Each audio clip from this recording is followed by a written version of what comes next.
guard against the acquisition of unwarranted influence, whether sought or unsought, by the military-industrial complex.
Okay, welcome back, everyone.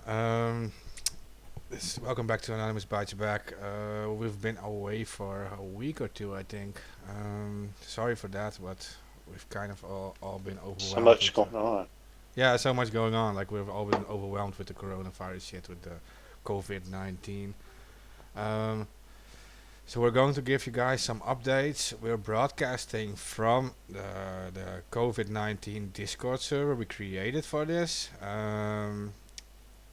You guys are all welcome to join in on the broadcast. You can just jump into the server and join the voice chat. I mean, everyone is welcome. We will try to give updates of the stuff that we know at least about. Like, I will give updates from my country, and I know we have some from America and Germany and other places, and so we'll try to make it as reliable as possible. Here we have Lindsay in too. She is actually working in healthcare, so she can help us also give uh, to give you guys a reliable view. I'm sorry for being a bit chaotic here today. We didn't actually plan this at all today. I do want to ask you guys to help share this around because everything related to COVID-19 seems to get either shadow banned or suspended. People are getting messages they have to verify their phone numbers. If they don't, they get locked. And so we depend on you guys to help us share this, and it's really, really important. For the rest, enjoy the show. So I'm not sure Yeah. what we should start out with. Maybe give some generic information about yeah, how it's. With the mixed and misinformation where the virus is supposedly dead and then they found where the virus is alive. People are confused if whether it's the flu and tuberculosis or if it's HIV and bronchitis strain.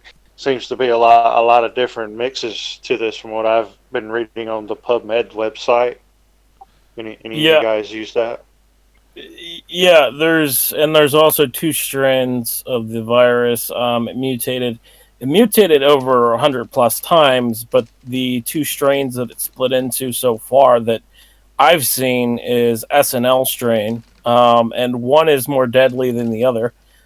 So when we're seeing this large number of infections, it's now way past 500,000. I think we're in the like 600,000s now. Um, 500,000. yeah, right. Well, half a million. It's over half a million by now. Yeah, But 700,000. oh, are we at Shit. 700? I last time I checked it was 600. It was earlier today. So Yeah. I mean, I don't know what time that number went up. But anyway, there's two strains of it. It's S and L, and one is more deadlier than the other. I believe the L strain is more dangerous than the S strain, and the L strain is more contagious, but the S strain is still contagious. So they're both contagious strains, but one's more deadlier than the other. This is like public information. Like they're already saying this. That is. Yeah, Okay. Okay. yeah, And these are exponential numbers, they're like stock market numbers. They're just up, up, down, down, up, up, up, up. Crazy. Okay. Well, being from the Netherlands, I can tell you that we have we're third in the list from of countries with the highest number of deaths per million. So uh, it's going wild here right now. yeah. Over here in the U.S., Anthony Fauci, who is the lead guy behind the pandemic response, he's a doctor. He projects that 100,000 to 200,000 in the U.S. will be dead by the end of this pandemic.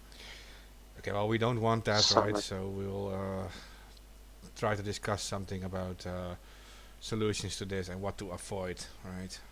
How to stay safe. Well, the thing is, Trump's kind of denying um, like PPE equipment and ventilators. Like he said to the New York governor Cuomo, he said that he wasn't going to send the ventilators because he believed that the number was much lower, which is absolute insanity. That he's not going to provide the funding for New York to get those ventilators. Okay. Well, the U.S. starting kind of late, where like most of the things are already discussed, like the how easily this is spread and how uh, contagious it is. But like when we first got it in here, our local version of the CDC said like, yeah, at first they said it is not even contagious to humans, and then they said like you can't spread it if you don't have symptoms. Such Right. things. That's what they kept on saying. So Well, that those are all talking points from the World Health Organization because when this first started, they were saying that this isn't contagious to humans and humans can't contract it to each other, and they were saying that originally that only the people who ate at this wet food market were being infected. But that went out the window um, very early, and then the World Health Organization kind of changed their tune. But as we were discussing before the show, I just want to jump into since we have Lindsay here. We were discussing before the show went live about the shortage of PPE equipment and ventilators and all the health equipment. So if you want to jump in there, Lindsay, and kind of discuss that, that'd be great for our listeners. Well, what I can tell you for sure, and this is my firsthand experience, is it's terrifying. We were literally told at work if one person was caught walking out of the building with just a mask, just they had like grabbed a mask, they were fired on the spot and done. That's how bad it is to where we don't even have enough face masks or hand sanitizer, just the basics. I'm not talking about the rooms and places to where we can handle this pandemic. It's the basic stuff that I am scared to death that we can't even get a hold on, and I feel like we are grappling and we're waiting till the last minute to go, oh, we should have done this, oh, let's just wait, and then the hammer drops. It's scary because the healthcare system I work in is enormous, and there should be protocols in place, and we're always taught all of this. Well, there's always the big man up there that says when and where we should do certain procedures. And I feel like they're waiting too late to where this thing could really rear up and be very bad. Because even having the basics is hard right now. That's just Right. my Right, and also just to throw in an even more shocking statement, right before all of this started in the U.S. in February, the U.S. sent a whole bunch of masks and ventilators and a whole bunch of equipment to China. Um, I I can't express how insane that is. They knew that this could turn into a pandemic. They were warned that this could turn into a pandemic, and there was also a secret, quote unquote, secret meeting that took place between the president and top officials in the administration, where they said that this was an airborne virus and that it could turn into a pandemic, and they sold the equipment or gave the equipment over to China. Yeah. Well, just to be clear, with airborne, we refer, or at least I will refer to a German research, university research that says that they tested the virus being airborne, and someone was coughing, and they were able to measure the virus particles to up to 3 to 4 hours in the air. So 4 hours later, they were still able to measure the virus in the air.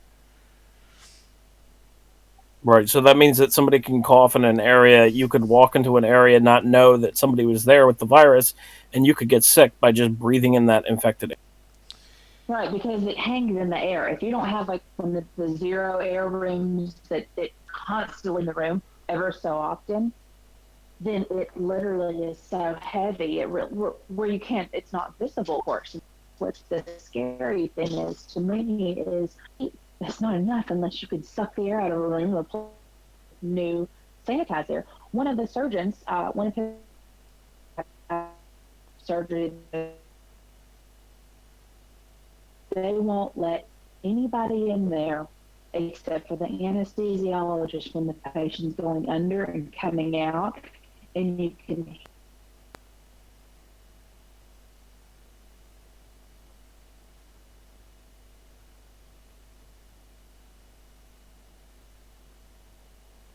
Is that me or what's going on?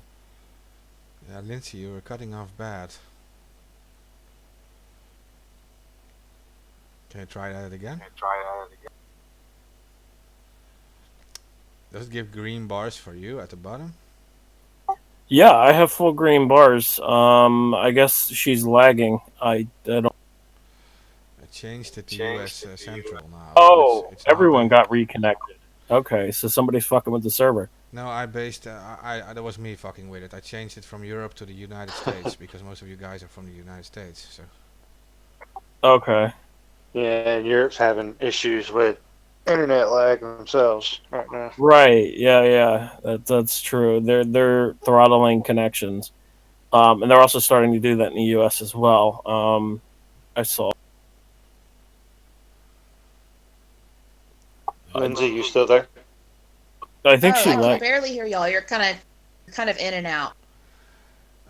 Yes, I all want to around. ask for locations, but what service should I do? Like, should I send it to you like Eastern U.S. or Western U.S. or Southern or Central? Like, what is best for you guys?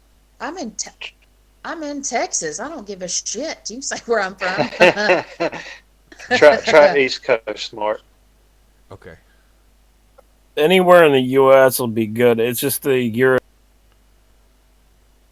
Europe is throttling internet connections, so I think that'll be a that is problem. the transatlantic line. You mean that they're like throttling? Right. Yeah. It's possible. Yeah. Yeah. Yeah. Well, we're like everyone is streaming now, right? Everyone is at home and watching movies and stuff. So yeah. Right. Yeah. Okay, to listen to sorry, we had a little there's some technical difficulties, but we have time, so it doesn't matter. Um, Yeah, I can jump into the next thing I wanted to talk about, and that's in the U.S. There's very little tests that are being distributed to states to test for this, and they are only allowing people to get tested if they have a fever and symptoms. So if you don't have a high fever and have the symptoms, you're not allowed to get tested. But there's been cases where people have died without having a fever, but they had the symptoms. Yeah.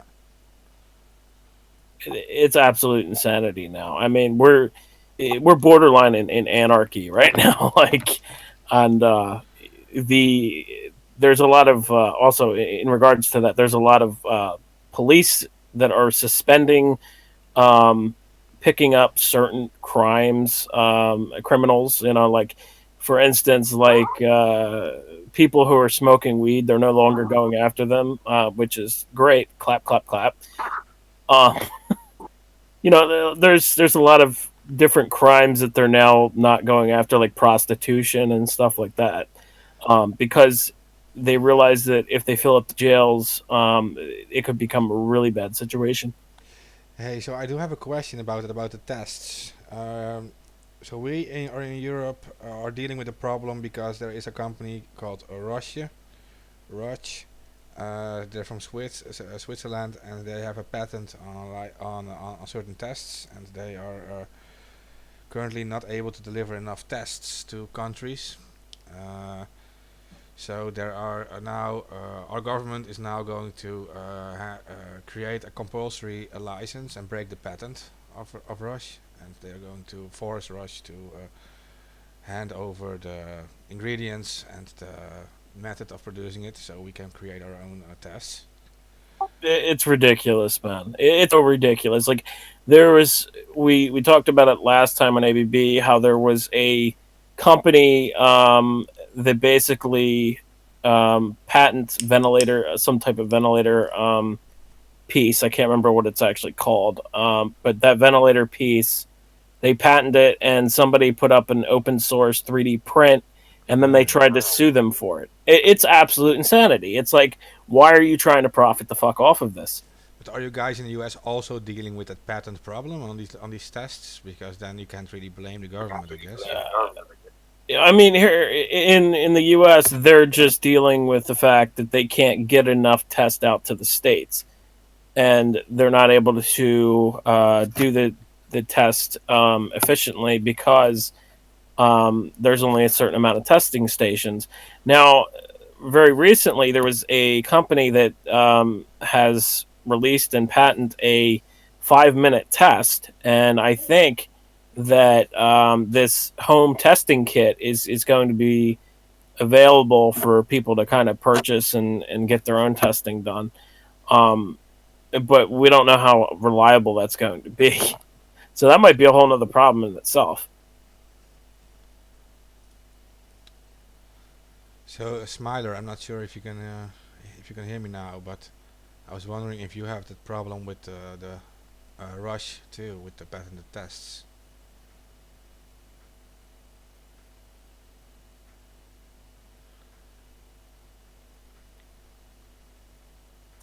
Okay. I don't think Smiler's there right now, or the reconnect might not have automatically reconnected. It's a possibility too.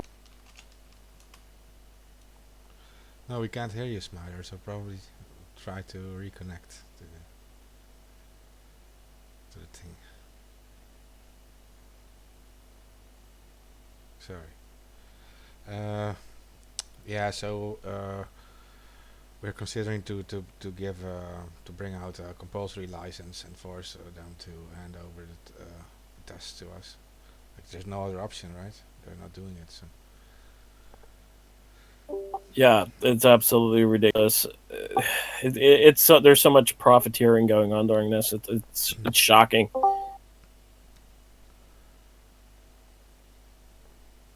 try again, Smiler.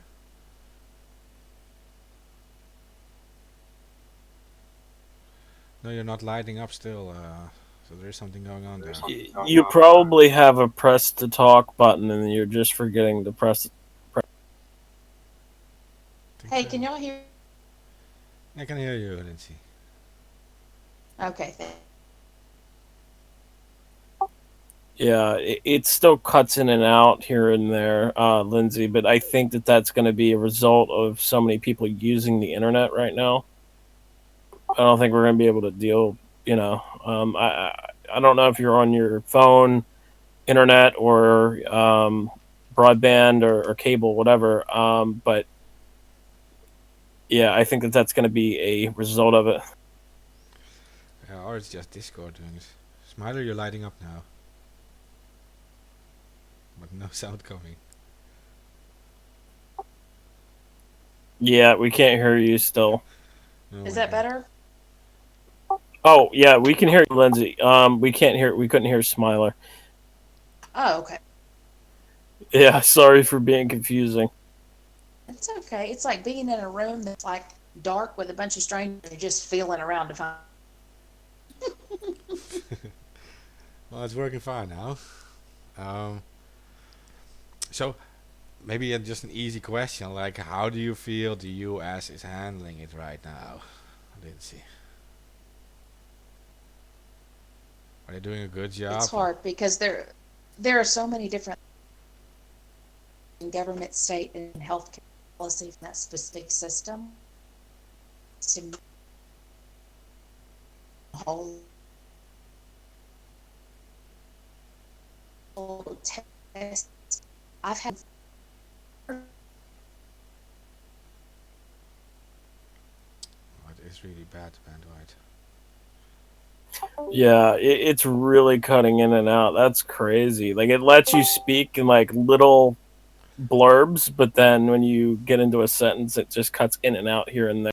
No, your stuff is doing fine. Okay, I mean I haven't heard like one lag at all. It's really That's because I'm using VPNs and bouncing my connection around. okay. But my internet dropped earlier too today. So I mean, like here's the thing: like there's a lot of internet activity that's going on now. A lot of people are at home watching Netflix or Kubi, whatever the new thing is. The point being is a lot of people are using streaming, and streaming stresses the internet a lot. So I mean, there's a lot of megabytes going through the tubes, as Al Gore would say. I'm not sure what to do about it. I mean, like, you can hear me fine, right? I mean, Yeah. You're good. You're perfectly fine. It's just going to be locations. Or Lindsay, if you're using a cell phone connection, instead of using a cell phone connection, if you can connect to a Wi-Fi connection, it'll be a lot better. Um, just because the cell phones are probably being used a lot more than even the internet is at this point. yeah, no one can actually, yeah, go to the streets anymore. They're all calling each other. Right. Yeah. That's exactly why it would be worse. Try logging out the channel and log back in. I've been sitting here talking for a minute myself.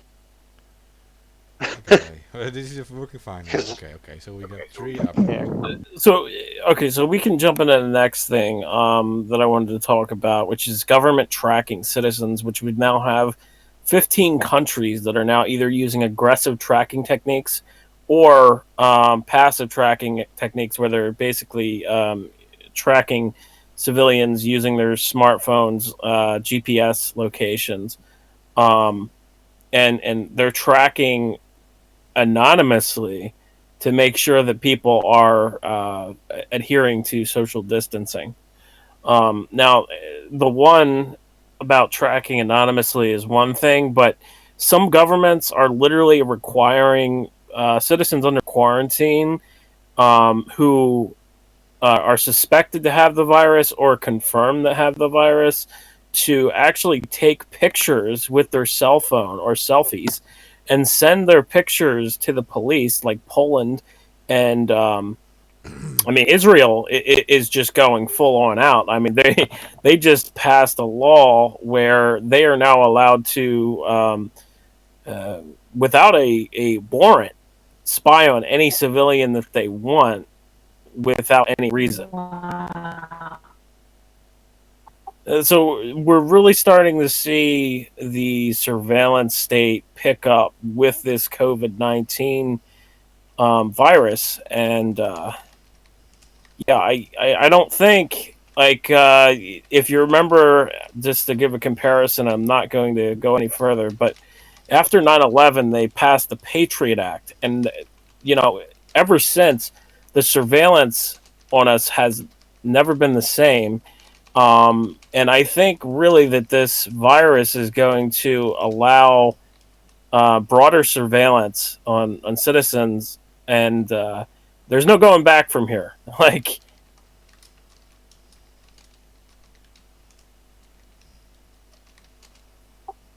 another thing that we could jump into is, and this is a little bit more quote unquote conspiratorial, but actually, Bill Gates very recently said that in a Reddit AMA, he said that he wants to microchip people who get a COVID-19 vaccine that says that they've taken the vaccine, which is like, it's a little Orwellian.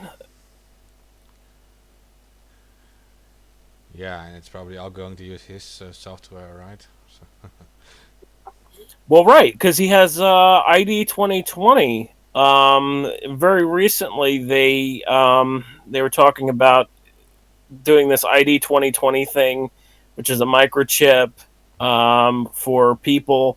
So I mean, yeah, it really is. It really is. Again, somebody trying to profiteer off of this, and the fact that Bill Gates is kind of pushing for a microchip is kind of scary. Um, that's Oh, all I'll right say here. about that. But what was that? I said right here. yeah, yeah. Well, businessman will be businessman, of course. We'll all try to profit from this. Um, Right. that's being as nice as possible, right? Without like being conspiratorial. Like, I mean, it's their job to make money, so they will do it, I guess. Well, yeah, yeah, right. Without being conspiratorial about it, yeah, it's their job to make money. But I mean, the fact is that he has a um, company that he was working with, which was ID 2020. So I mean, Hmm. pushing for a microchip when you kind of worked with a microchip company is like, it's kind of like pushing your own self interest. Well, they're pushing real ID here where I live at. Right. They're pushing it for everybody to have it by October. It was supposed to be voluntary, but if you're sitting in there and you hear someone else say they have it, they sit there and tell the person thank you for being compliant. Right, but Real ID isn't a microchip. Real ID is just You're facing a it with ID card technology. with a RFID chip in the card itself. Yeah. Well, they put you in a facial recognition database too because Right. you have what was it 911I? I think it's called 66I for us here in the U.S. where the lapel cameras can recognize you if the officer sees you in public and you're from another state. It'll tell Hmm. that cop that you have a warrant in that state, and he'll pick you up right then and there, even though if you're in California and your warrant's from New York. Right. Yeah, yeah. They're starting to push this facial recognition database. They actually federalized it, and then they're trying to international cooperation between countries with the database. So they're trying to get the EU and the US to kind of cooperate and implement this federal database where they would be able to internationally track people. It's scary shit. I mean, it's not conspiratorial information. It's literally fucking happening, and there's directives and laws that are being pushed and everything else. So I mean, it, National it's Defense scary what's Authorization happening. Act. And our freedoms are disappearing very, very rapidly, and I really do feel that the COVID-19 virus is a quote unquote Trojan horse to um, kind of allow um, those pushes against our freedoms. And we're starting to see people quarantined and kind of forced to stay inside, which is good in some essence, but it's also bad because you have the government and police now taking over control of people, and we're seeing people get arrested for like the dumbest things, like being out in public. There was a couple people who were arrested. They were told to quarantine. They said no. They were arrested for it. What are they being arrested for? They're being arrested for disobeying a police order. But the police order is basically saying, you know, to quarantine yourself and stay away from the public, and that's a scary thing, and it could last a lot longer than after this pandemic's over. I mean, Mhm. That's the true. power is what I'm saying can last longer. Actually, This is same is happening in my country too.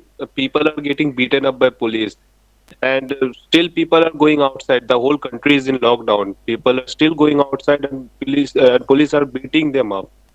Not arresting, uh, only beating. They are even stopping the essential resources also.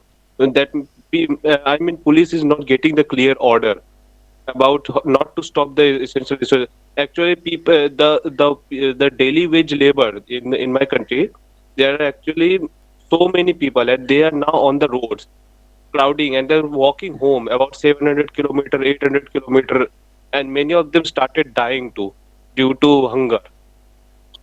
Right. Right. Now that cough there, I hope you don't have the virus. But No, no, no, that's asthma. That's asthma. okay. Well, Pollen is in right now. Hey, so where is this happening? Yes. This walking home, and where is this happening? I have to call you coronavirus. I mean,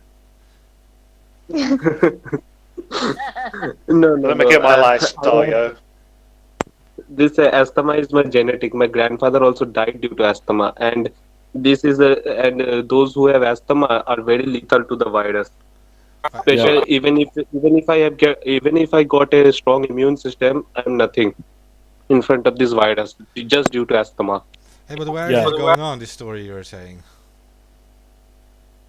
Yes, Where is this going I on? I I guess India, it's in India. India. just right at the mouth of volcano. Yeah, I saw videos coming out from India and coming out from Brazil where police were beating the shit out of people for being on the streets. I am not kidding. And I also saw videos out of France, same thing. And we know that the France police love to beat protesters, so I mean, fuck. Like, they're just beating normal citizens that are out in the streets. And I mean, that's a scary thing. I mean, it is police brutality, and it's Yes, crazy. yes, it's police brutality, but there's a problem that people are not even listening to it. They're gathering, and that gathering Right. is what that will cause the problem. This virus is highly contagious, Yeah. but people is doing brutality on essential services, like they are throwing out foods and like that. Those are not encouraged by them, but don't know they are doing like this, showing their power. Right. Yeah. Yeah. Exactly. I agree with you 100% there. That they're basically flexing their power, and I don't, in my opinion, I don't see this power struggle going away after this pandemic is gone. I think that this is going to be an everlasting effect, and that power is going to remain there for the rest of our lives. I mean, it's crazy what's happening now. To be honest, it's a lot of Orwellian technology is being pushed to spy on this virus. We're seeing, as I said earlier, we're starting to see smartphone apps that people are required to download by their Yes, yes, and governments. and by those their data is getting stolen. Like this, there are many apps in India also. Many people has already fallen victim to them. Their data has been stolen, their mobile data and everything. They're fake apps, Right? Yeah, yeah. That's and the they're other all problem suddenly too. getting forwarded by Facebook and WhatsApp. Right. Yeah, that's the other problem is fake apps that people would download, and then they ransom their phones or whatever. I saw that there was a fake coronavirus app Yeah, where it could that is test for the exactly that. virus, and it actually In the news, it ransomware also your came phone. out.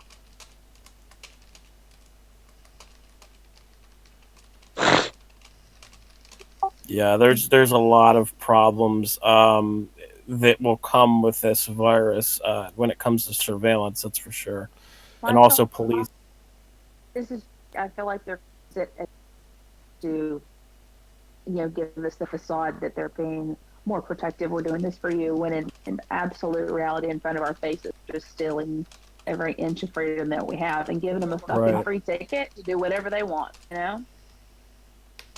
Yeah, yeah, I agree with you, Lindsay. 100%. I really do. I think it's insanity. What is starting to happen? We're starting to see our rights like completely taken away. There was a state in the Midwest where they actually required all gun shop owners to close down their stores because people were purchasing guns in mass and they're getting scared. Um, because when citizens all have firearms, I mean that could Yes, turn into a that situation. and everything just go, and this gratefulness goes to fake messages, and they're causing over panic. Here, people are forwarding messages like the virus will get active during full moon night, new moon night, and whole lot of shit, and people over panicking. Those guys who are sending these messages, and after that they are saying that stay at home, stay safe. What do you mean by that? If you are sending over panic messages and people are panicking over that, people are just defying the lockdown and just going out in mass gatherings, and they are standing in line for the in front of grocery stores, even after saying that keep social distancing at least 1 meter. They're doing nothing, and moreover, this country is don't have that much medical, that much advance in medical support. Just I can't say anything that this 1.3 billion population, everybody will die, and the virus will transmit faster just due Yeah. to over panic. Oh yeah, yeah. Also, over panicking can cause a lot of problems. But I mean, like people spreading false information, like the virus will increase during a full moon or whatever you just said. I mean, Yes. that's a bit insanity. But I think people really do that just for clicks and followers, which is fucking crazy that anybody would exploit something like this. But there are Exactly, I can say about these followers because in WhatsApp there are no followers. Seen still those messages can be seen. There's a something called I don't know why people are doing this. Even if they are not getting any followers in Facebook or WhatsApp. Facebook I leave it in WhatsApp, and India has most users in WhatsApp. That is the reason why most of the fake messages are just spreading in India like a wildfire. Do you think people in India are ignoring it or just not doing Yes, it? yes, that is why police are beating up. And I would go 100% with the police. Yeah, but is this because they don't trust the government or they hate the government or it's because these fake messages? Actually, it is a bit complex here. I will leave aside those political issues about the government because government is doing nothing. But Yeah. I will just keep it aside. Rather than I will just focus on those fake messages, which is creating the over panic. After this upsurge in fake messages, people are gathering outside. Why? The reason is that just like in the United States, that paper towel thing, toilet paper thing, same thing happening here. In the they are buying rations, and even after that, the sudden decision from the Prime Minister about 8 p.m. 8 p.m. in night, he's saying that from today midnight, and he's saying this in 8 p.m. in night, 4 hours, and after 4 hours 21 days lockdown, and this time is so small that daily, and India has mostly daily wage workers. How can they sustain themselves in this 21 days lockdown? Police are also beating the police are mostly beating those people, and not those people who are just going in Scorpio. Rich people they have got the clearance, you can go anywhere you want. Yeah, and here Yeah, there's. There's a just bit to add, situation is complex here right now. Go ahead, Smiler. okay, just to add to about India because my brother's also in India for around 2 months until now, so he's been witnessing the entire corona outbreak in India, and he's in Punjab, and he told me um Hmm. so like whenever they go out, even if it's for a very very short time, like 10 minutes, they will always see police, and then they will beat the shit out of everyone they see. And then like especially because he's a foreigner there, he also has to try to dress like an Indian person. Yeah, so he would not be Yes. seen like from far That, away, or else I he would would like to be. point something out that you said the Mhm, foreigner thing, and in yeah. India, the Northeast people who look like Chinese, even the Japanese people, they're all getting targeted. Yes, And exactly. no, And then like he also and said that you if. cannot believe, actually you cannot believe that doctors are also getting targeted. They're saying doctors, those who gave Mhm. the rent, those who have rented doctors in their house, they are saying that you are treating corona patients, so we can't keep you in our home, we will also get corona. Like, what the hell? Yes. Yeah, they're expecting every foreign person, like no matter where you're from, Yes, you have the virus because we're locked down. So everyone from the outside, they don't care how long you've been there, like before the virus, even if you're staying there for a very long time, they just expect you to carry the virus. So whenever they see any like foreigner, they would just likely take them to quarantine in a exactly. facility. They're So just taking every foreigner as carrier of the virus. yes, that's what happening there, and even the local Indian people, they would be beaten up, like for no reason, just because they're outside, even if it's like a 5 minutes walk from home because they have just bought something. Like they don't care. Whenever they see people, they'd either like take them away or beat them. Like that's what happening in Yes, India. Yeah, yes, and exactly. about like Yes, go on, go on. okay, so like about the fake news thing, I think it's also a long-standing problem about India because the media there are not entirely trusted because a lot of people who are actually telling the truth are forced um, to resign from the media and so on. Therefore, they spread news on the news, and because of that, like people also spread news that they are not sure whether it's true or fake. Everywhere they just like whenever they take some news because they don't trust the media anymore, um, and then they can't really verify any source, so they're just spreading news, true or false, like whatever. Exactly, They exactly. just I spread myself don't everything. believe in the news. Yes, Yeah. yes, exactly. You are correct. You heard everything right, because I have myself seen the news saying different things. They're right now, the present mainstream media is a propaganda machinery for the government. They just Mm-hmm. want to do. If you see their a month or a yearly debates, they will just only talk about Hindu Muslims, nothing else. Hindu, Muslim, Christian, nothing else. All those shitty religion talks. What they don't talk about is farmers, those poor people who have taken loan, those people who just took money from the Indian banks, some millions of rupees, and then they ran out they ran out of India. They will never talk about them. So that is why, and due to them, there are many YouTube media, there are freelancers and many other media channels. People are gathering for this, and they just hosted many new channels, and those are the perfect sources. And there are many fake news busting websites also, like alt news, for example. Everybody relies on it. These Mm-hmm. all things are going on in India right now.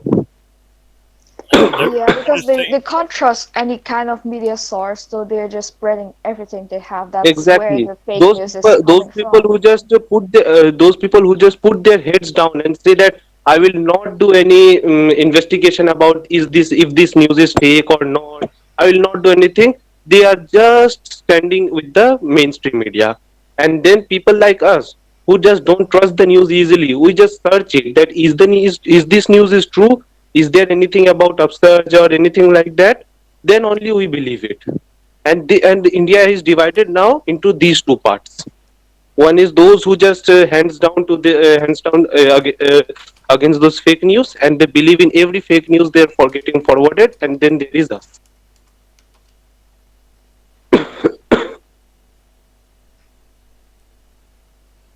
Yeah. Let me just say real quick in regards Hmm. to fact checkers. A lot of the fact checkers aren't even really doing their due diligence on this because there's so much information coming out at such a rapid rate. And I don't really blame them per se for saying a lot of the news is fake. Like for instance, rumors that Trump was going to quarantine U.S. They fact checking website that I read, they said that that news was fake, but it wasn't actually fake. It was real verifiable information, but they called it fake and said that there was fake reports that were posted on Facebook and whatever.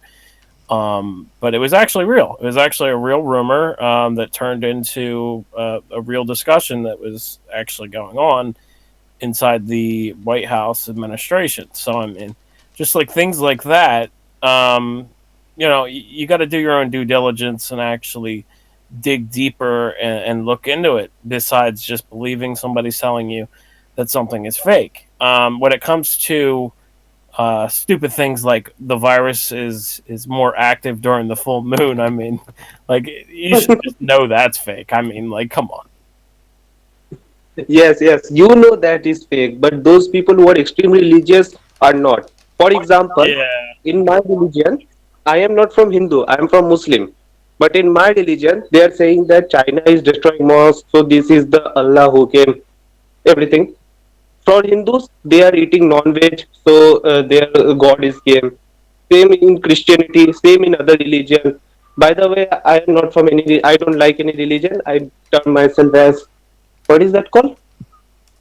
Uh, who just don't belong to any religion. What is that called? I forgot the name. Atheism? Yes, atheism. I define myself as atheism right now.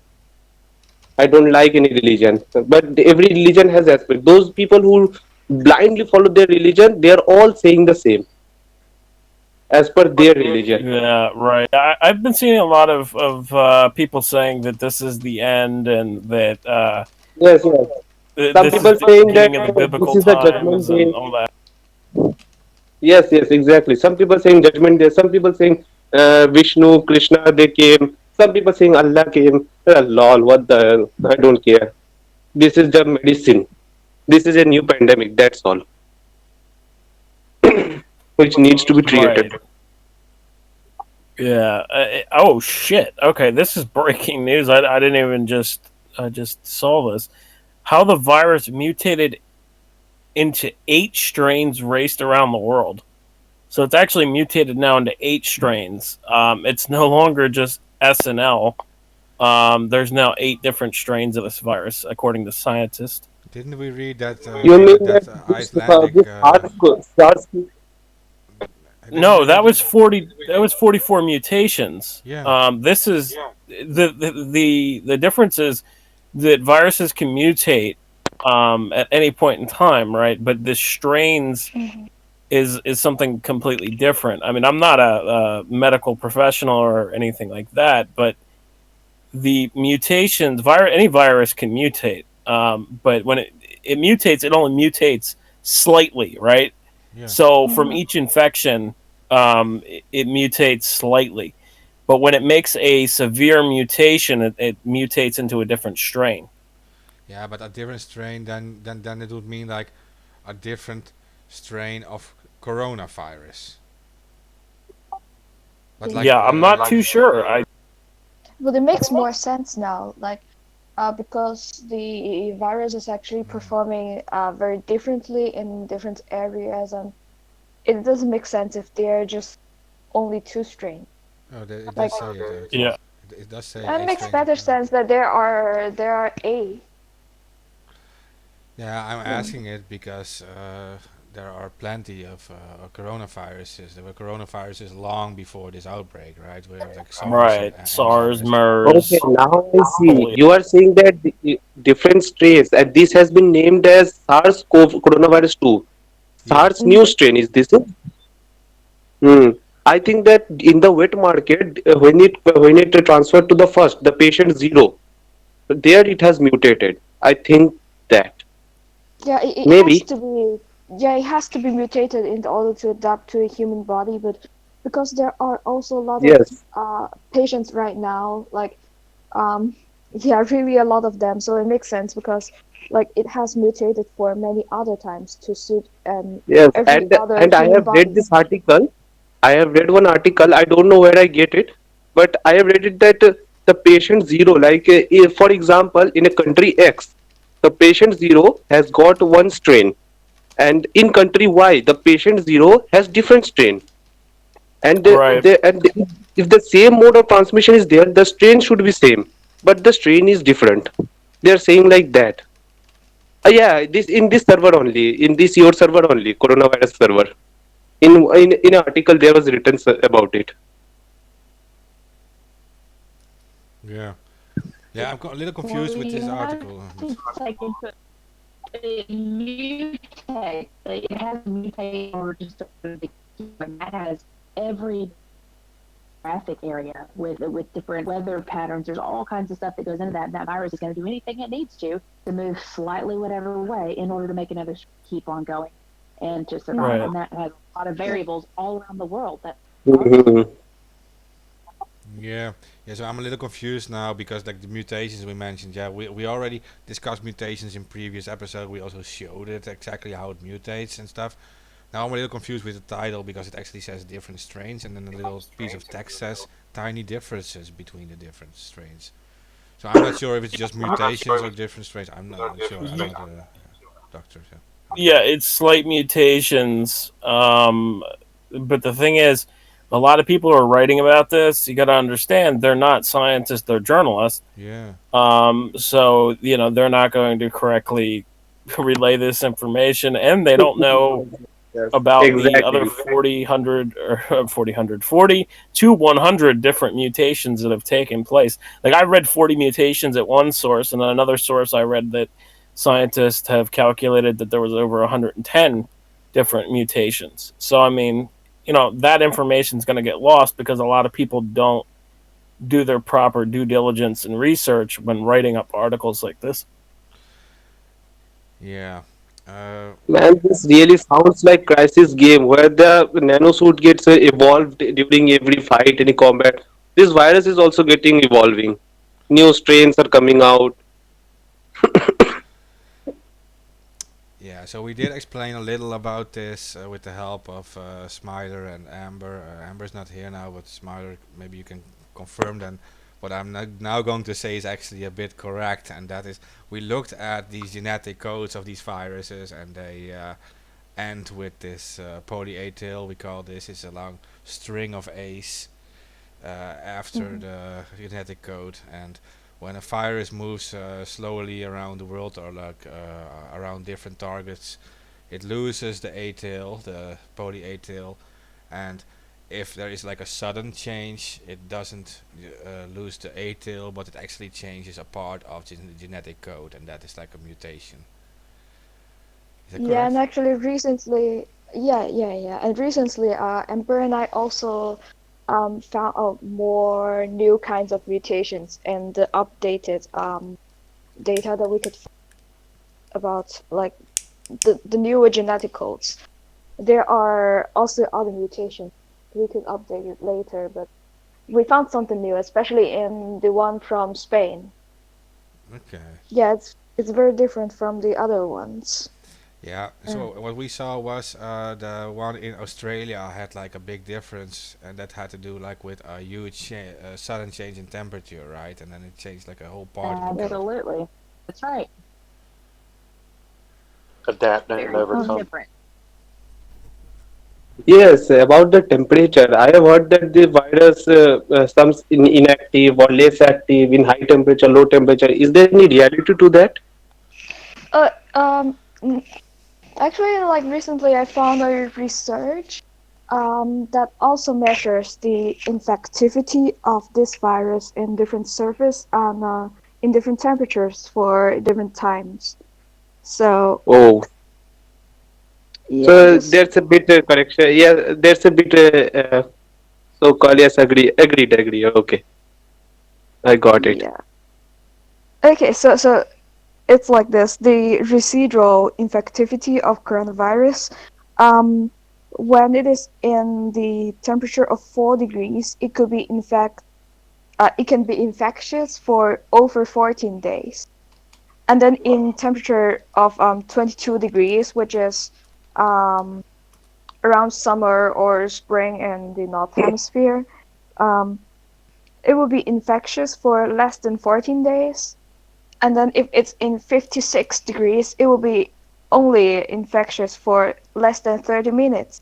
So remember that time we just mentioned, like 2 days before the data was collected, that genetic strain, it was 41 degrees in Australia. That is very likely the Oh, reason why uh, the the mutation happened, because that was a really high temperature and it's approaching so 56. as per So temperature and surface area, they are mutating themselves, and by this a new strain comes out. So that explains why the patient yes, zeros all over the world have different strains.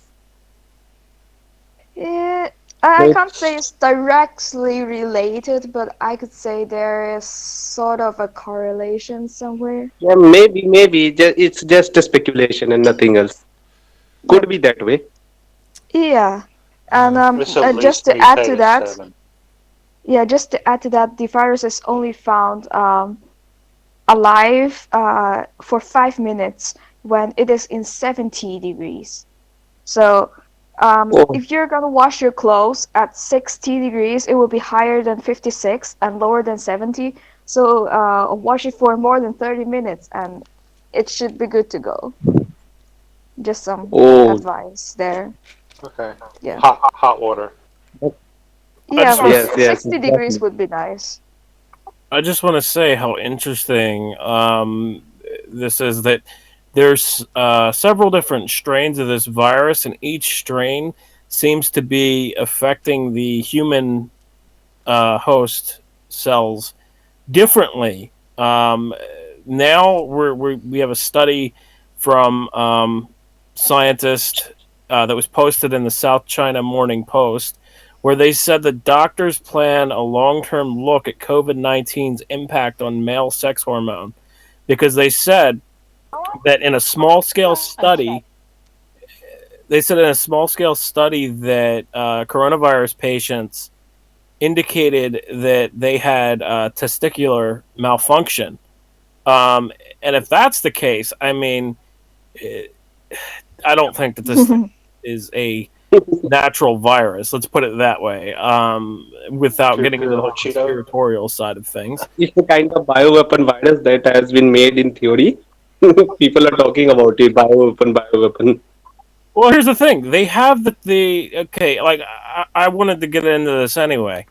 Mhm. Um, Basically, I've been reading all these articles online from quote unquote journalists that have no idea what the fuck they're writing, and saying that it's impossible for scientists to make a virus in a laboratory. Here's the thing, okay?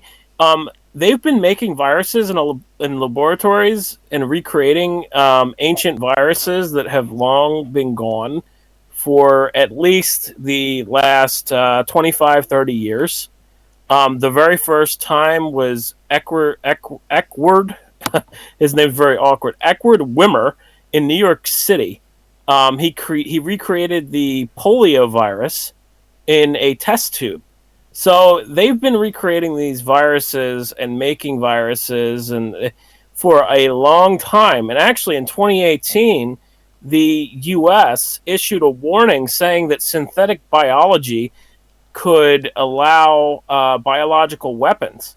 Um, and the thing is, it's not that crazy to think in 2020 that somehow a virus got out of a lab.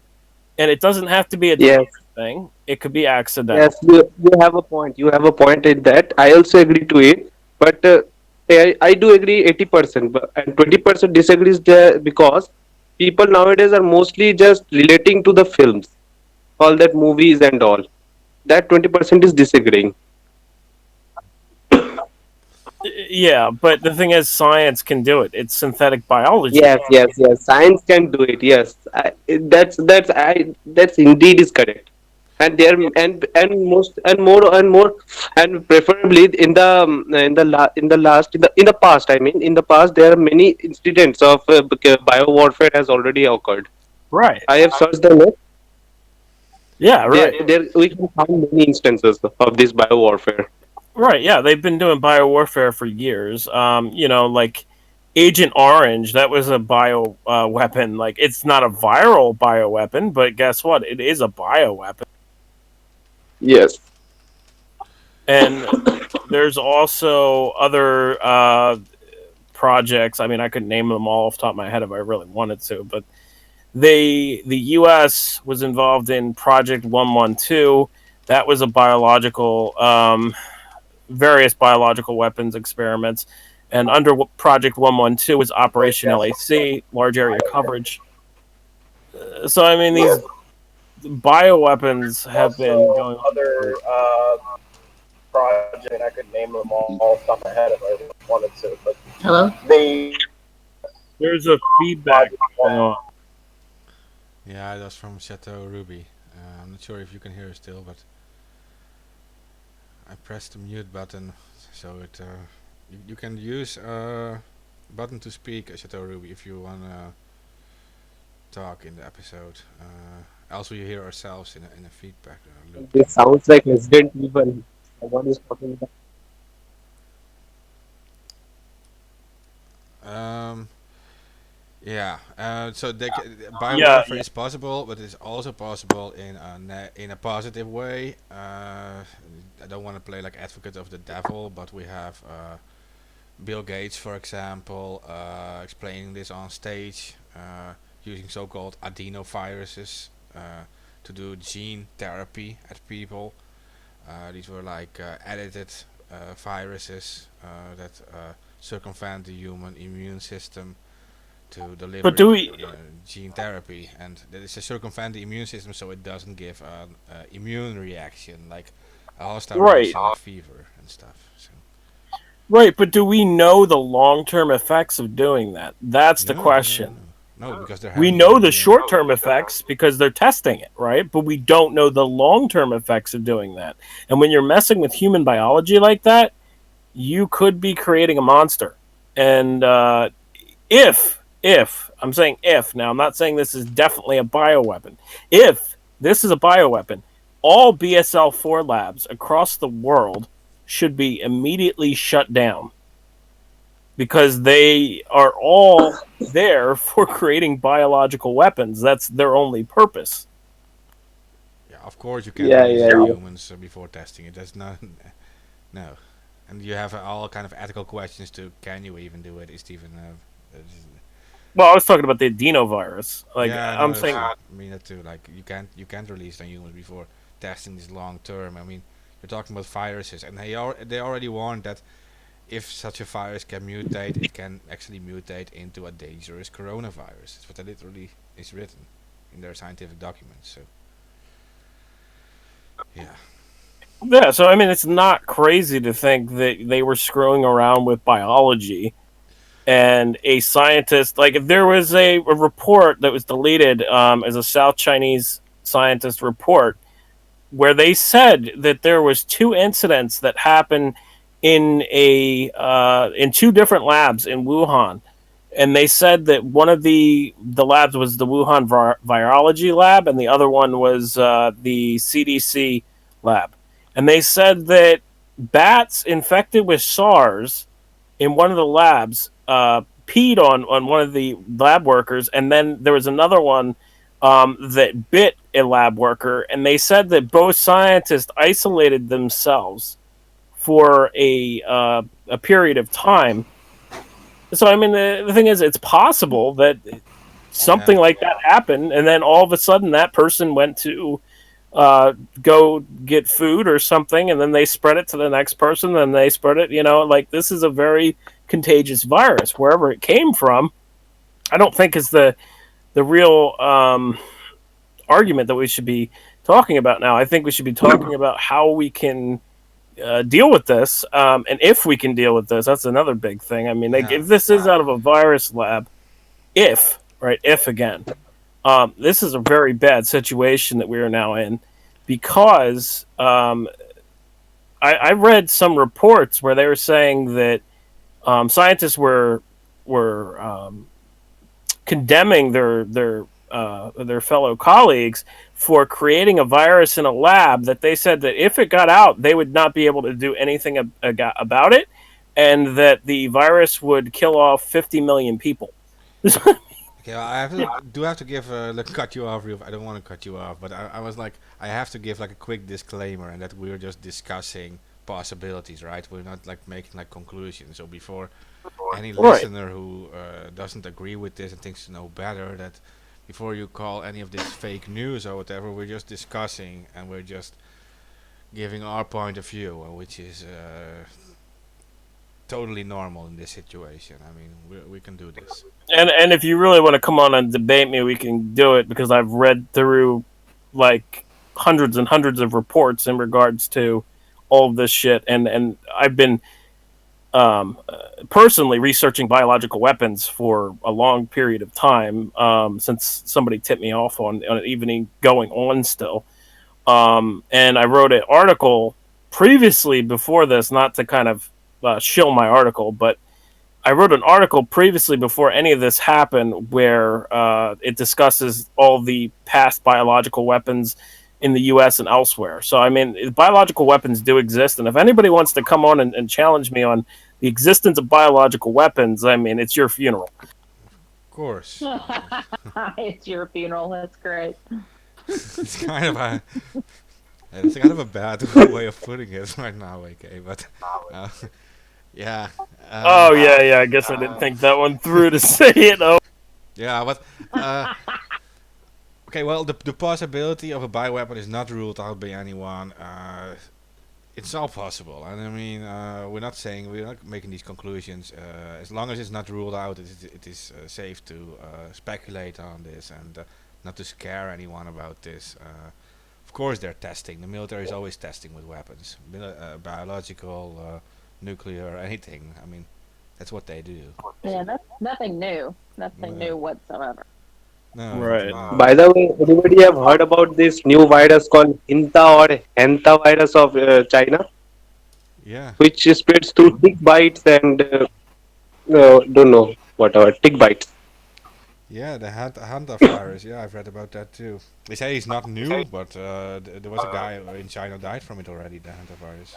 Yeah, they said that he had eaten a rat, and he died from eating the rat. And they said that you shouldn't have to worry about this unless you're eating Yes, rats. Now, because last time I it don't heard that transmit by. was the coronavirus. Yeah. So I mean, here's the thing: China in the past 2 months now has had 3 different viruses. The coronavirus. Oh no, I'm sorry, 4. The coronavirus, number 1, H1N1, the avian flu, right? And then the Hantan virus, however you say it, Henta. Henta virus. Yeah. So real quick, our friend Netsky, So, I want to give something real quick. Our friend Netsky is saying that all videos related to a thing called Event 201, all videos related to it are being deleted from YouTube. So Yep. he's asking, please make backups of this video. That's what he's requesting, and I promised to mention it on air for him. So to back it up. Yeah, I don't know why they would be removing that video if that was their warning to the world. They're saying he's saying others are saying they will mirror it on BitChute. So on BitChute you should be able to find whatever that is about. If I'm correct, it was a simulation about a similar virus last year, Yeah.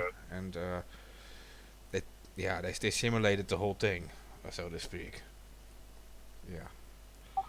Yeah, it wasn't a similar virus, but it was a virus that could kill.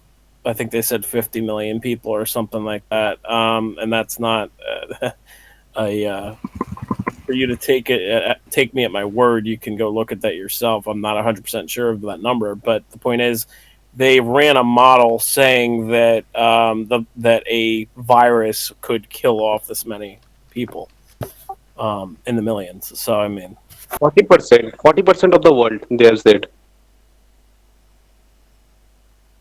By the end of pandemic, 40% people will get infected or die. Like I have heard about this.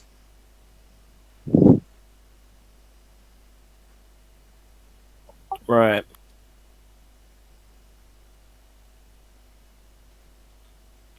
Okay, well, I did quick calculations. You have 7 billion people in the world. You're saying 40%.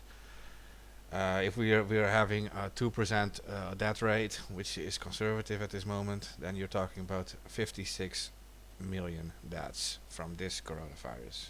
Just saying. If the 2% mortality rate keeps up, here's the thing: Italy is showing a higher mortality rate, but they also the thing to point out there is that in Italy, 99% of those deaths are older people. Um, Not a lot of young people have died in Italy compared to uh, the older people. Mostly the older people are dying. So, I mean, that's not really that abnormal. I mean, when an older person gets the flu or gets some type of virus, they're more prone to die from it. And that's because the older they are, their immune system is weaker. Yeah. Exactly, and same goes to the infant.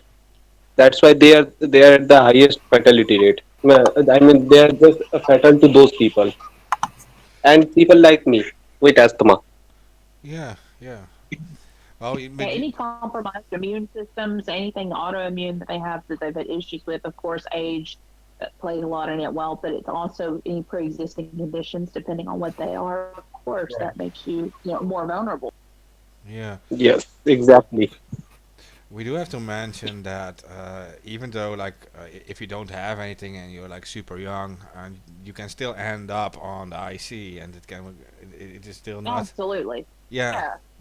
it is still very dangerous for you. I mean, you can still die from it too. I mean, Right.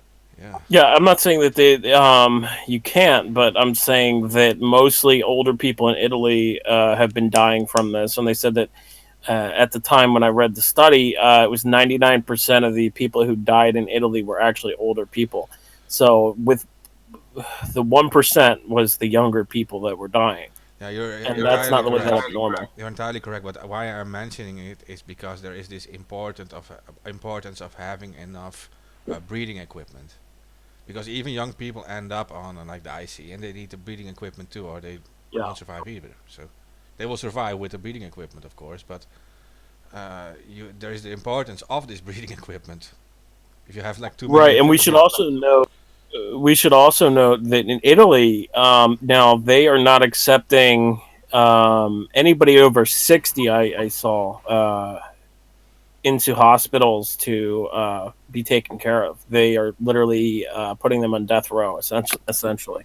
So, I mean, if you're over 60 years old in Italy, you're basically being thrown out to die, essentially, because they want to keep the younger generation alive to breed. Essentially, I mean, this is a dangerous situation. Yes, but by the way, this virus is not killing. Virus is actually not killing. You people have heard of the Ebola cytokine storm in Ebola? Hmm. Yeah. Yes, the cytokine storm. That the stronger the immune system, the more fatal that effects of Ebola will be. Same in Right. this case, but it's a bit opposite. The weaker the immune system, the more time the fight will go on. And as you know, in a cut in a body, that area swells up. That is due to the fight of the between the virus and the bacteria and the immune system. Same goes in the alveoli, and that is what fills with the liquid and which causes pneumonia. Actually, virus is not the one killing; it's the weak immune system which is killing. What do you think about it? Yeah. your lungs filling up with fluid, that those are immune reactions. So that is actually the cause of your problems, of course. Exactly. Immune system is killing. Like resemblance to Ebola. A bit opposite, but That's a good point. It is your body reacting to the virus. It's not the virus itself. The virus is looking to survive at Right. most. So Yeah, yeah. It's actually your immune system that actually kills you when it's trying to fight off the virus. That's very true. Um, and also in that regard, it's kind of interesting because in the same regard, you have a weaker immune system and older people that they're dying from the virus. So this would be, in my opinion, I mean, and I'm not again not a medical professional, not a scientist, not a geneticist, whatever. But in my opinion, I've looked at different viruses and I haven't seen a virus where it kills both weak immune system and strong immune system. And I exactly. It's think the that immune system there's fighting off the virus. One. yeah, I was just going to add to that that I think what we're seeing come out of China now, how they're saying that people that were tested positive for this and then tested negative are again testing positive. I think that what we're seeing is we're seeing that there's no immune response being built to this virus, and if that's the case, again, this could be a biological weapon that can cause a lot of deaths, and it might take us a while to find a vaccine for this or a cure to deal with this. And that's kind of my opinion Yes, yes. on. They are presently studying the machinery about how this virus infects. Till now, it is known that this virus, the RNA strands don't enter into the nucleus. It just manipulates the ribosome outside. So, by studying its machinery, till now this is known. By studying its machinery, if we know how it works, we know how to stop it. That's the simple. That's the simple case, and they are trying to do it only. Yeah, and I really do hope that they come up with a vaccine that is not going to require people to get microchipped for it because a lot of people won't get it then. Like, and what Bill Gates was actually suggesting, I think, is insanity. To be honest, like he was saying in a Reddit AMA that he wanted essentially for people to get microchipped who get the vaccine for the virus. I think that would completely. I think people would not go for that. Like I know a lot of people wouldn't go for that. I think some I countries are would already rather pointing to consider that. dying. So, some countries are already pointing to that because they're talking about the whole herd immunity thing. So I think they will actually do that. They will microchip these people with a tiny little chip, and they will like measure the herd immunity thing. They will like No, no, no, probably. no, no, no. In that, I know that this will never happen because that when they make the vaccine, this is my opinion about when they make the vaccine, they will most likely to boost the immune system, or just like in infancy, they give dead strains to the body. That is what is happening in quarantine right now. People, those who are quarantined and found positive, they are just given dead strains of coronavirus, and that is why the Y antibodies, that Y tag that attaches to the virus and which tells the immune system that this is the threat. This Yeah, maybe get this is the boosted because normal you content know of a vaccine. Yeah. antibiotic can be, bacteria can be killed, but a virus cannot be killed. That is the main problem. Because I have studied in biology, I know it. I studied biology a bit in my 12th grade. I know about it. Yeah, this is what normally vaccines are. They are like weakened It's just versions a of the. memory response, immune system's memory. They will just build the immune system memory, just like chickenpox or any other disease. Yeah, but the thing is, will they add a chip to it too? Like No, no, no, no, no, no. No, that is just a complete different insanity. well, let's hope so. That will never happen. That Well, just sounds like the film Robot and all. Chips are buried into the minds, and they know where they're going, like those. I understand. We have to But discuss it all, even right? if it I mean, happens, yes, yes, even if it happens, let's see.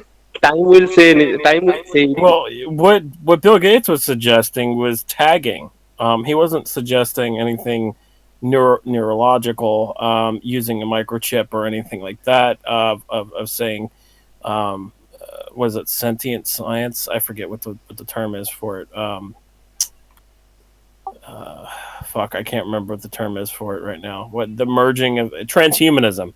Oh my god, he wasn't suggesting transhumanism. He was suggesting just tagging whoever gets the vaccine with a microchip, so that way, essentially, that police could use scanners to scan people and say this person has a microchip, this person got the vaccine for COVID-19, this person can travel.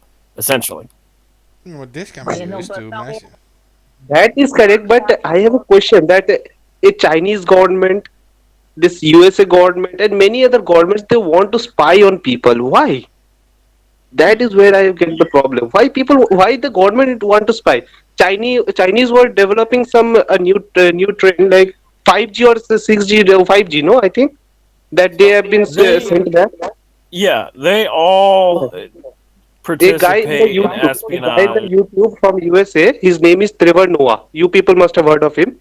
Yeah. That guy said that Chinese government was sent back just because that USA, the government of USA want to spy on people, spy all over the world. That is Right. why they were sent back. They Kind all of do it. sarcasm, but this was true. This Yeah. is true. Okay, but the Yeah. tagging thing, like AK said, like uh, here in the Netherlands and also in UK, they have said like we need some kind of herd immunity, and that means like if you tag people who already have vaccines, what they're saying was like if enough people have the vaccine or are like immune to it, the virus that they form like a wall between the virus and the people who are not infected yet, You and it you can't have spread given a to. you have given an awesome point. You have given an awesome point. The point is that if you are immune to that, they can take your immune. They can take the blood sample from you, examine the white blood cell, and they can make a vaccine out of it. Just like in movies, it's my opinion, but it can happen because from the past years they are using mice. They are injecting virus in the mice, as mice resemble the similar symptoms as of humans. They can do it. You have a good point. Yeah, but also what they said with the herd immunity was like if you have like 100 people and 60 of them are immune already, and then one person has the virus, that it is like less chance the virus jumps over to a person that hasn't had it yet because there are so many people already had it and they can't spread it anymore. That was also their story about herd immunity, but I know it's a strange story, but that is what they literally what they said. I Well, don't know. but it has a flaw. What if a virus makes to the other side? Then there will be another pandemic. Yeah, or what if it mutates enough But, so you're not but that immune? story Like, gives rise to this one that taking your blood sample, they can make vaccines out of it. This cannot happen. That I am sure. If this Well, happens, if well, yes, go on. I was just going to say, I read an article where they said that if the virus mutates too much and they create a vaccine, they might have to, because typically with other viruses, each year they have to create a new vaccine for the flu, yeah. Right. um, and because of that, um, the genetic material changes, and if the virus changes its genetic material too fast, then the vaccine that they created might be outdated already. Yes, that is one possibility.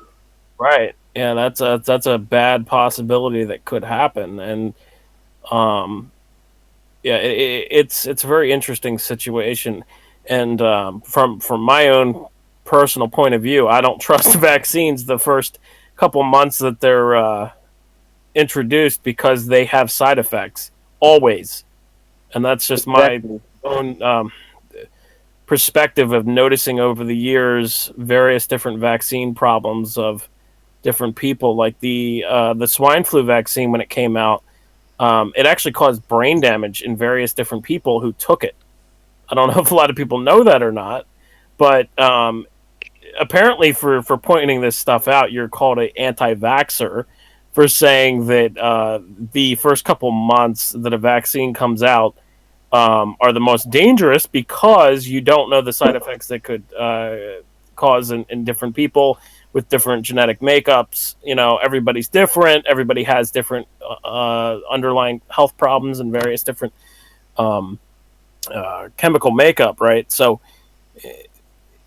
a vaccine can affect people differently. And I mean, that's just common sense in my point of view. But, you know, for pointing that Yes, out, you yes, get yes. called an anti Taking vaxxer. your point, taking your point. I'll be taking your point and adding something more to it.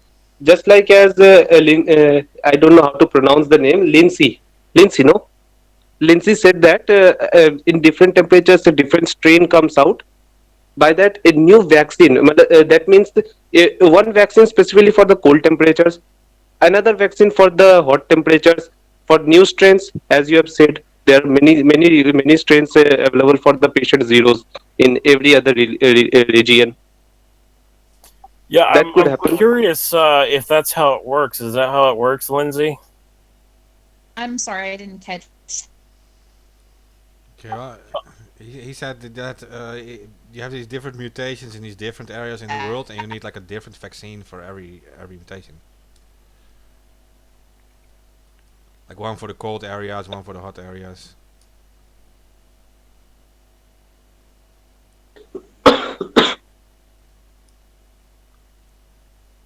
Did you hear that? Okay. I Mm, think she dropped out. Did Lindsay, are you disconnected still maybe. there? Yeah, it looks like she dropped out. I guess. I guess Yeah, that we yeah, should yeah. get used to that. Because of the internet and everybody using. Okay, hey, another thing. Hey, Netsky, can you hear me?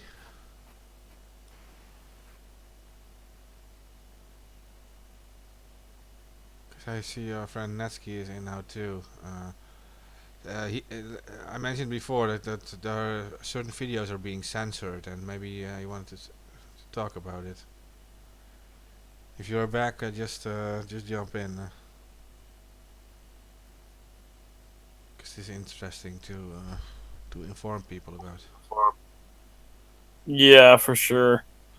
That's In the meanwhile, it's I total just wanted chaos to. AK tonight. Seriously.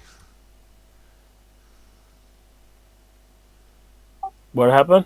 No, I said it's total chaos tonight because we're doing like a Oh first yeah, no. tryout in this server. Like, Yeah, we have a lot of people participating in the discussion, and that's good. I would love people to participate for sure. That way, we can kind of team up and disseminate information because there's so much going on. I just wanted to say before he gets back and speaks that in the U.S. they've now announced the first death of an inmate in a federal prison. Um, and I'm trying to pull up the prison. 1 second. Ruby, you can just talk whenever you want. By the way, we can all hear you. Can you hear me? Yeah. Yeah, you can jump in whenever. It might get a little chaotic sometimes because there's so many people the server, but yeah. So they announced. Just mind the 2 or 3 second lag sometimes with people. So Yeah, that's true too. There's definitely a lag going on. I'll mostly listen. I was just curious if we can jump in or not. yeah, of course. Yeah. You're live now. Yeah, you can jump in and say whatever you want to say. We'll jump in later if there's something that I want to comment on that somebody else is saying.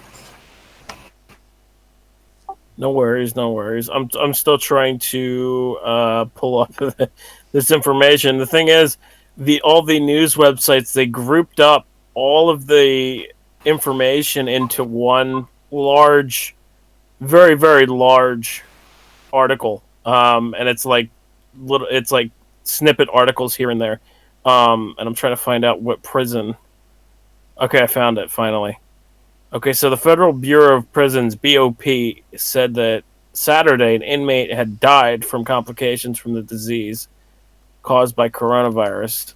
Patrick Jones, an inmate at Federal Correctional Complex in Oakdale, Louisiana, died from an infection of COVID-19. So that's very interesting that we're now starting to see prison inmates be infected by this because they're inside a facility. How are they getting affected by this besides people on the outside, right? So you would see like visitors would be one way they would get infected. The other way they would get infected is from correctional officers. So, yeah, I think this is a very interesting thing that Louisiana is the first to announce a death when I've heard from several verifiable sources that prisons in California, prisons in Florida are all infected with COVID-19. And there's other places as well that I've seen online. They said that Washington, D.C. had a case. Virginia had a case. So, I mean, there's several states now in the U.S. that have cases of COVID-19 in the prison system. I feel like there might be an opportunity to help people like Jeremy Hammond and Julian Assange at this time, but I'm not sure how because I had noticed that they randomly gave homeless people homes in California lately, and some of the prisons are letting go of nonviolent prisoners, but others are not, and I'm wondering what anybody here thinks maybe the reasons for that, maybe the motivation or ways that we can make that happen somehow. Well, I just read an update from the WikiLeaks shop. I subscribe to them. I know the guy who runs it. And they said that Julian Assange was denied bail because of the last time that he was in the embassy. And that's just bullshit. But the thing is, Julian is put these people on house arrest or something. It's dangerous to have all those prisoners. See, that's like a oh yeah, the Belmarsh prison has actually had over 100 cases. Oh, I'm sorry, 100 suspected cases already from the workers there. So yeah, absolutely. And Julian has underlying health problems with his lungs and other different issues that could make him a high risk for this, for sure. There's got to be some way to like push self-interest with these people because having these prisons, having all these people together is just going to spread it really fast if they don't. I don't understand why they're not, because if some areas are smart enough to do it, why aren't all the areas doing it? Yeah, for sure. And again, you know, I really do think that we should fight for getting Julian free using this because if not, he's going to die in that prison. And that's just to put it out there blatantly for people. And, you know, I'm not being insensitive in that. You know, Julian's own mother is tweeting about how he's going to die in prison if he's not allowed to be released. And that would be the perfect situation for governments, to be honest, because right now they are threatening all types of journalist rights and other people's rights in asylum, right? And if he dies in there, that's their perfect exit, essentially.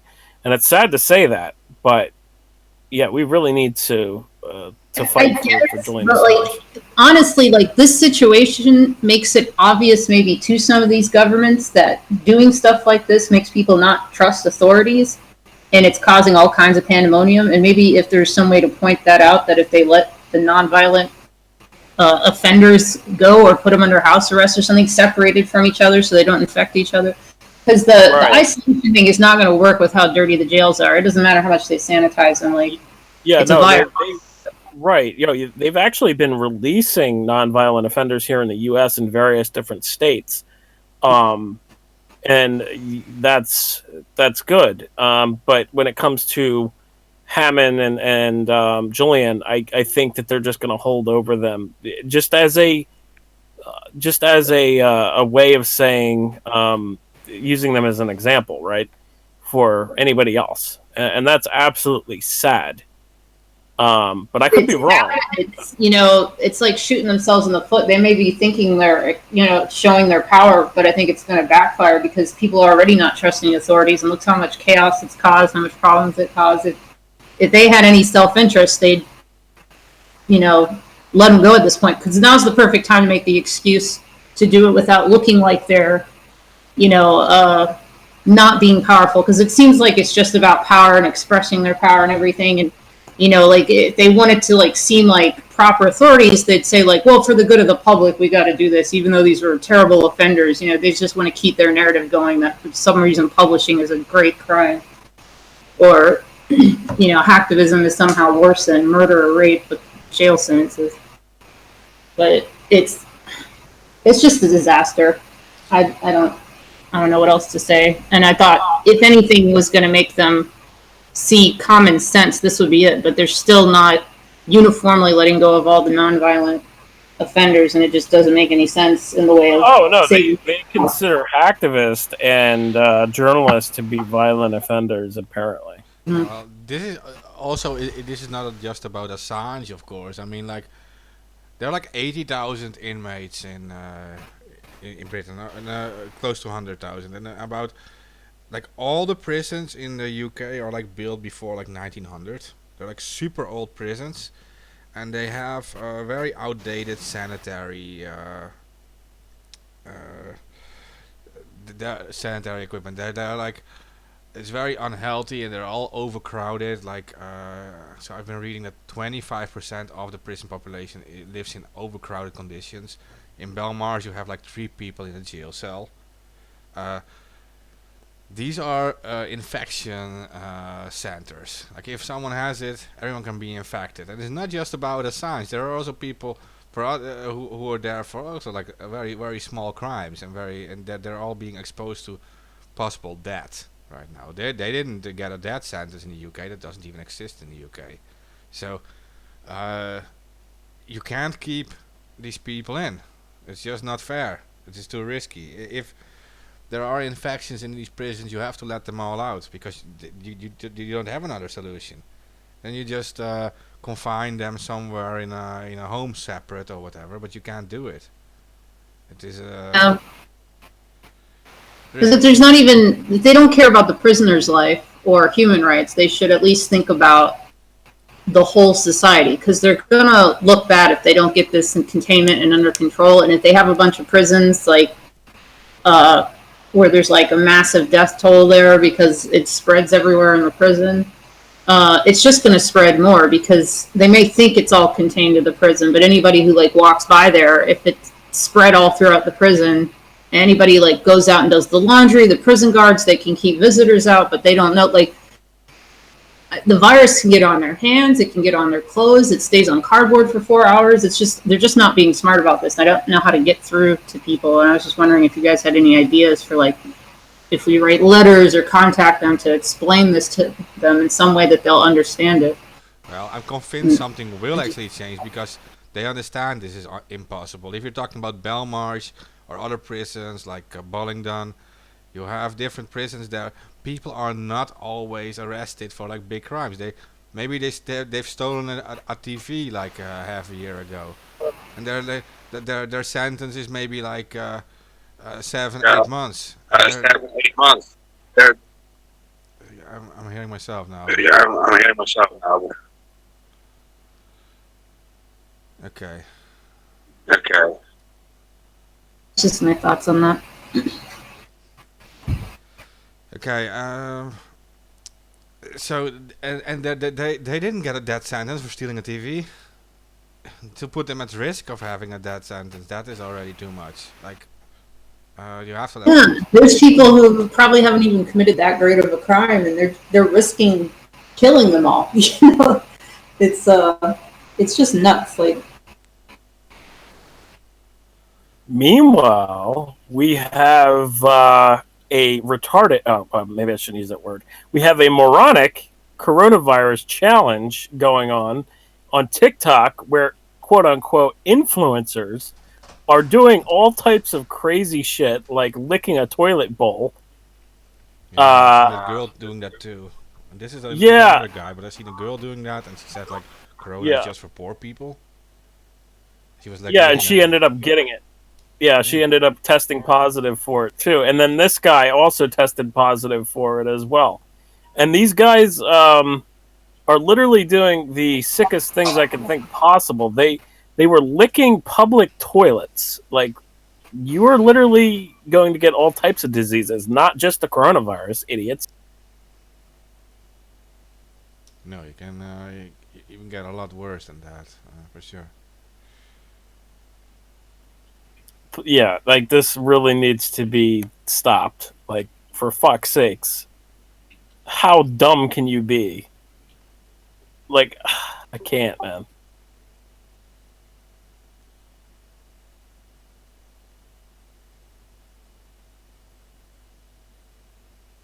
Yeah. Yeah, the fact that these are influencers, yeah, that is already shocking, right? They're like, they got this big reach and they're using it for that. Quote unquote influencers. Let's use the air quotes there. Yeah, to listeners, you want to say, don't get into these Guys, challenges. I'm thinking about something. Something is not interesting me. Not interesting. It's bothering me about the crime, the black marketing of dead bodies. This could happen that, as the WHO said, a patient who dies with corona, his body shall never be given to the to his family. So if they can say that this guy has been died, even if he's alive, and they can test some illegal experiments on him, this could happen, Yeah. or the illegal organ trafficking. Yeah, in certain countries, definitely, especially China.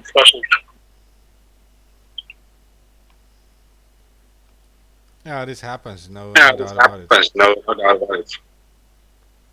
In my country, there actually this is not happening, but the sanitizers, then those gloves, and the personal protective gear, it is just in less quantity, and doctors are in more quantity here.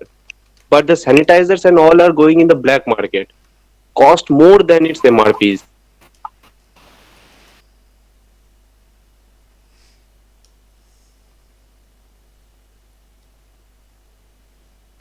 Yeah. Say the sanitizers are getting price gouged.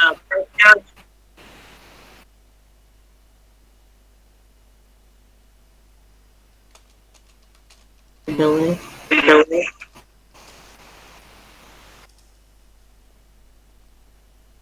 Some trouble in my end.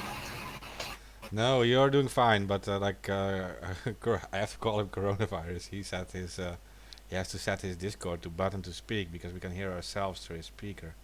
He got a very good microphone, so you hear The other yourself. day, I went to the store to get toilet paper, and there was 4 rolls for $7. They've already started price gouging here. 1 to 3. Yeah, we're starting to see a lot of shortage in toilet paper, a lot of shortage in food. And as much as I hate this organization, there are some good people in the organization. The United Nations has said that this could cause a food shortage across Europe and the U.S. Not only from banning imports and exports from other countries, but also from farmers getting infected with the COVID-19 virus. We would be facing a food crisis because the farmers wouldn't be able to do their jobs because they would be dealing with the virus. So, yeah, this is a interesting situation. Shopping trip for me was there's no disinfectant wipes because I was trying to wipe down the house. Toilet paper was $7, and there was 1 bottle of hand soap left. So, and I'm in Alabama at the moment. I live in Florida, but I'm not going back. because I saw those people on the beaches and going to vote and keeping the theme parks open to the last minute, and I'm pretty sure it's going to explode there like it has in New York and Louisiana very soon.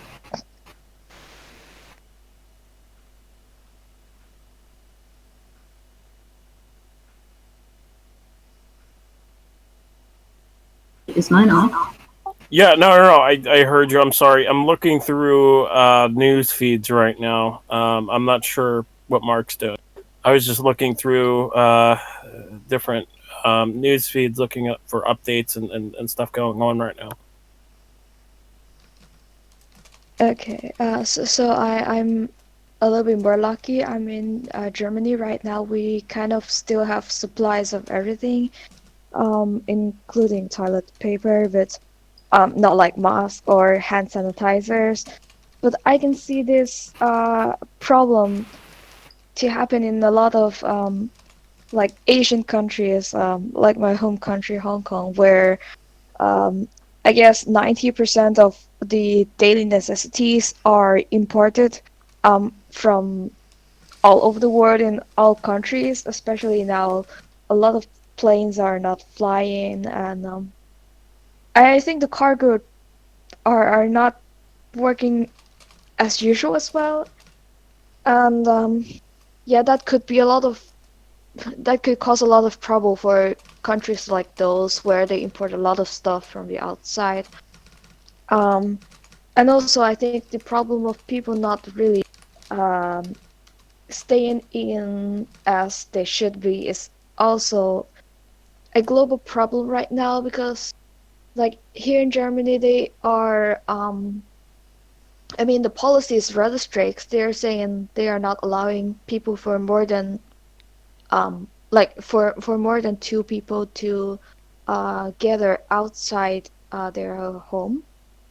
But like seeing outside my window, it's kind of busy still, and then on the news, I saw that only in this weekend, in every day, there are around like 200 cases of people found breaking these policies. And because these policies are not really like laws, they can't punish people really hard on that, and that's why people are not really afraid to break them. So people are still not taking this seriously enough. Like even in Germany, a place with tens of thousands of cases, people are still like not taking this seriously enough.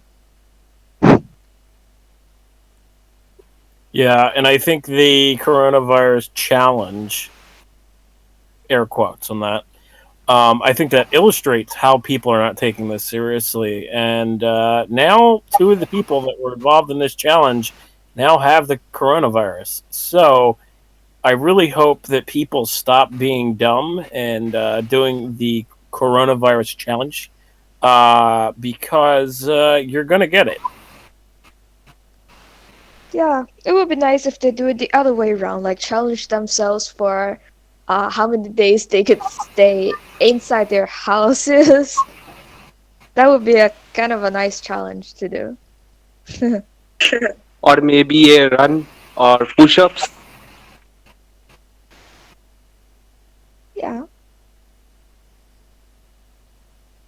Germany's doing pretty good compared to the US and other places. I was looking at the tracker earlier, and I guess it's like people don't want to be too authoritarian because there's some pretty funny stuff that I saw in India. Well, I thought it was funny at first, and I was like, well, not really good to like let police do anything too authoritarian because it's a you don't want to give in to those impulses. But like at first, it was amusing to see them saying like "friend of the coronavirus, enemy of the state," shaming people with pictures, but then they were hitting people. It was like, oh, that's bad. We don't want that.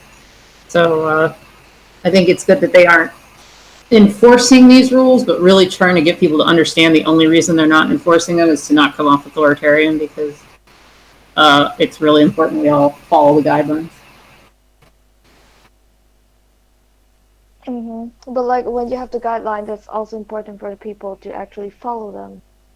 Because like when the guidelines are there, I don't know, you don't have enough people to actually look at everyone to check whether they're following the rules and stuff. It's on The themselves. problem is, it's not, um, stand, they're not really informing people what the virus does.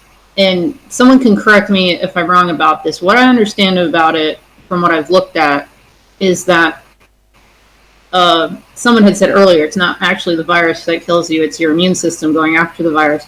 But the virus does break off like fibers in your lungs, and that's what triggers your immune system. And without those fibers, it starts, letting other stuff come in and irritate your lungs, and then they become inflamed, and that's when the immune system activates, and your lungs are so Yes, inflamed that yes, you can't really. yes, you are correct. A bit of correction that in case of coronavirus, the less powerful immune system fights for longer time, and the longer it fights, the more time the area gets swelled up or redness stays. Just take the example of your skin, like that, and that is what filled with the fluids, and that causes pneumonia. I think a great disservice to humanity was telling people it's just like the flu instead of the first signs are flu-like symptoms. That they aired that so much, and that people went around saying that because they didn't understand the difference between flu-like symptoms and it's not the flu. Like, it will destroy your lungs even if you're healthy. Not everyone, but like, there's a, why chance it? There's a 1 in 10 chance your lungs will get destroyed, even if you're like in your 20s, in your teens. I think Right. there was one kid that died recently. Yeah, yeah, There, I heard of that. That lungs will get permanently destroyed. But there are other sources which are telling that the lungs will, with time, the human body just replenishes the affected cells with dead cells. They are changing. The body get replenishes. The cells are getting new, and it will get healed with time. yeah. No, there's actually studies that were done where they said that after people had the coronavirus, their lungs function 30% less, and that this is going to be permanent damage for the rest of their lives. And in regards to what you said about younger people,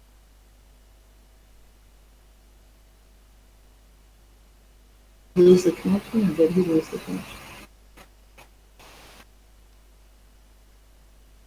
That's weird.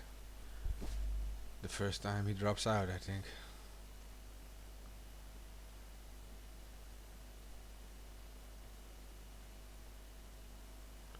No, it's not you. It's not your network.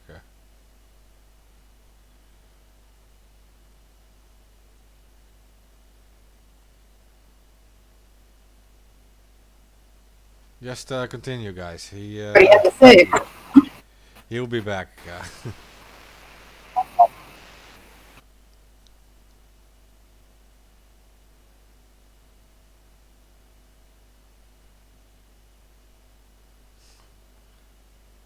I think everyone's being quiet right now because we all thought it was our connection got cut off. I was like, did my connection get cut off? I think it was just him in the middle of whatever he was telling us. Yeah. Yeah, to our listeners, just want to say, like, this is like a first tryout for these episodes from the Covid-19 server on Discord, and you can actually join on the air. You can just jump in the Discord server and you just go in the voice chat and you'll be on the air. But because we are trying this with so many different people, we do have some technical issues sometimes. People drop out, and yeah. It's okay. Just I don't know. Just go on, Ruby. Whatever you want to say. Okay. Well, I don't know what he was going to say about it, but yeah, my concern for people is that there seems to be like a general lack of information about what it does to the lungs. There's some people reporting on it, but it's mostly indie media that I've seen, like Jimmy Dore show reports on it. That they're not telling people, they're not emphasizing enough that you can get this and it may not do much, but the risk is the reason why it's different from the flu and people dying from the flu is that a lot of people will not die from it, but they will get lung damage from it, and that makes them susceptible to other stuff. So the total overall damage it does to the world's population is going to be great if we don't get it under control. So I did see a Belgian professor. He showed pictures of how the lungs looked like, and they had like a reduction of like 30% of the lungs. And he said like it's almost like glue in their lungs, and he was very shocked by it. He had seen it before. It is a very tough kind of like slime in your lungs, like glue, almost glue-like, and unique. And he said like with young people, it looks even like a war zone in their lungs. It was all in And Dutch. it's supposed to feel like you have something stuck in your lungs that you're trying to expel, and you can't because it's literally stuck to your lungs. Like it's that you're missing those fibers that help you expel things from your lungs. Yeah, yeah. And it is like your lungs are filling with this weird fluid, and it's all getting infected. But yeah, these are the worst case scenarios, of course, with like over 90% of people it never even reaches your lungs, because yeah, this is worst case scenario stuff.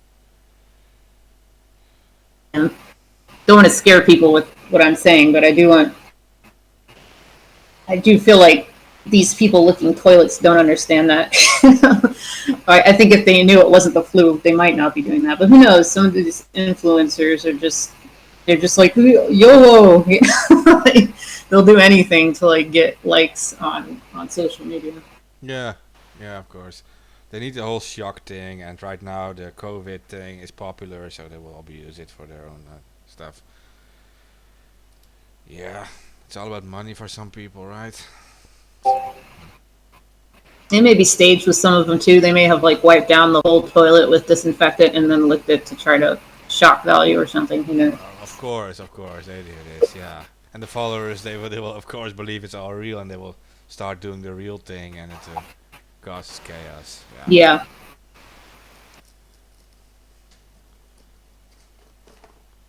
Of course, yeah. Like, and no one's going to notice the difference, and these people aren't that stupid. They're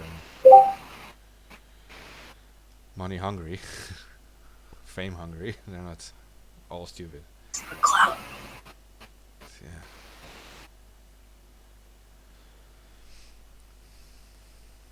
Well, so about the whole lockdown thing, in some countries it is working. I'm guessing it is like working in here too, like now in the Not Netherlands. working here. In my country, it's not working. It's just backfiring to us only. It's not working here. He's back. Well, in here it's working, but it's more like it's because it's like a voluntary lockdown.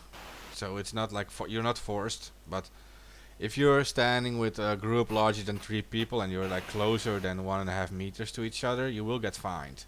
They will fine you €400, which is about $500. So Can you guys hear me? My laptop crashed. yeah, we can. Yeah, I ran out of memory. I had too many tabs open, too many programs and shit.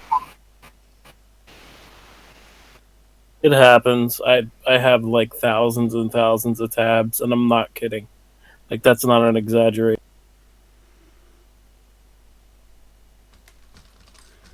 Go continue with what you were saying. What was I discussing? I don't even remember, man. Like, You were talking with Ruby, she knows all about it. I think. I can't remember. It was something about Earth. We were talking about it getting into the lungs and. yeah. Okay. I remember now. Yeah. So scientists have said that in research they found that people who are infected with the COVID-19 virus, even after they test negative and they're fine, that their lungs operate at 30% less than what they previously had. That's what I just said As to far you, as the the, capacity. from the Belgian professor. Yeah. Yeah, It's yeah, because the lung alveoles bursts. That's basically doing the most of the damage. Same as with pneumonia. right, yeah. Like pneumonia can cause well, also this virus can cause pneumonia, I should say, but pneumonia can also cause lung damage because if it's left untreated, then it can cause permanent lung damage, just exactly like this virus. But this virus can cause pneumonia that can't be cured by traditional means of curing pneumonia. So it's a different type of pneumonia. Well, to be fair, normal pneumonia, you can only cure bacterial pneumonia, like bacterial infections. You have Right. antibacterial Yeah. Yeah. antibiotics for it.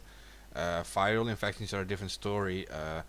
But when your lungs are getting infected by a viral infection, it is still possible that it also gets a bacterial infection. So they will still use antibiotics even with a viral infection, because it's like Yeah. a so-called super infection, is what they call it in medicine. Yeah, yeah, I know that all too well because I get my yearly case of pneumonia every year.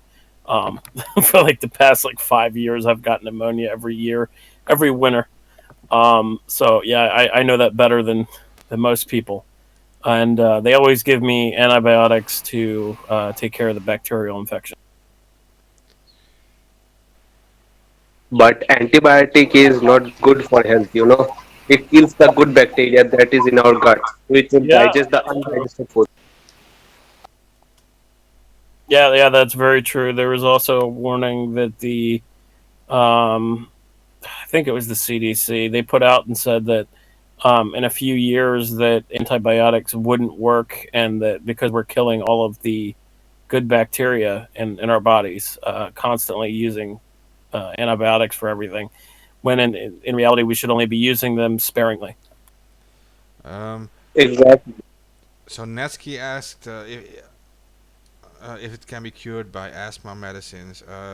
They don't really know what causes asthma. They think it's either genetics or pollution or hygiene problems. They don't know what causes it. So uh, I can tell you. Asthma is that it just in your body when something enters, it gives an response which is allergic, which can be in the form of rashes and itching, and this asthma.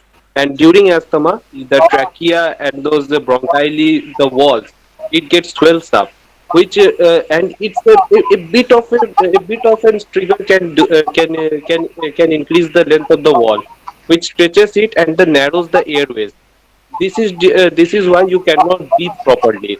And when you breathe, that small airway causes a whistling sound. That is what causes asthma. And those inhalers, what they do, they contains the muscle relaxing drugs, which does that. It relaxes the muscles, and that muscle then the airways open up, and after that we can breathe properly. That is what in case of asthma. yeah, NHS. I was reading NHS for this, which is the UK health service, Yes, yes, and they say like NHSG. the exact case of asthma is unknown. But what you're saying is correct, of course. Like genetics, if there is other asthma in your family, or if you have allergies, they say that maybe it's tobacco smoke as a child. Having had My, bronchiolitis, a common yes, childhood lung infection, they say all these things is possible, but they do say the exact cause of asthma is unknown. So it is not a virus. So what Netsky was asking, can you fight it with anti-asthma medicines? Maybe the infections, but not the virus. So because it's not a virus, I think that's yes, safe. it's not a virus. It's just a extreme reaction to a simple allergic trigger. Extreme reaction, and mine is genetic. Yeah. As I said earlier, my grandfather died of asthma. Yeah, I'm just reading it from these NHS and stuff because I don't want to give like false information. They will ban our episodes or whatever, so we'll censor it completely. Yeah, yeah, I know. YouTube is right now they are just deleting everything. They are demonetizing the coronavirus related content videos just to just because they know they're spreading. There are many people spreading awareness. They will have to send out money to all. That is why. Yeah, so I just wanted them to know if they're going to debate on this. They're actually debating against like NHS, so it should be safe then, because that's where the info is coming from. So yeah. Well, yeah, that's also a reason, and the other reason is because people are spreading false information, like real false information. I'm not saying like speculation of where the virus came from, like real false information, false cures, all that type of fun stuff. And that is a problem. I won't say that's not a problem. There are people that are profiting off of this by saying that there's a cure, or this will help against it, or that will help against it. And they're taking advantage of this, and that's a problem. Yeah. Um, I was just reading my newswire, and here's a very interesting article. The UK, which just recently left the European Union, is now using drones exactly like they were using in Spain and in China, with speakers on them to force people inside, and they're announcing for people to go inside or face fines or Belgium imprisonment. used them too, by the way. So Belgium, UK, China, Spain. Yeah. California, and also I saw one unconfirmed report so far that New York was using them. I haven't seen anything more out of New York, but I did see California was using them, and I can confirm California was using them. Okay, so Unfriended is asking, does COVID still hurt those who were infected but recover without any symptoms? So if you have a viral infection and you are You cured can of be it, reinfected. okay, so you have a virus and you cure without it, even without symptoms, you should have at least temporary immunity. They're still discussing how long you will be immune to it. Yeah.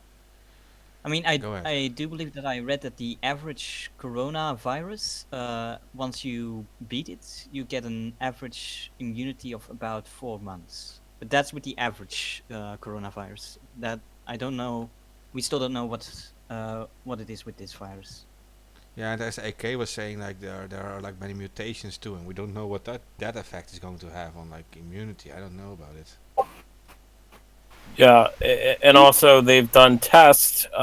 Just recently, they said that people who tested positive for the coronavirus and then later tested negative tested positive again after they said that they were cured of it. And they're saying that that would contradict the narrative that we can create an immunity to this. And if that's the case, again, back to what I said earlier, how the potential for this to be a bioweapon is very fucking high if the virus has the ability to circumvent the immune system. So I Yeah, read. You guys must have in the best case you guys must scenario, have heard about that. China was selling. No, the China was supplying faulty health kits in the news. That could be the problem. They're seeing it the positive, negative, positive, negative. No. The positive negative was actually in China itself. So these were tests that they confirmed were legitimate. I do want to jump into that too. That's a good point. But there was somebody else who wanted to say something. I don't even know how to say your name, man. I'm sorry. Yuskas. U.S. Kaza? just say Usk. Yuska- That's easier. What is it? Usk. Just say Usk. That's easier. Okay. Usked? All right. Usked. Okay. Yeah, I basically wanted to say that in the best case scenario, those were basically false positives that were given, or at least false negatives, may be the correct terminology. Yeah, because they said like maybe there were like remains of the virus still being somewhere in the body, and that they could be traced like Yeah. months later. Yeah. Or maybe the test was just not good enough to detect that the virus was still in there, and that they were still sick.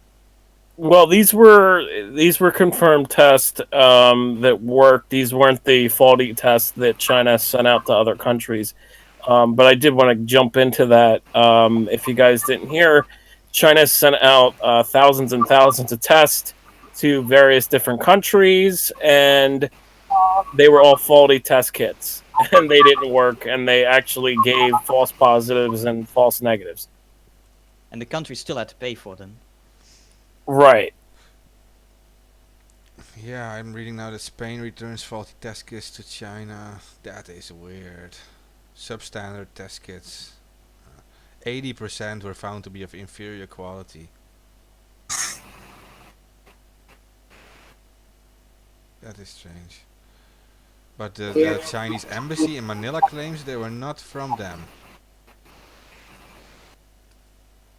So they say someone else actually did this. Well, whoever did it, I mean, they were faulty test kits that could potentially cause the numbers to shoot up or be wrong in regards to the number of people that are tested positive or negative. I mean, it can go either way. Okay, this is reported by CNN Philippines, March 29, and the Chinese embassy in Manila claims that faulty test kits mentioned by Department of Health were not from China, pointing out that the said items were not tested by the RITM, Research Institute for Tropical Medicine. Yeah. So somebody sent test kits trying to make it look like it was from China, and they're saying it's not from them. Yeah, that's pretty much the story they're giving. Yeah, someone wants to make China look bad, but yeah. Yeah, and that it came from China, and the guy who whistle blew on it was silenced. It's kind of weird. It could have been prevented early on when he was trying to tell them that he discovered it, and for some reason he was put away, and then he died from corona, and I found that odd. Well, he was released and then died. But yeah, there was, I think, 6 or 8 different people that were arrested by China trying to whistleblow on this virus and trying to warn them that this virus was coming. Mhm. And they were all arrested, and Yes, that is what happened. China tried to hide it, and due to this, this has become pandemic. yeah, and also, China has lied about the numbers of people that have died from this. We have been reporting on ABB that there was way more people dying, and that there was a news organization, NTD, that had a leak out of Wuhan of a funeral home talking in discussion on a phone call where they said that they were burning up to 100 bodies a day at just their one funeral home. And that wasn't the numbers that we're reflecting in the data. So now we have new information that just recently came out, which says that the information from the funeral home was accurate, because there's now funeral homes that are giving out urns to families that were affected by this, and those funeral homes being said to give out 500 urns a day each to families in Wuhan. And there's pictures of all this, and you should see how many urns there are. I mean, it's thousands and thousands. It's a pretty incredible picture to say that China had lied about this, and Mhm. and not to be full on conspiratorial about this, but there could be like triple digit thousands, or maybe even 1 million people that died in China alone from this virus. And there was also a report I saw of how 21 million people have stopped subscribing to cell phones in China, um, and the the Epoch Times said that this could mean that the virus totals are much higher as well. And yeah, there's a lot of people that were infected in China. You could tell by the response that they had that it was a lot more than just a couple thousand people that died from this, because they had a full-on response. They were spraying disinfectant all over their cities. I had videos getting leaked out of China. They had people that were being welded inside their freaking apartments. I'm not kidding. Hmm. Like there was some crazy videos that we put out there that came directly from people using Weibo and WeChat and all the Chinese social media sites, because as soon as somebody would upload a video on these sites, they would get banned. And I had one or two people that were kind of leaking videos. Actually, I had more than that, to be honest, but there's people that were leaking videos off of Chinese social media, and it wasn't only me. There was other people online that were leaking these videos as they came out. And the chaotic situation that we were seeing, it kind of contradicts the narrative that it was only 1,000 people that died in China. And I think really we could see that by looking at Italy and looking at Iran and now looking at the U.S. and how bad it's getting in the U.S. The U.S. Is now up to 100,000 cases. So I mean, I think that's a big impression to show that the Chinese government lied for sure. Yeah, there's a lot of odd things that I noticed. And in the way of conspiracy, I'll just give like one little conspiracy and give it over to other people because I want to separate what is theory and conspiracy with what is fact, because otherwise you get these people who, like we had for a couple of weeks, the ones who kept trying to say it was a hoax or it was the government just trying to keep everyone indoors for some reason. They want to crash their own economy because one world government or whatever. But like one thing I remembered, I don't know if anyone else will remember this, but a couple of years back, there was this odd video viraling of like a plague doctor who was like holding up his hand and he had like lights in his hand and stuff, and there was all this secret coding in it. And he said like it was all in binary. The binary said like translated to death, and you have less than 1 year from 2020, which would be like 2019. And it's just like really odd because he's like warning people of like a plague and the president and stuff, and people are just like, what is this? Is it an art project? Is it a promotional thing for a movie? And everyone just concluded it must be some promotional thing for a movie because it was copyrighted, but no movie ever came out related to it. And I just went back and found it, and I just thought I'd remind everyone that there is a video that like, predicted that in 2020 some sort of like, plague or virus would spread around, and now it's happening. So I was just like, oh, it's so weird, it's so creepy. And then with the other things, like... You post that? Because I don't even know what you're talking about. Really? Just, You don't know about it? It is eerily similar to the average anonymous videos. Okay. Yeah, I honestly have no idea. Like, here's the thing, okay? Like, I soak in a lot of freaking information every day, but there's things that I miss and I don't see, like trending things to it most times. But I mean, just look up creepy plague doctor and it'll pop up in the search on YouTube. It was something that was aired like 4 or 5 years ago by this one weird account, and it was going around Reddit for a while. Yeah, and later on, a claim was made by a guy that he made it, but the guy who claimed he made it, he was never able to reproduce the exact video with the exact suit. Right, you know what I'm talking about. At least one of you knows what I'm talking about. Yeah, of course. I just found that weird. Yeah, I grew up in this culture. So did I, but I guess I missed some of the things around the years. Like 5 years ago, this happened. Fuck. Yeah. Like, that's my one creepy conspiracy theory thing I wanted to like put out there. The rest I'll stick to science, but. Yeah. I just always loved plague doctors, so I immediately remembered it. I was like, "Oh, that's creepy." Yeah. Now I do want to mention one thing real quick, and that is about the whole test kits. So there is a professor from the UMCG, a very highly regarded hospital in my country, a university hospital, and he says these test kits are bullshit. Any lab can test for this virus. Any modern lab is equipped to test for this. There shouldn't be any limit to it. They equipped 5 labs themselves already to test for this. And any government, all governments around the world should be able to test for a COVID with basic laboratories they already have. So just saying, the governments are choosing to use certain patented tests, but they don't have to. They can test in their normal labs. Yeah, that's interesting. Because I also think that considering the amount of bad tests that or bad kits that we have been given, I think governments should also just consider not taking any of them. Yeah. Because if we have to spend more energy finding out which ones are working correctly and which ones aren't, then we are at actually testing people.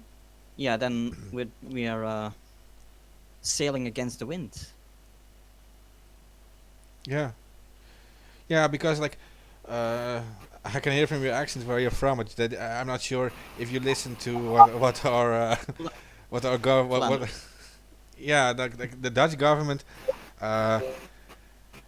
said in their debates already that Roche from Switzerland is not providing the tests, and they have the patents, and they want to now create like an emergency forced license that they will force Roche to provide with the ingredients and the methods to make it because they should. It is like a health emergency, but next to that, like while we're waiting for that, there are several professors in our country from other hospitals already saying like, yeah, we're not even going to listen to this national strategy. We have equipped our own labs for this, and we're already testing 5 times as many people in the north of the Netherlands than they are testing in the south, because we're using our own labs.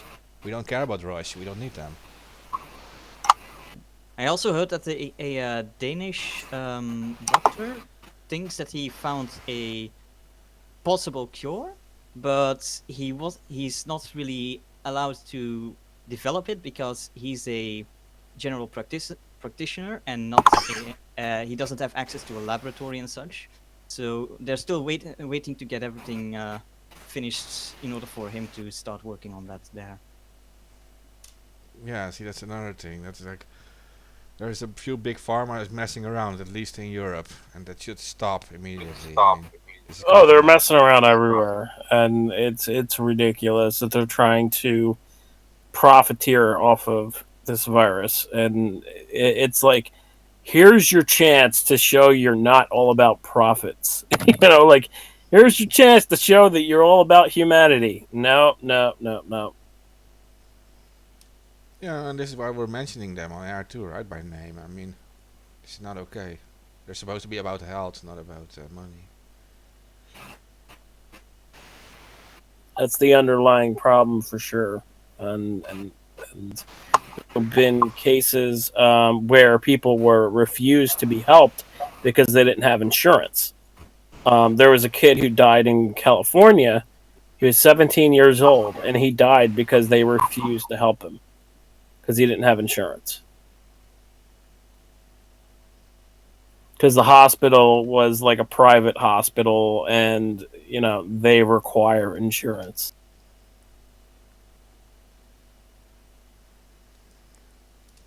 Okay. Someone is asking to provide information from Chile. So I am checking. There are 2,139 cases and 230 cases today, new cases. Total deaths is 7, 1 new death today. I'm not sure how reliable these numbers are. If they're doing the same as the rest of the world, they're not testing everyone. That's for sure. Right. Yeah, the countries like South America continent. I meant the continent of South America and Africa would be the 2 worst hit when it comes to testing, because they don't have the money to get the test. there was a leader in one of the African countries where he said that he was asked, "What's your secret to having so many low number of cases?" And he said, "The secret is we don't have enough tests." Yeah. And the interesting is, like in Chile, there are still these mass protests going on too at the same moment. Yeah. This is right now Yep. going on. Yeah. France still had the yellow vest coming up. Yeah. Yep. Uh, so in Chile, they say that most the cases are imported from Southeast Asia and Europe, but there are also now a sizable quantity of untraceable infections, and the country is now in phase 4 of a pandemic. On the 25th, it reached over 1,000 cases, and there was also the day before was the first case in Easter Island, considering that's close to the region.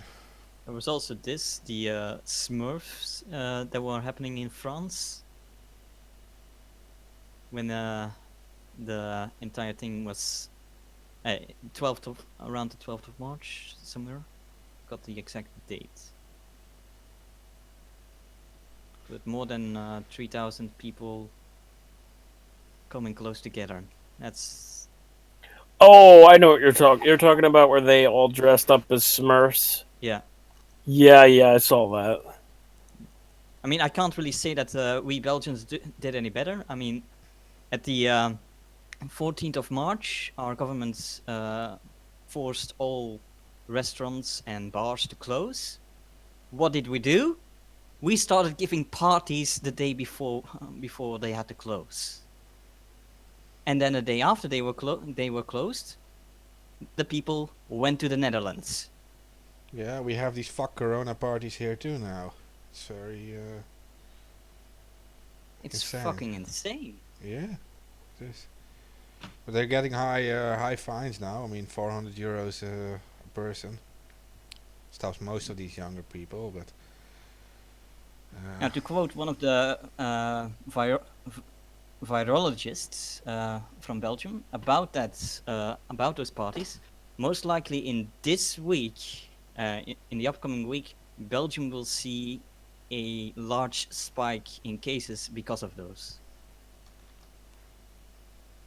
Yeah, no, they warned the same for in here too in the Netherlands. The first weekend, all people they just all went out to like parks and watch trees together and all holding hands, go to beaches. Like the first day of summer, the sun started shining. So yeah, it's shocking. These people really don't understand what's going on.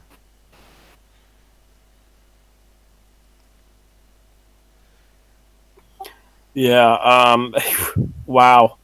So I just found this update for India. Since we had somebody from India on, I think he just left. But there is a group of 15,000 people that have basically formed a guru to spread the virus in India, Oh my god. thanks to a sicko religious leader. I mean, how many of you know about the corrupted blood incident? I'm sorry. Yeah, the corrupted blood incident. It was an error in the code of World of Warcraft back in 2000. I forgot the exact date, but 2005. 2005. Okay, but it basically meant that a virtual disease, as it were, spreads throughout the entire game and across the servers. And scientists actually can have used that event as a sort of model on how people behave during pandemics. And one of the things people did was try to actively spread the contagion. Yeah. So just for background information for people who have no idea what you're talking about, like myself, what exactly did this error in the code cause? What did it do that?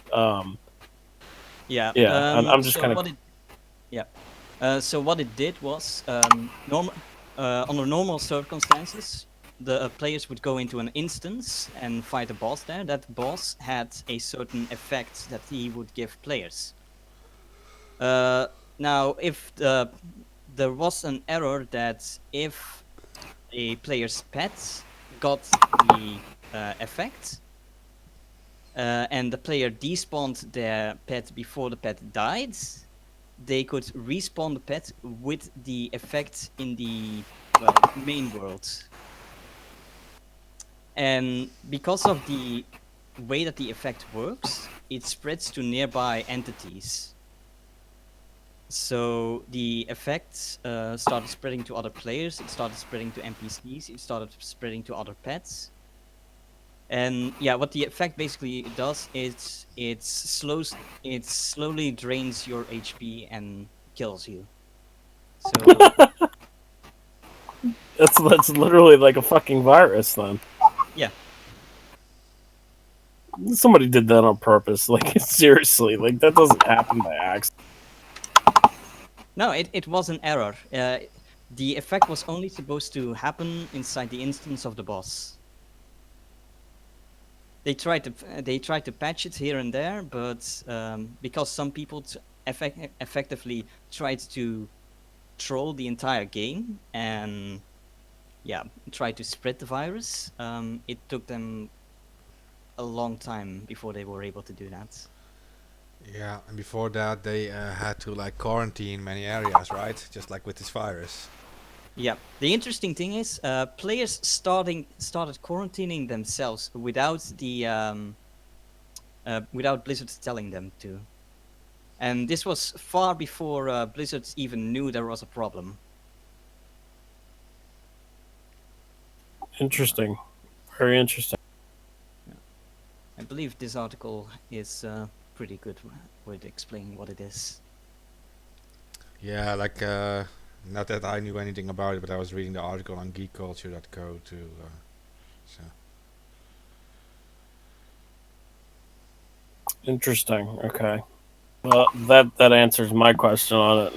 I think that would explain it to kind of the audience as well, as much as we can. For that, yeah. Yeah, so that is like that was like a virtual pandemic, and the models could have been used for that, like the whole quarantine concept of quarantining areas. We're on like we're not exactly on a full quarantine here yet. Like it's like a lockdown they call it. It's like a partial lockdown, voluntarily lockdown. But Italy, yeah, is facing these full quarantines. And the US is going to face them soon too. And I'm basically most afraid of what will happen once stores run out of food. Once there is a big disturbance in the logistics, I think that could end up being a bigger danger than the virus itself.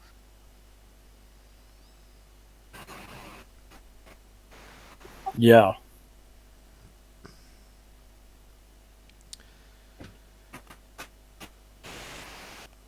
We were discussing the everlasting effects that it would have, just alone on surveillance. But also there's other different things that we could go into. And another thing that I think we should discuss is how fake cures are going to kill a lot of people as well. Um, there's an article I just posted where it says industrial alcohol coronavirus cure kills hundreds of Iranians who were drinking industrial alcohol in an attempt to cure coronavirus.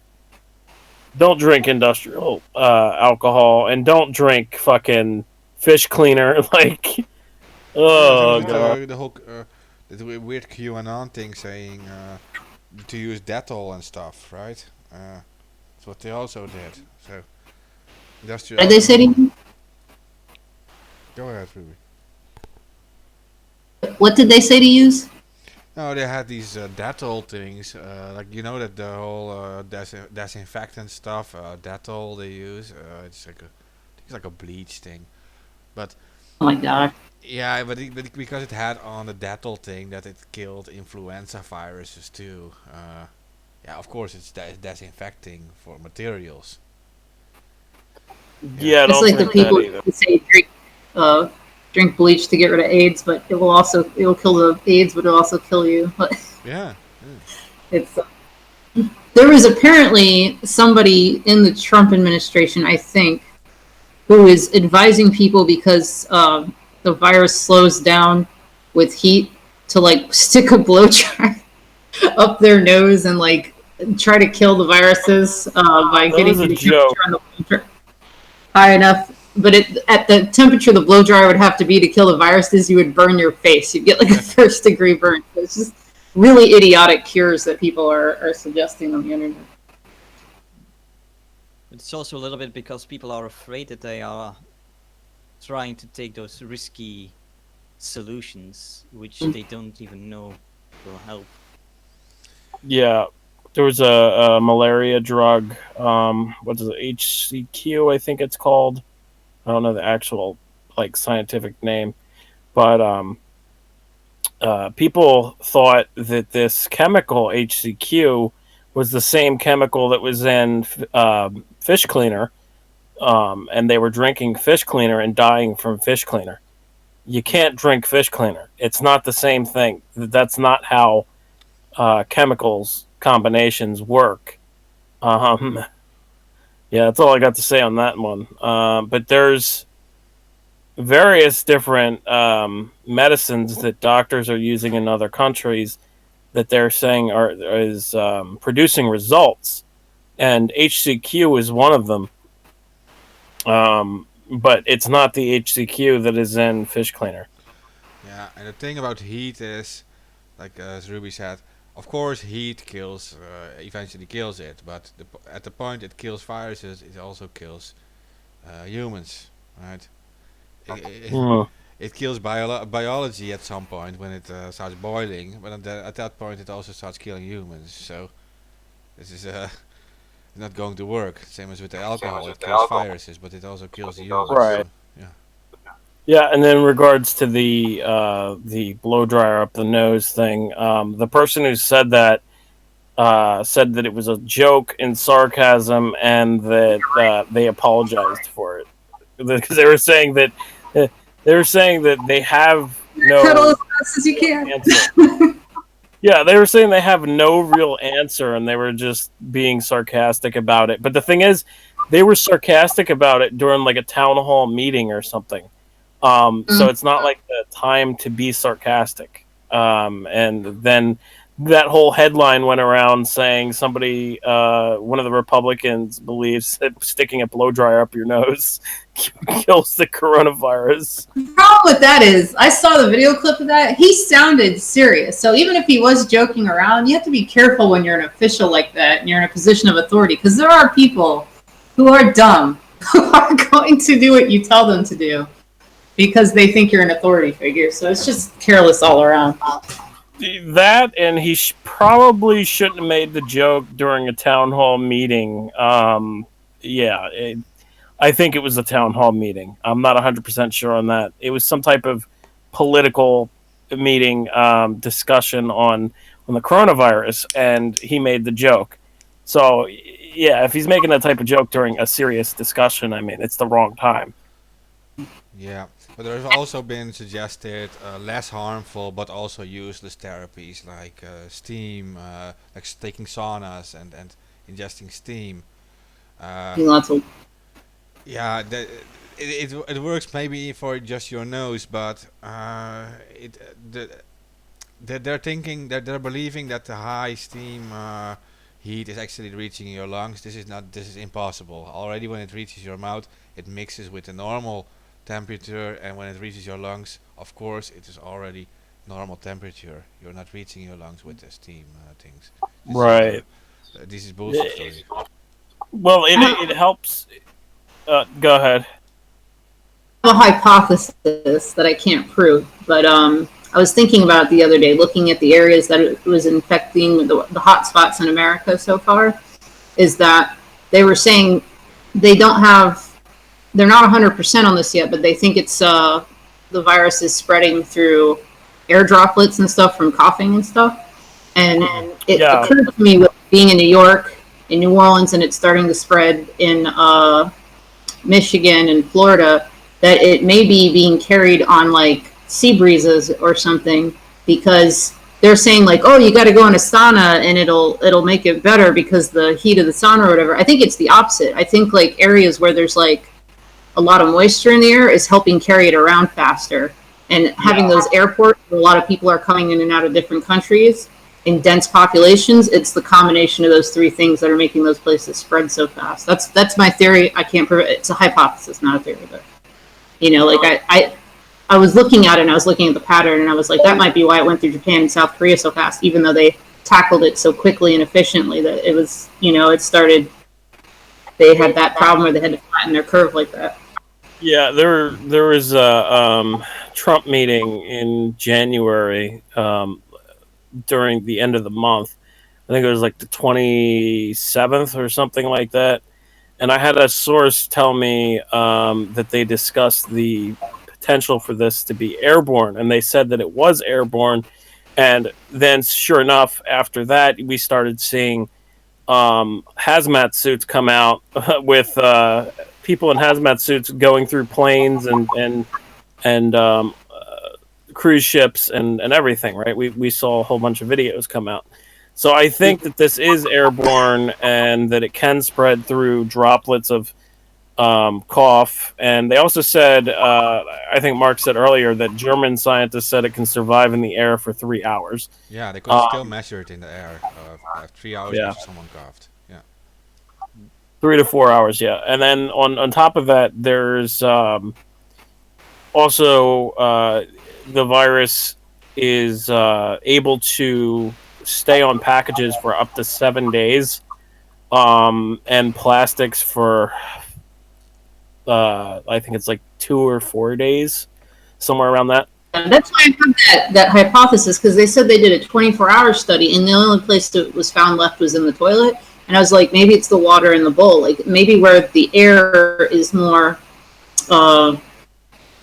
humid, it actually carries it farther. That's just the thought that I had, but there's no way to prove it. Well, I'm not a scientist. There was a case in South Korea in an apartment where everybody in the apartment complex got the virus where it traveled through the pipes.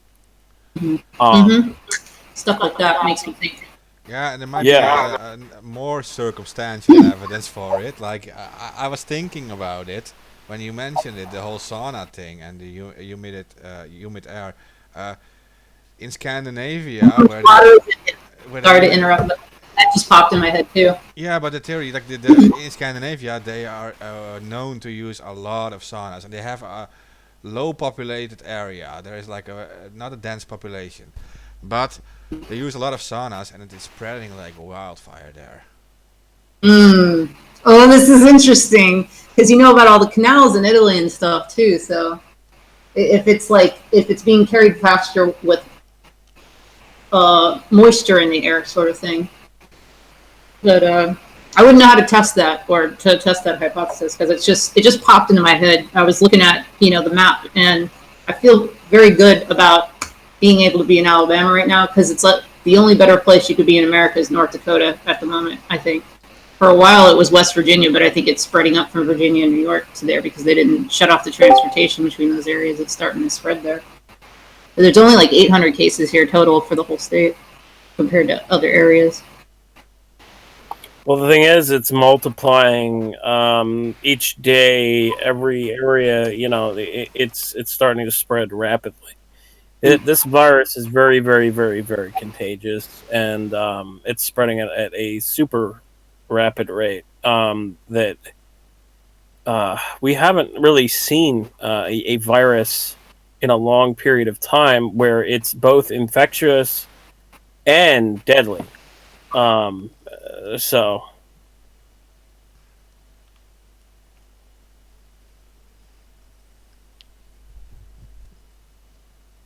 You have to look into that for sure.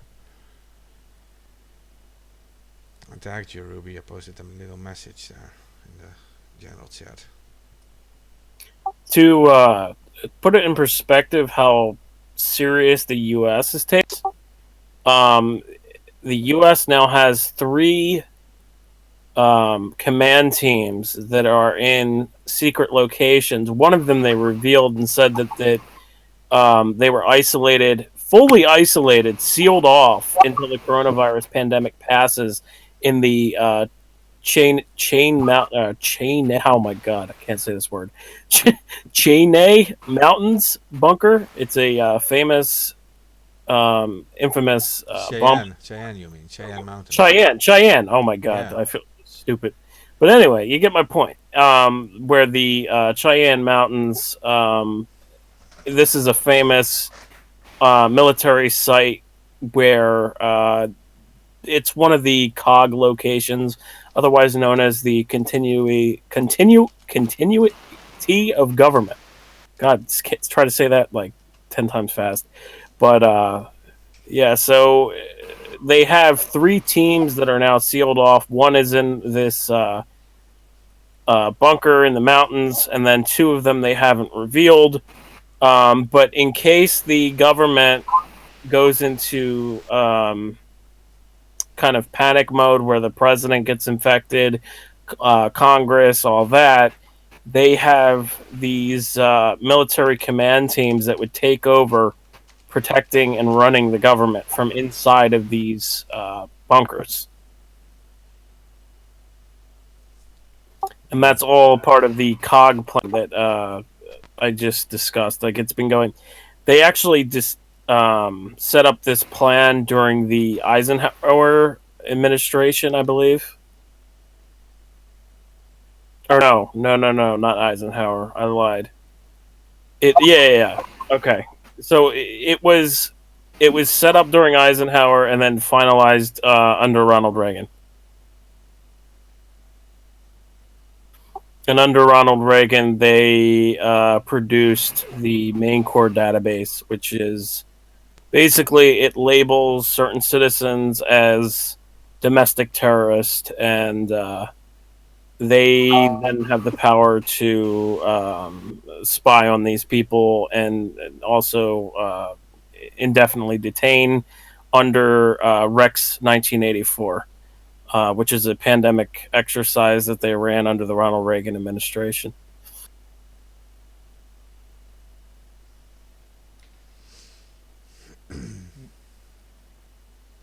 Just some fun information for everybody. Interesting. Mark is distracting all of us with these funny. Sorry. MacGyver. I had to do it. You talked about Cheyenne Mountain, yeah. Oh man. We have Stargate SG1 fans in here. The Stargate is below Cheyenne Mountain, so yeah. Good joke. Yeah.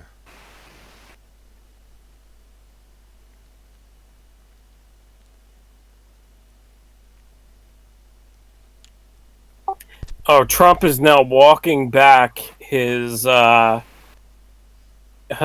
aspiration, he says, which was an aspiration, to end the quarantine by Easter. And he's now saying that the virus lockdown is now extended until April 30th, stating that the pandemic will peak in 2 weeks. We are being run by a fucking moron, America. Yeah, in here they say they're expecting a peak at the end of May. So I'm not sure. 2 weeks is a little fast. I watched a portion of the press conference, and it looks like, I don't know, someone dragged him in the back and got his head straight or something, because he was just like, oh, I'll just refer to the Dr. Fauci when you guys have medical questions, because it was a different attitude than it was the other day about, we're going to let everyone out on Easter. I think someone went back and told him, like, listen, if you don't want to have the legacy of being the worst effing president in the history of all presidents. You need to like not do this because it would peak again and we'd lose about trajectory wise about 2.2 million or something people to coronavirus, even with it only being a death rate of like 2 to 4%. They're not sure because they still have to do testing. So I mean, this virus is so contagious. They have no idea how fast all this will be over. Like, No. it's absolute insanity. They're all basically playing a guessing game of when this will peak. I mean, it could peak in months. They don't fucking know. The only time we know that the peak has happened is probably a couple of months after the peak has happened. Right? Yeah. Playing a guessing game with when this is going to peak is absolute insanity. I get that some people are uncertain and they want to be able to have a time frame of when they might be able to go back to work, because myself, I was like, I didn't have a full understanding of how long this would take. I understood that the curve needed to be flattened, and I thought, well, I will just sit in. I was working on the Tulsi Gabbard, really stopped right after we did South Carolina because this stuff started going on with coronavirus, and then she dropped the campaign to like focus on that, and I think it was to join the National Guard and stuff. But I went over to Atlanta and I was going to like give out material, and just couldn't anymore because they were recommending people not go out in the streets and stuff. And so I thought, well, I'll just sit it out till the end of March and then go back to Florida. And as I started to do more research, I realized, oh, yeah, that's not a good idea. I should go where I have friends in Birmingham because Alabama has the least cases and that'll just be a good place to be. But I had this whole plan to like do a series of art shows and to release a comic book into stores, and there's going to be no stores open. It's not an essential service. So I'm just like, wow, my whole plan for making passive income is gone. So I get it, all the small businesses and stuff that are just like, when are we going to get back to normal? When are we going to get back to business? But I don't know, lying to them and telling them that you can do it by Easter, I think it's just going to piss people off more. Like, they just need to start giving everybody UBI and getting realistic on it. But more than $1,200, because that's not going to do it. That's just, they're going to run out of money and there's going to be riots and shit, and looting, people smashing in windows, I think. Yeah. I think that. Go ahead.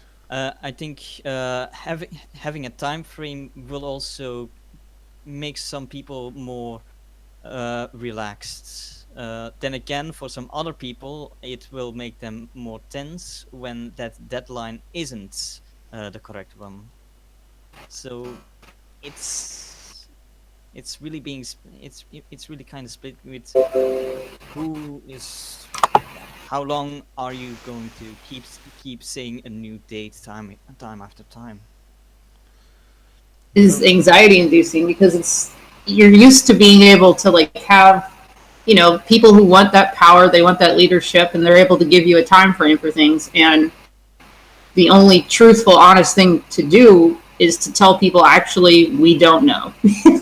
Anything else is a lie. But it's also that uncertain feeling is just, a lot of people don't like that, and they want some other answer. They want some sort of plan, and we're all just kind of sitting here in this weird, surreal, alternate reality right now. Because on the one hand, it shows you that all of this is just, like, we can change these rules of our society anytime we want, the snap of the fingers. The only reason that's being held up is that we believe it is real. Like, money is real because we say it is real. But at the same time, like, we have these structures in place for a reason because everybody is supposed to agree to the rules. But I think it's in one way good for everybody to sit and think about that. But on the other hand, the uncertainty is going to cause a lot of anxiety, I think. I've been feeling it. myself. Yeah. So what I also think is a big problem, and I think Unfriended actually says it perfectly, and he says like, I don't want to make this political because it's not about Trump, but he says like Trump is putting out whatever pops to his head, and know for a fact Trump has no medical knowledge at all. Now, this is not a Trump problem. The problem is we see this everywhere, that there are politicians in power where during a pandemic who are actually not from healthcare. The When you're dealing with a pandemic, you would at least expect that you put the healthcare professionals on important positions to manage this. That's what I see everywhere. I see the economics people managing healthcare, like in my own country, right? Uh, they're not used to dealing with anything healthcare. They're used to dealing with money. That's all. So this is a big problem. Yeah, yeah, definitely. And that's the problem is in regards to Trump, he wants to put the economy ahead of our health. And he thinks that by saying that we're going to reopen by Easter would help the markets. That's the way he was thinking. He wasn't thinking about public health. So he's thinking about the economy. And it's a good thing we have doctors that are thinking about public health. And it's funny because he actually got rid of the pandemic response team um, in 2018 when he ordered John Bolton to basically scrap the pandemic response organization after a head of the organization ended up quitting. They never replaced him, and they just scrapped the organization and everybody that was in it. And that pandemic response team is actually previously responsible for pandemic response, not only in the U.S. but also internationally. So I think that that's a really big thing to point out. Yeah. Well, you should, as a leader, you shouldn't be afraid to actually delegate certain things. So you put the management of an actual virus pandemic into the hands of virologists who understand how to manage this, and you just put this part in their hands, and you focus on the other stuff. Maybe you focus on getting a good deal on the equipment you buy, but that's about it. Like, yeah, I don't get that part. Because any good leader would understand this, right? You just do this. You hand it over to the professionals, and you can still help them in making good deals. I mean, you're the president, but yeah. I will say I'm a Trump fan, but if he had anything to do with the appointment of Dr. Fauci, he seems to know what he's talking about. So I don't have too many issues with him yet, but I don't know a lot about him except for what he's saying about. He was an expert actually under the Obama administration and under the goes all the way back to the Bush administration, I believe. Yeah, well, it isn't just. Well, he's given the facts. I haven't seen any issues with him in the way of how he presents the information. He seems to be very nonpartisan about it, and Yeah, it isn't a specific Trump problem. I mean, it's a problem for all politicians, right? It is, yeah. But if I'm going to praise Trump for anything, it's going to be deciding to have Dr. Fauci speak instead of him speaking about it. That he did that today because I watched that just to see what would happen. The picture of him, like, oh my god, and just what you say is so dumb. Just to know when you don't know about something and you let someone who does know that subject talk about it. So if there's any Trump people listening, I do think it was smart of him to let Dr. Fauci just take the stage on this one. This picture, the audience can't see it, but basically it's a picture of Trump and Anthony Fauci, and it says, "When what you say is so dumb, the infectious disease expert touches his face." That is such a good meme.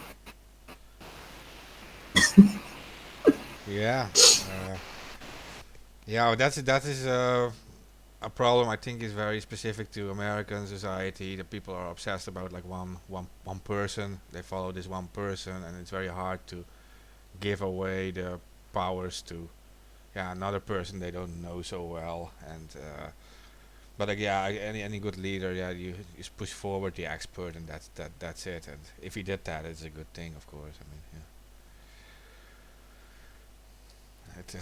People who prefer to talk to or like to listen to the one person that they trust. Like there's a lot of Trump supporters who only trust him because they don't trust the media, and that I don't think they should be trusting Trump, but I can understand why they don't trust the media, and that is something that the society should think about as a whole and try to fix, because I think we used to have better things in place to not allow propaganda into our media while still protecting like free speech and publishers' rights. There's been a lot of CIA agents on the news and running things like the Washington Post and stuff that I can understand why people don't trust the media. Well, that goes back to the church hearing in America, and it goes back to the CIA getting caught in the 1960s, the 1980s, running CIA propaganda operations under Operation Mockingbird, whatever other operations they ran. They also ran other media operations for sure, but the only one we know about publicly is Operation Mockingbird. But basically, under the church hearing committee, the ruling put in place the Smith-Mundt Act, and under the Obama administration, the Smith-Mundt Act was repealed. The Smith-Mundt Act basically said that the U.S. government and CIA was forbidden from using propaganda against the American people. Now, after Obama repealed that in, I think it was 2013, after he signed NDAA in 2012. Basically, it allowed the U.S. government and CIA to now use propaganda against the American people. So we need to reinstate the Smith-Mundt Act and tell the CIA to go fuck off. And they also ran propaganda operations under the Bush administration before the Smith-Mundt Act was repealed under Obama. So, I mean, we have all of these propaganda operations that they ran over the past couple years. We know that from Michael Hastings, MISOC, which stands for Military Intelligence Special Operations Command. And basically, MISOC runs propaganda operations, both foreign and domestic. They ran a foreign propaganda operation that they then used against U.S. senators to justify the invasion of Iraq and Afghanistan. So we know this goes on, and we know the CIA does this stuff. So we need to reinstate Smith-Mundt and tell the CIA to go fuck themselves. Totally agree. Yeah, well, Mockingbird is not a big secret anymore, of course. It's just like you can find all about this on Wikipedia. Like back then, it was used in the Cold War, and they infiltrated news agencies like ABC to create so-called counter propaganda against the Soviet Union. That's what they said. Not just news organizations. They also infiltrated just like comic book stores, I mean, comic book publishers. They infiltrated. That was already around World War II, right? Because they used Captain America and all these things against the Nazis, right? Of course, yeah, right. Yeah, they say that that's when they started doing it, but they also were doing it during World War II. So it was probably done under the what is it? The SSI? What is it? Not SSI. What is it? What is it called? What's the organization? I can't even remember right now. Cut off. I remember The CIA predecessor. I can't remember what it's called. Like, I don't know why it's just blanking.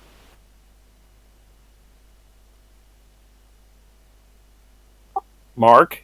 Oh, that upper the organization before the CIA. OSI. Yeah, OSI. I was SSI. I like fucking out of it, man. Like, but yeah, under the OSI, they were running those operations, and that's the predecessor to the CIA. So I mean, Office of Scientific they were Intelligence. with no, comic books.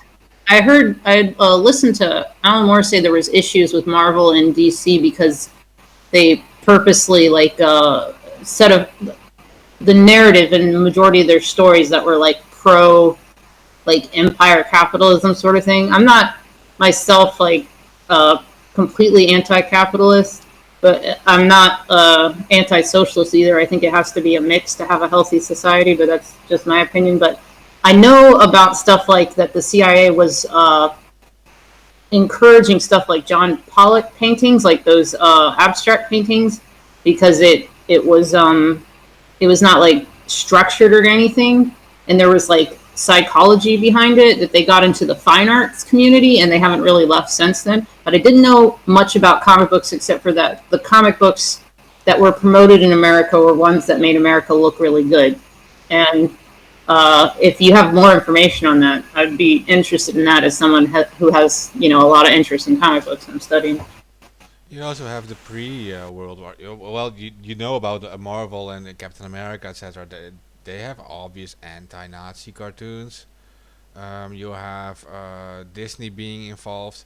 It's strange because Disney, at first during World War II, The anti-Nazi stuff is good, right? There's other issues with like I remember I had seen something about how they tried to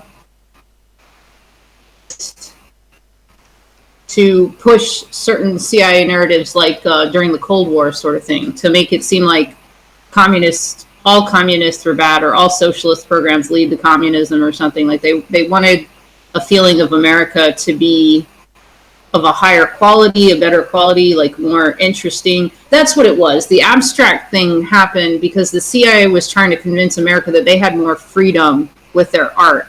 That abstract was like happening in America because we could do whatever we wanted, where other places had to have like this structured art or it wasn't considered art, and they didn't have as much freedom to be creative. And there was a whole, I think it was WikiLeaks posted about that a long time ago, and I found that really interesting. well, But, Disney, like you mentioned, Disney did make anti-Nazi cartoons, but in 1938 he was the only producer who was ready to talk to Leni Riefenstahl, and then Leni Riefenstahl was the main director for Nazi documentaries. He worked for the Nazi Party, so in 1938 he was still supporting the Nazi propaganda machine, which is weird. Like during the war he was switched to the other side.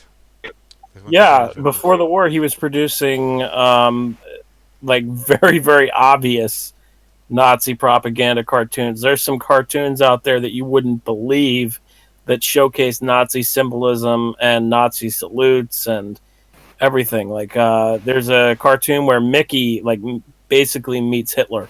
No, well, he also advised Leni Riefenstahl in 1938. The others all refused him. All the other American producers refused Leni Riefenstahl, but he was the only one accepting that Nazi documentary maker. So, yeah, he was obviously on the side. Yeah, because he went against all his partners, right, to actually meet with Leni Riefenstahl. Yeah. But you also Go ahead. During World War One, you already had propaganda cartoons. By the way, you had the Nazis no, not the Nazis back then. Sorry, the Germans being portrayed as King Kong as the enemy. They were portrayed as King Kong. You have all the World War One pictures. They show the Nazis as like a giant monkey, actually King Kong with the lady in his hand and stuff. So it was already done. Yeah. That is typical. Also, That is typical propaganda. We call this dehumanization. That is like the Nazis portrayed like Jews as rats. Americans portrayed the Germans as giant monkeys. Even during the whole slavery times, the times of slavery in the United States, the Irish were depicted as monkeys. Black people were depicted as monkeys. That's what they did. That's dehumanization. Is Right. a strong form of propaganda. Just real quick. yeah, yeah. I was also going to add, and it's not propaganda related, but the OSI, or the Office of Special Intelligence, they worked in World War One or after World War One with mafia organizations, and they kind of used the mafia organizations to leverage certain locations in the U.S.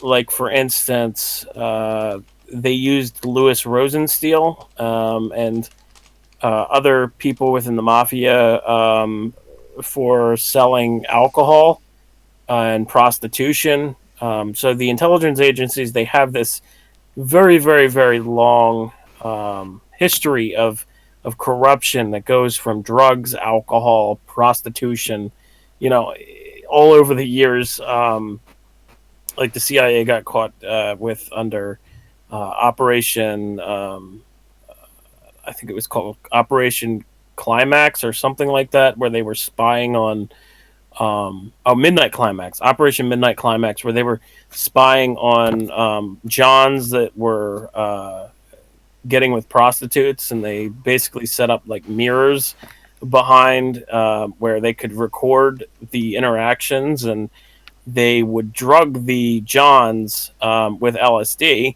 and then they would see what effects it had on them. So I mean, like, they've had such a long history of corruption and being involved in drugs, any type of trafficking. So yeah, I just wanted to point that out. So, in relation to the Corona thing, I kind of wonder if, like, I thought for a while I don't know if the QAnon thing is just like some irritating prank or something, or if it may be like CIA related, because like Pompeo said he was going to go and get rid of WikiLeaks and all the supporters and stuff, and it was like shortly after that they came out saying that Julian Assange was fine when he wasn't, and trying to convince everyone to like go to war with Iran, and it just seemed like everything in the narrative of QAnon was like conveniently everything that Pompeo wanted to do, and it's just something that I noticed. But back to like the whole point of bringing that up with the press is that like we have I don't know about how other countries feel, but I feel like America is having problems, and I'm talking about America's problem with Corona and why we're now past Italy and past Spain, and are we past China? It seems like we're past China. I think we're number one now. We're number one in official statistics, but I don't think we really passed China. I don't think anybody's really passed China. I think China's been They're bullshitting maybe covering stuff up. their numbers. But the reason why we're shooting up, I think, is because there was a lack of trust in resistance, opposition to Trump, the people who are saying, no, this isn't right, because, if we had a strong and stout media that people trusted, then they would be more likely to question him and to listen to the scientists. But instead, because we have pharmaceutical companies that have self-interest, they don't listen to the scientists because they think they might have some self-interest thing. They don't listen to the news people because they think they might have some self-interest thing, because they've seen it. They've seen the corporations like doing things on behalf of sponsors, on behalf of the CIA, on behalf of like people in the inner circles of the big club. And if that wasn't going on, if we had like a more healthy media, like people like Julian Assange wanted before he was gagged and everything, then we wouldn't have the problems that we have. We probably would have a lot less deaths right now, because it would be a lot sooner that someone would stand up to Trump, like Dr. Fauci, and be like, "Listen, don't do this," like because millions of people are going to die, and it's sad that it had to, we had the knowledge to stop it ahead of time, but nobody took it seriously until people started dying and started running out of ventilators. Yeah.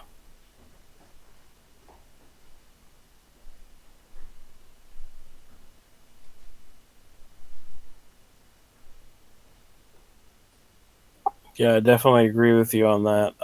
In regards to people not trusting the media and the U.S. kind of being a result of that when it comes to the number of people infected. But also, the other big thing is that the U.S. did not close down transportation fast enough, and they kind of kicked the can down the road um, until they couldn't, and until it got bad, and then it got worse, and then now it's where it's at. So um, the response here to kind of shut things down has been very slow, and especially the response for shutting down airports, that should have been done very fast when they first saw that this was going to become a pandemic, or even could become a pandemic. So Tulsi Gabbard was trying to warn about that, and it is a shame that nobody was listening to her, or very few people were listening to her, because on the left, they were too busy criticizing her, trying to silence her, trying to ghost her over the whole Modi thing, and thinking that she has ties with him and stuff, and not wanting to give her any sort of platform because of that. And then on the right, obviously, they don't want the stronger candidate. They wanted Biden, and they got him, and we're probably going to have some issues here now because of that. That's how I feel about that. well, not to get into politics, but I will say that Biden has recently been accused of sexual assault by a woman named Tara Reid. And it would be very interesting to see if there's going to be more women that come out and state their allegations against him as time goes on towards this election. And that's another interesting example of bias in the media. Like, probably with these allegations, the whole Me Too thing, I get why the movement started, but, if there's, it's not very likely, but there's a reason why people have trial in court sort of thing, is that they have a chance to, state their case and not be tried by mob trial or whatever, trial. But the fact that they elevated these cases on other candidates in the past, in around 2016 or 2015 or whatever, and that they have been completely ignoring this Tara Reid thing until it got so big on social media that I think Chris Hayes finally said something. I saw something about that, but I didn't, look into it more. But the fact that they just try to ignore anything that, is inconvenient for them, it just shows that there's too much self-interest, like it's too corrupted, and the media is supposed to keep the powerful to account, and it just feels like the strongest defense for the supposed values of America are just being destroyed. And I don't think people realize what a weak spot that is. That's like pulling out a Jenga piece that's going to knock the whole tower down,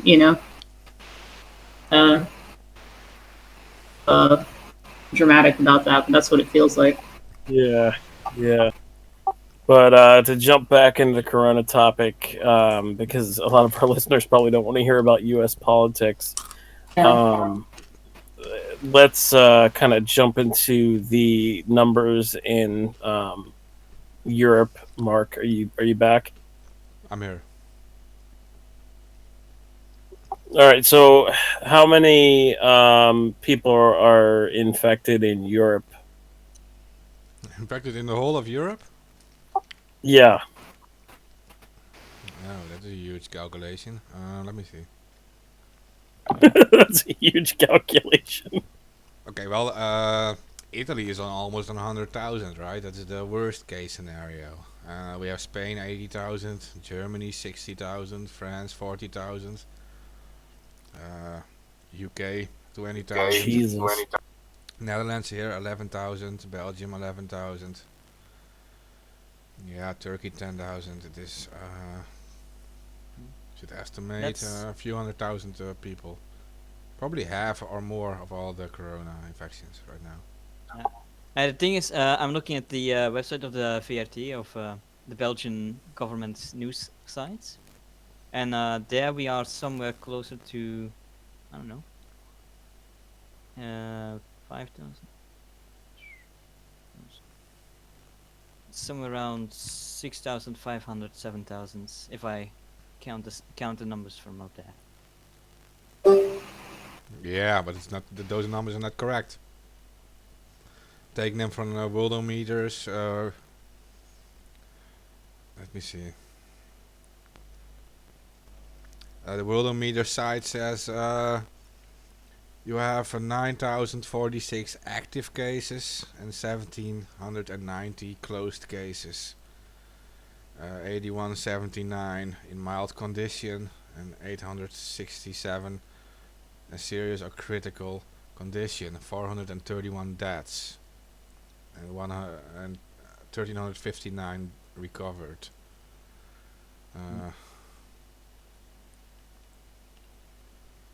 See, but this is coming from info coronavirus.be. Not sure if you know that site, but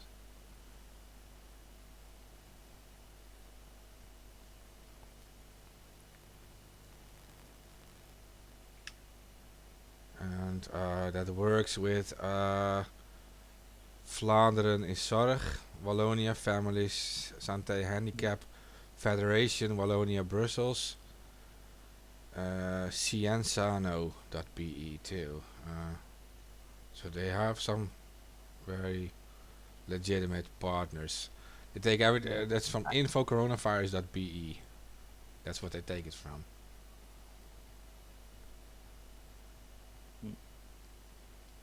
Yeah. But I think the numbers on the VRT should at the very least haven't caught up yet. No. What was the exact number they gave? I mean, there's no total number, but number of people in the hospital 4,138, intensive care 867, left the hospital 1,359, and then deceased 431. Okay, well those parts are at least correct then. Yeah. Yeah. Yeah, well, it's wild for it's a lot for Belgium. I'm not sure what why there is such a difference with the Netherlands. I thought they had similar rules, and they also have border control in Belgium now, which they don't even have in Netherlands. What's going on in Belgium? Well, the total cases are like literally the same number as Netherlands, while the population is a lot lower. And we're dealing with countries which are very, very similar. The density of the populations is similar. Yeah, they're very similar. Yeah. Yeah, I think they are. Yeah. So, how many countries have now been infected with the coronavirus? 199 countries and 2 international conveyances. The Diamond Princess cruise ship in Yokohama and the Holland America's MS Sandam cruise ship. Wait, what? 199? Yeah, 100. It was 198 yesterday, but this is 199 now, it says, on the World of Yes. There's only 198. Well, some say 195, but some say 198 countries if you include. I think I got the answer to that because it now has a new section called World. So maybe that's it. What? They added world? Yeah, they added World. There's like the total cases and everything, and literally everything. Okay, so I mean, I all think countries now. by now it's basically easier to count the amount of countries that aren't infected. Yeah. Which is 0, I think. You have some with just one, like Papua New Guinea has 1 infection. It would be interesting if we could find a map that showed the percentage of the population. Yeah, well, I would be careful about that because there's fakes out there that are data mining. Not only just stealing browser cookies, but also stealing cryptocurrency and any type of information they can from you. Yeah. Using Has anybody heard about? I've been hearing conflicting information about the virus being able to, like, people be able to be reinfected a second time, and that there may be a second wave. Because Dr. Fauci himself, I listened to an interview today between him and another doctor, and he said that most viruses, you do build an immunity, even if it's a weak immunity, and that it's very unlikely that the reports about being reinfected are accurate, and yet they keep coming in. So it's kind of an anomaly right now. Does anybody with more scientific background in the chat know anything about that? Because I'm just curious about that. I mean, I'm not a scientist, but I discussed earlier in regards to this, and there was a scientist in China that said that a very weird occurrence was taking place where people who tested positive and then tested negative were again testing positive for the coronavirus. So they're not sure if it's just remnants of the virus being still in their system, if it can come back yet. There needs to be more testing done. But so far, it kind of appears that it's just remnants of the virus left over. But they're not sure. Like chickenpox or something? Well, the amount of people reporting that is just very low. Like, you have some in China, but you also have 2 in Japan. So a woman in Japan was given the all clear and was tested positive for it like a second time, and there was also a man in Japan. But if it's just 2, the number is just too low. I also saw a case in South Korea where that happened as well, and also in Philippines.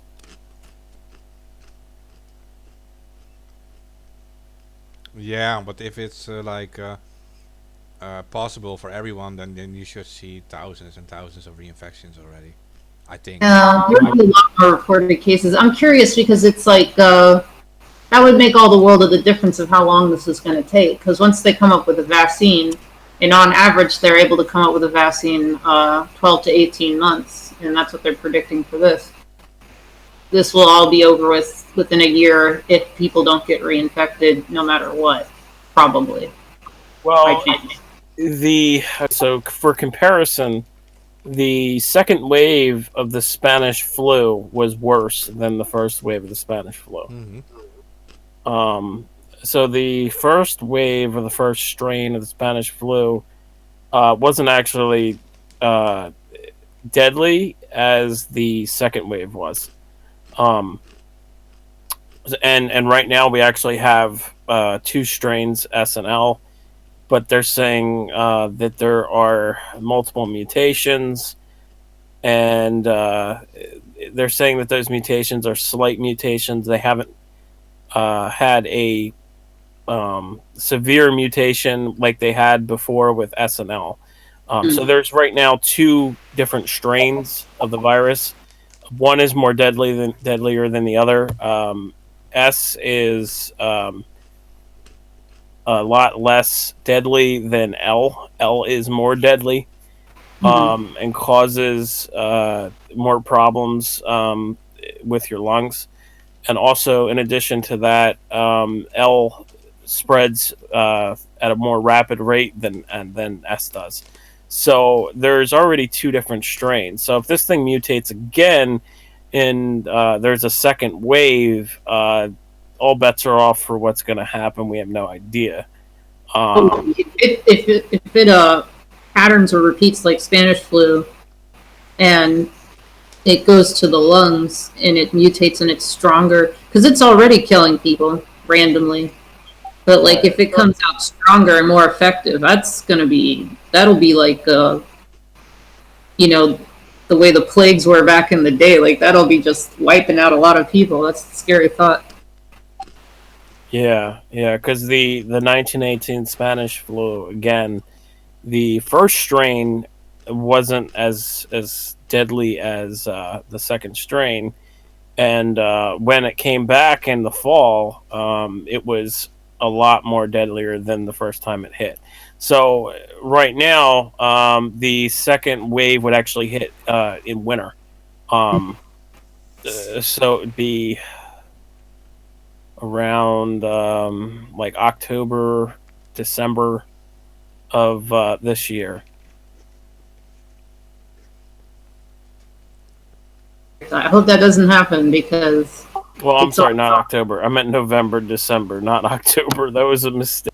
That was a poor mistake of me not thinking about the months. If it comes down to the question about immunity, I think it's still safer to go with the idea that at the moment there is no immunity. Mm-hmm. I think that's just the safer option than thinking that immunity exists. Preventing is better than. Well, we can say that the herd immunity experiment in the UK has failed dramatically because the health secretary and the prime minister both have the coronavirus. So, we can make that assumption there. But in order for herd immunity, when I heard the news on that, I just was shaking my head. That have been cured from the disease. Yeah, that's true. Yeah, vaccine is necessary for herd immunity, is what they said. By the way. Yeah, vaccines helps spread the immunity faster. Yeah. It is technically possible to do it without a vaccine, but it will take very long, and it will be far more deadlier. Yeah. Maybe you should have been the one advising Boris, because the person who advised him and said that, maybe we should allow for herd immunity. That's a really bad idea. The Dutch government copied it instantly. They said the same thing. Yeah, they were probably, this is a great idea. Yeah. They got a lot of critic for it. And then they kind of like walked back, right? They said like, oh yeah, that's what we don't want, but it will happen in the end. If everyone gets infected, we hope there will be herd immunity. Yeah. It's a different story. But what you're saying is right. About the Spanish flu. It pretty much died out during the summer, and then after the summer it came back, and it was much more aggressive and deadly. Yeah. Now the thing is, whether or not this virus will die out during the summer, or if this virus is going to go into hibernation, so to speak, and then come back in the winter. There's two possibilities here. This could keep on going all throughout the summer, which would be very, very bad, and it would just be it'd be a bad situation because there would be more people that die. It seems reality because it is in 198 countries now, and in many of those countries it's already summer. Yeah. Right. Right. Yeah. And that's another thing. It's like, how is this virus adapting so well to its environment like that? Like, again, that kind of points to me thinking that it was a accident in a biological setting that escaped, because viruses typically are not this resistant to the environment. One, also super infectious, and then to top it all off, deadly. You know, like they don't get all check boxes. It's one or the other. It's not all of them, and there's more attributes that I could go into, but.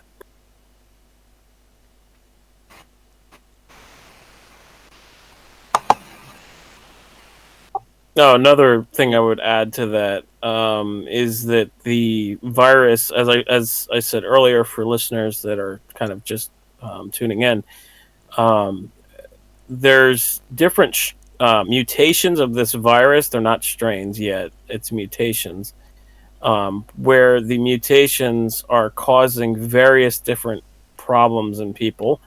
A scientist in the South China Morning Post posted their research study where they found that the COVID-19 virus might be causing testicular malfunction.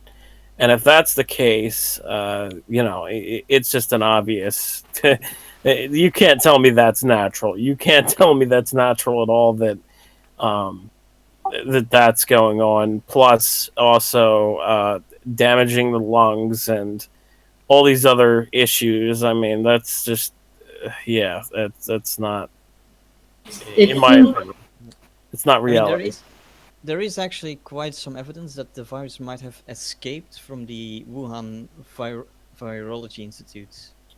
Yeah, the South Chinese scientists, they published a study, and they said that there was a lab accident weeks prior, and they said that bats infected with SARS bit a lab technician, and another scientist was peed on by one of the bats. And then they said that these two people self quarantined themselves for 14 days as is protocol, right?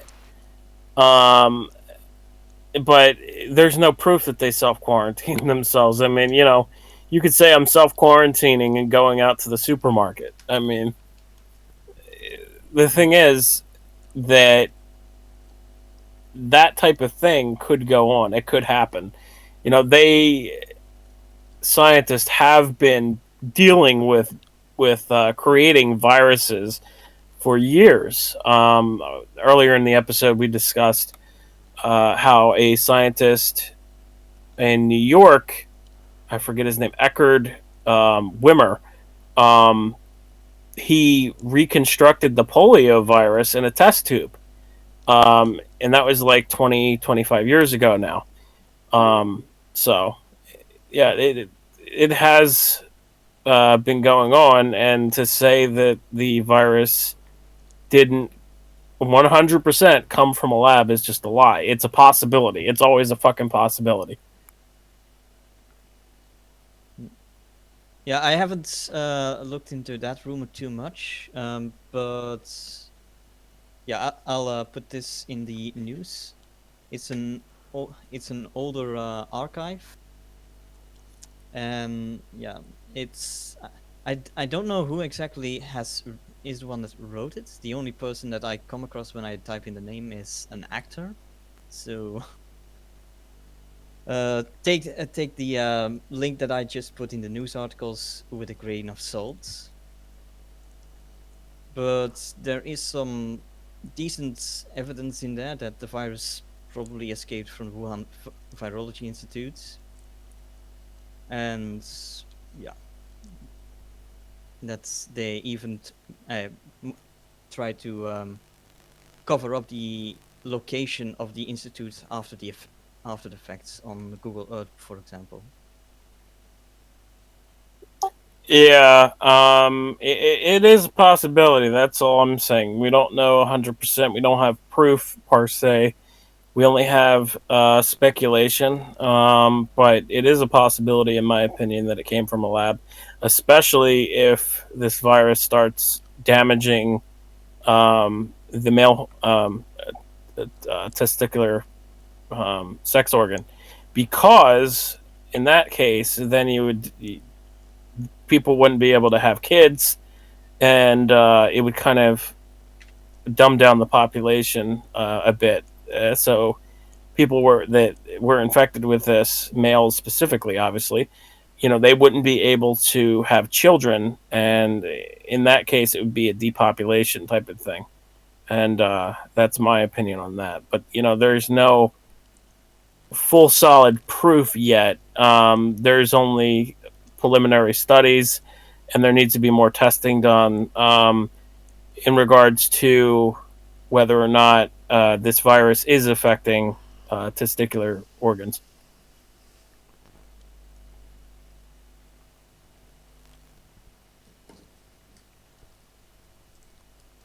Yeah, well, that's a scary thought, right?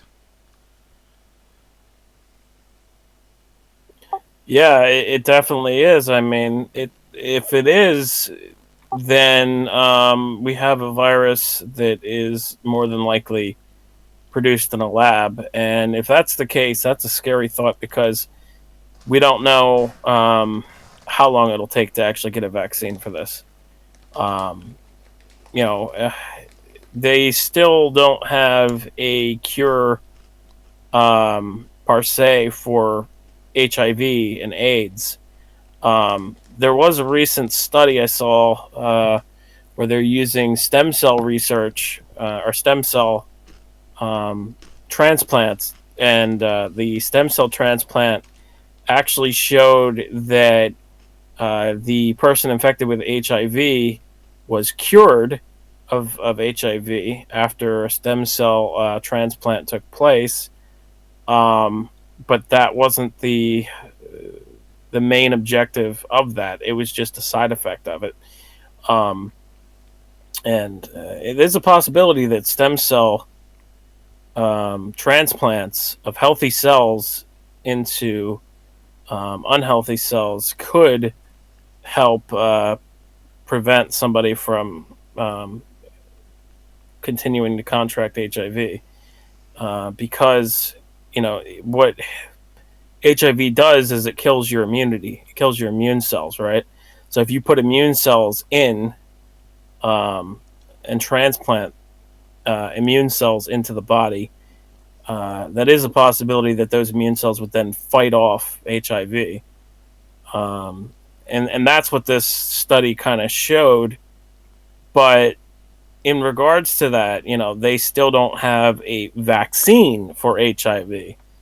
So if that's the case, and this is a biological weapon, and we can't get a vaccine for it, we could be in trouble. And I really hope that that's not the case. I really hope that this is natural, as they're saying, because if it is a biological weapon, then things would get really, really bad.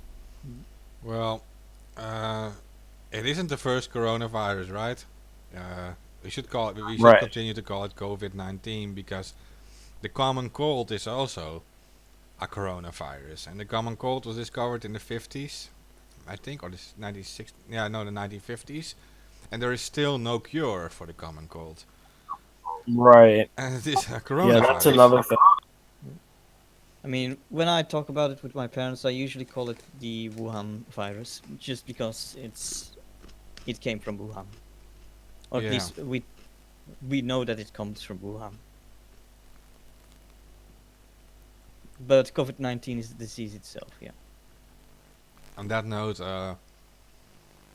Amazon is working on a cure for the common cold, and they announced this 6 March of this year. And it is done Really? in a secret group called Skunkworks, and they call it Grand Challenge. And the code name is Project Gesundheit. Wait. Amazon is working with Skunkworks? No, the group is actually called Skunkworks, and it is a group of Amazon. So they adapted And the story that's name. not That's not the Lockheed Martin Skunk Works. No, it's another thing, and it's also called skunkworks. It is. I'm a little suspicious. Yeah. No, I was just reading about it because I was searching for to confirm just real quick that the common cold is actually a coronavirus, and then I'm not spitting out bullshit. So, and then I found this article about Amazon, and they're working on a cure for the common cold. And the codename is Project Gesundheit. And they released this March 6th of this year. And the interesting thing is that common cold is actually coronavirus. And if they're able to cure the common cold, they might be able to cure COVID too. I'm just saying. Yeah, and that would be interesting to see if they can cure the common cold, because nobody thus far has been able to do it. And people have tried. There's a few scientists that have tried to cure the common cold, but nobody has come up with a real solution. And they have the money, and they hire their own scientists and engineers. So I One thing posted for the article sure, for you guys. if the common cold is eliminated, I think there will be a couple of school kids that will be sad that they won't be able to get off school for for a couple of weeks. Yeah.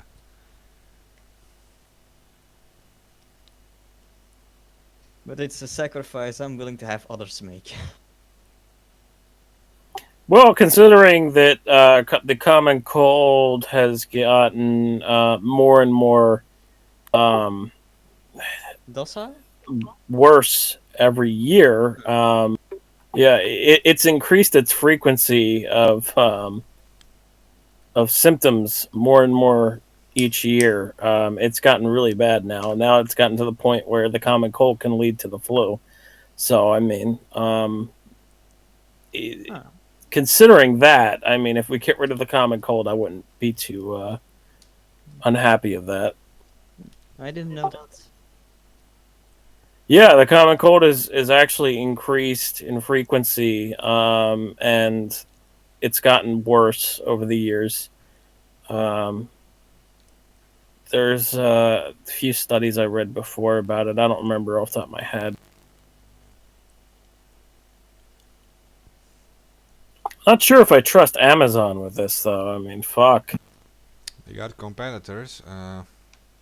Stanford and the University of California are working on it too, on temporarily disabling a single protein inside our cells. And it is funded by Facebook founder Mark Zuckerberg. Oh, Jesus Christ. Are you kidding me? So, the competition is funded by Zuckerberg? Yeah, this is Amazon versus Zuckerberg. Oh my god. It's basically, as we say here in Belgium, choosing between the plague and cholera. Yeah. Who do you want? Yeah, definitely. I mean, at least give me Elon Musk. I mean, if Elon Musk, I mean, I wouldn't be so suspicious. I mean, even though he wants the whole neural ID thing, Neuralink, where he wants to do transhumanism. I mean, at least he's not that evil as Zuckerberg with data. I mean, fuck. He's a weirdo, but at least he supports delete Facebook. Yeah.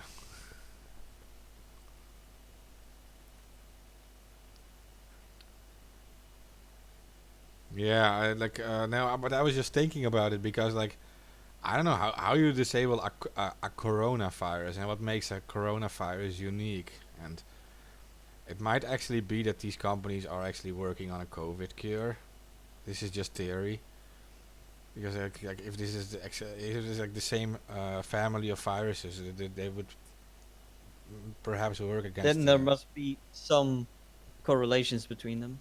Yeah, it's maybe the same sort of weaknesses into the virus. Yeah. If anything, it should at the very least speed up the production of a vaccine.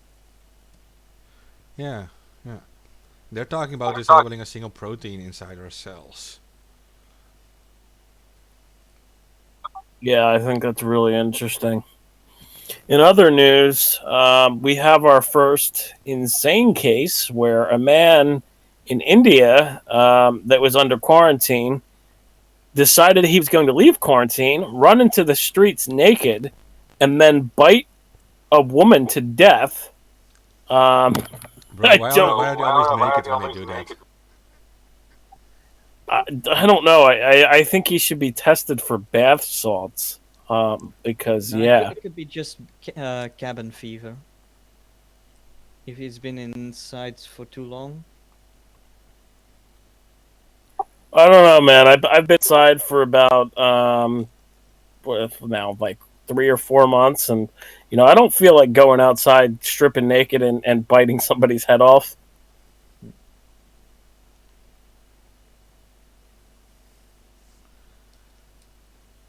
Yeah. I mean, I think it also depends on what your normal social life looks like.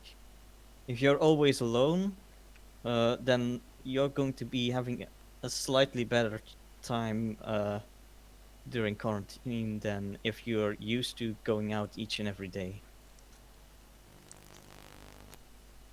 Yeah, I guess that's possible, but I mean, I don't really see it. Yeah, just insane.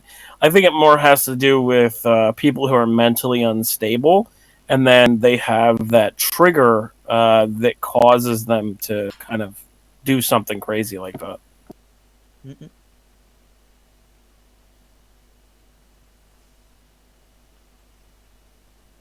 Yeah. And you don't have to necessarily be isolated. I mean, you can communicate. We're communicating right now while we're in quarantine. You can call with people still and all these things. It's all possible. Like you don't, yeah. Yeah, for now until the internet clogs up, and then they'll kind of limit our ability to use the internet, and we'll only be able to use like text based Mm. stuff like Twitter and Facebook and all those social media sites. Yeah, because I also do try to call my grandma at least 3 times a week, and each and every time she basically comes up with it's basically every time the same conversation, that she feels very alone because no one's allowed to go into each other's room and such. They're not really allowed to sit together when they eat. So she's really happy when I call or or my parents call, and Right. it helps keep her sane a little bit. Yeah, right. Of course, older people. I mean, this is probably affecting them way more, um, because it's just a sudden change in their life. I mean, it's like it's easier for us to take because we're younger than the older generation, um, that kind of sees this as like essentially like their death because it's so deadly to older people. If they get this, they're dead. Essentially, there has been exceptions to that. There was a guy in Iran. He was like 108 years old or something, and he actually survived. There's also a 101-year-old Spanish man who survived. A 1 year old? No, 101. Oh, 101. Okay, I was like, wait, what? A 1 year old man? I was like, what? Yeah, I saw this I mean, 96-year-old grandma. She was also very happy there of there surviving. has been there has been a baby diagnosed in China, I believe. I think there is a 2-year-old girl on intensive care right now here in the Netherlands. Uh, yeah, I think she's 2. She's either 2 or 3 years old. I think 2 years old. Yeah. Yeah, I would really hate to be that girl's parent. Yeah, I've even seen in yeah, but I've seen in China there was a lady who also had like a COVID, and she even got like she was pregnant, right? And she got a baby, and the baby also had COVID, but he wasn't really showing symptoms. They just knew he had it because they tested it, but he didn't have any symptoms. So yeah, it even passes on to your children. Right. And they were saying before that kids and teens could be super spreaders, but that it wasn't affecting them as heavy as it is adults, and that's been proven to be false.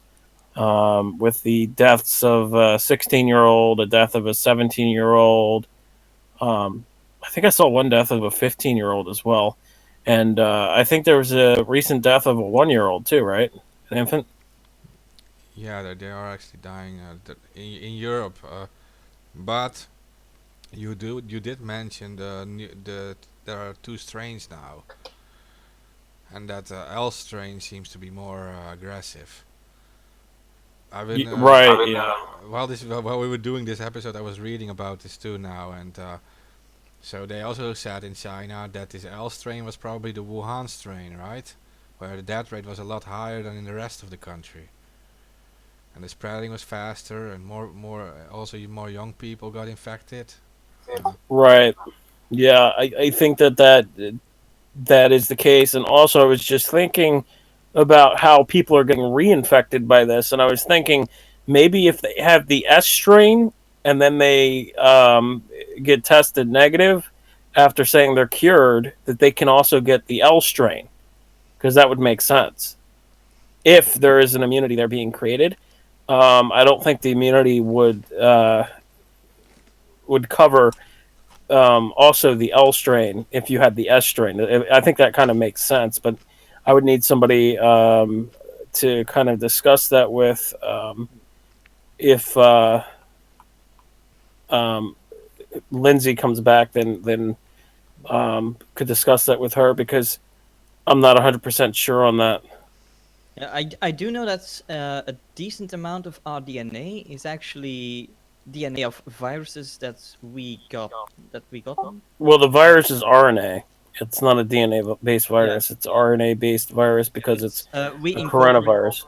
we co- we corrupt we incorporated the RNA of several viruses over the decennia before, uh, and yeah, a decent part of our DNA exists because of viruses. Okay. Yeah. So I did see these Beijing professors, and they were very worried because they said, yeah, we see with all the other coronavirus, people get reinfected all the time. Yeah, they can get reinfected over and over again. So, and with this coronavirus, they tested it on 4 monkeys, and so far, we're not able to reinfect them again, these 4 monkeys. So that gives some hope. But Yeah. they do say that normally coronaviruses, they reinfect you over and over again. You don't build an immunity. Hmm. With a common cold, you don't build an immunity to it. Right. Right, and also again with the fact that there's two strains of this, one strain you could have, right. I think if you have the L strain and you survive the L strain, then you probably won't get the S strain. But if you have the S strain and you're cured of the S strain, I think you can still get the L strain. That's kind of how I think it works, but I'm not 100% sure on that, and that's just a hypothesis. And I think it kind of makes sense because one is more aggressive than the other. Yes, it's the same virus, but it has a mutation where it caused it to split into a different strain. So Yeah, they would then be specifically the Wuhan strain, I guess, because the rest showed a lot of yeah, lower numbers. Yeah, and they said this new strain, the L strain, spreads far easier among humans, and it is they said, yeah, it is like dominant over the other strain, and the S strain is the original yeah. one. So they're saying that the S strain is the original. Yeah, the uh, ancestor strain, it says. Like that's the original, and then the L strain. Interesting. Okay. Yeah, and Okay. also, So the go ahead. Yeah, so the S strain is the original strain, and the L strain is the mutation. Yeah, and they say it spreads far easier from human to human, so they see it more and more now, the L strain. Right. Now I'm wondering if the people who are dying from the L strain or the S strain. And I would have to say most of them are probably dying from the L strain, just based off of that the L strain is more aggressive and it causes more damage to the lungs. And on top of that, I'm wondering if Italy got the L strain, right, and other parts of the world have only gotten the S strain so far. And that's why it hasn't spread so rapidly in some other countries. But also, we would have to take into account that some countries don't have the ability to test for either strain or the coronavirus, COVID-19 itself. Mm. So it's very interesting, and I would be very interested in looking into um, what strains, if they give the information at all, what strains are killing the most. Mm. If it's the L strain or the S strain, it's probably the L strain, obviously, but um, I'm just curious what strain is killing the most in different countries, like Italy, for instance, because Italy has some of the most cases. Also, Spain has a diverse amount of cases as well. So I think that would be very interesting to look into Italy and Spain and see what strain is found the most there in those areas. Because on the 5th of March, John Campbell, I don't know if anyone knows about him. He's a retired nurse from the UK. On the 5th of March, he made a little video giving some information about the two different strains. Okay.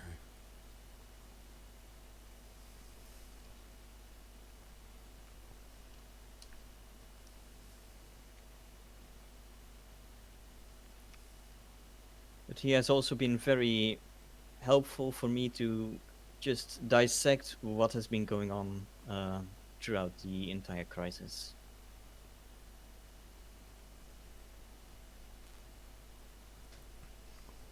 According to the paper published in the journal National Science Review, human intervention may have placed more severe selective pressure on the L type, which might be more aggressive and spread more quickly. Selective pressure is a strain placed on an organism that forces it to evolve in order to survive.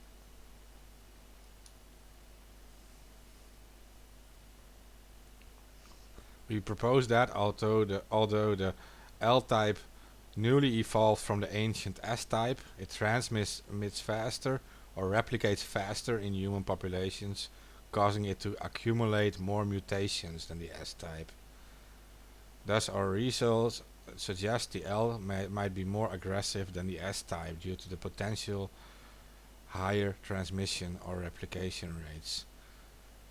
And that replication rate, that means that it will actually advance faster in your body, I guess.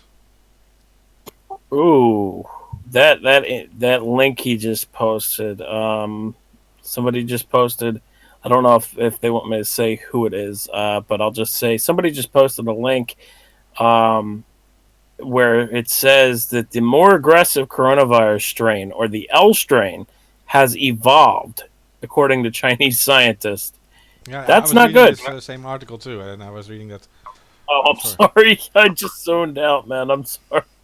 Yeah, no, I didn't read that title, but you're right. That is actually the title from the article. Yeah.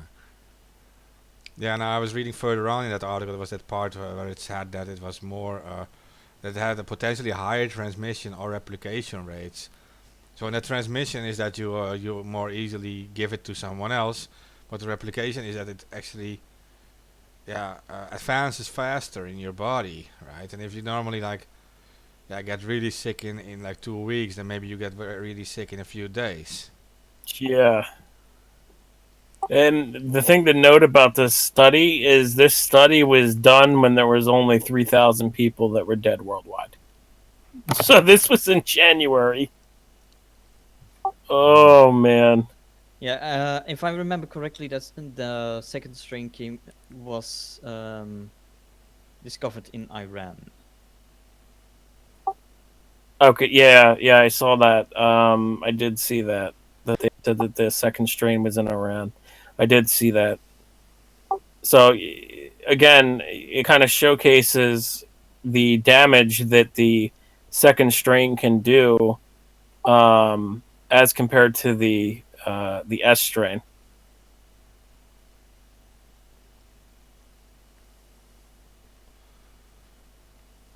Yeah, yeah, even if it just like advances faster or it like replicates faster, I mean like transfers faster to other people, it puts a lot more pressure on the healthcare systems, of course, if it goes a lot faster. So it's much more dangerous. Yeah, Yeah, and the bad thing is that such things always become dominant. They mutated, they're adapted to difficult environments, so they dominate over the older one. yeah, and that's kind of what appears to be happening in a. Yeah, and then well, exactly like you're saying, that is like it with the Spanish flu, right? That you have eventually, that's what everyone is, I guess, afraid of. That you eventually have a virus that adapted to all the different difficult things and becomes far more evil. The same part. Yeah, for lack of a better world, lack of a better word, evil. Yeah, Yeah. where it can kill more people.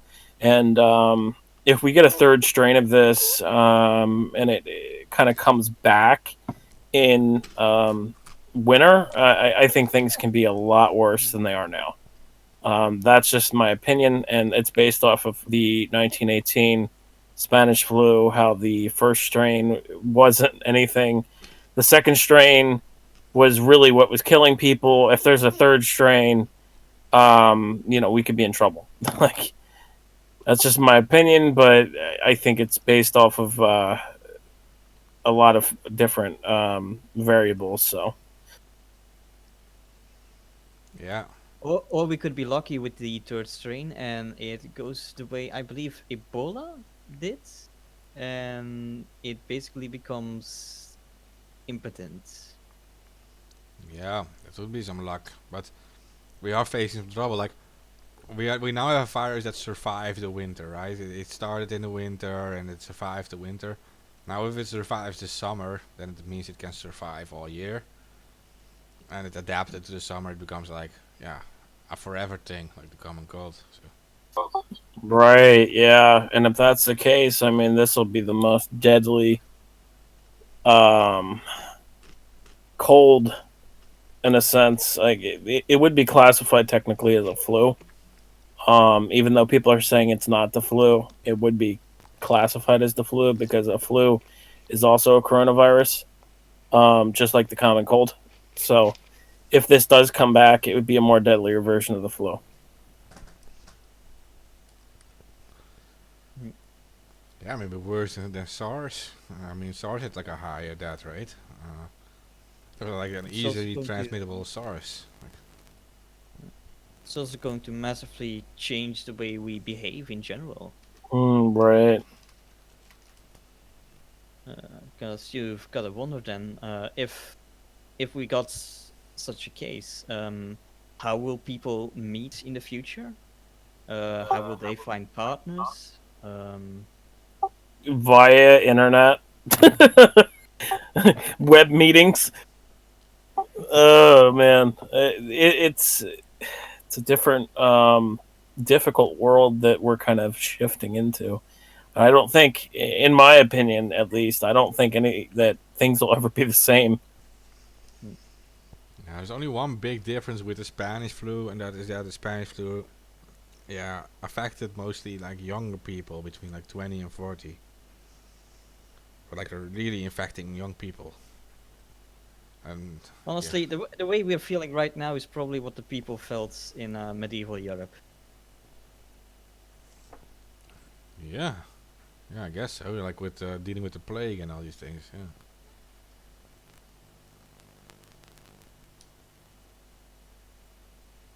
New York State coronavirus cases hit nearly 60,000. Death toll reaches 1,000. That's New York Post. Yeah. To be honest, the amount of deaths does need to be a lot higher for it to even compare to the flu. Even though the death rate is a lot higher, uh, the global deaths like of flu are between like 300,000 and 646,000. Right. We're not under Yeah. such numbers yet. I mean, No, no, we're not there yet. But I think in a short period of time we could be there. You got to understand that people are dying faster and faster from this thing. Like every day, a country sets a new record. The amount of deaths that they have.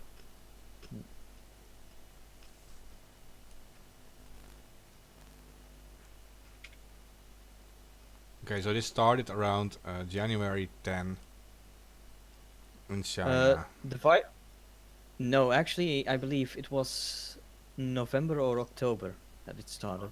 Okay. Yeah, yeah. Officially, they say it started in December. Yeah. But I have back cases of weird, or I'm sorry, they used the word odd pneumonia. New York Times reported in November in China, and I think that odd pneumonia was probably the coronavirus.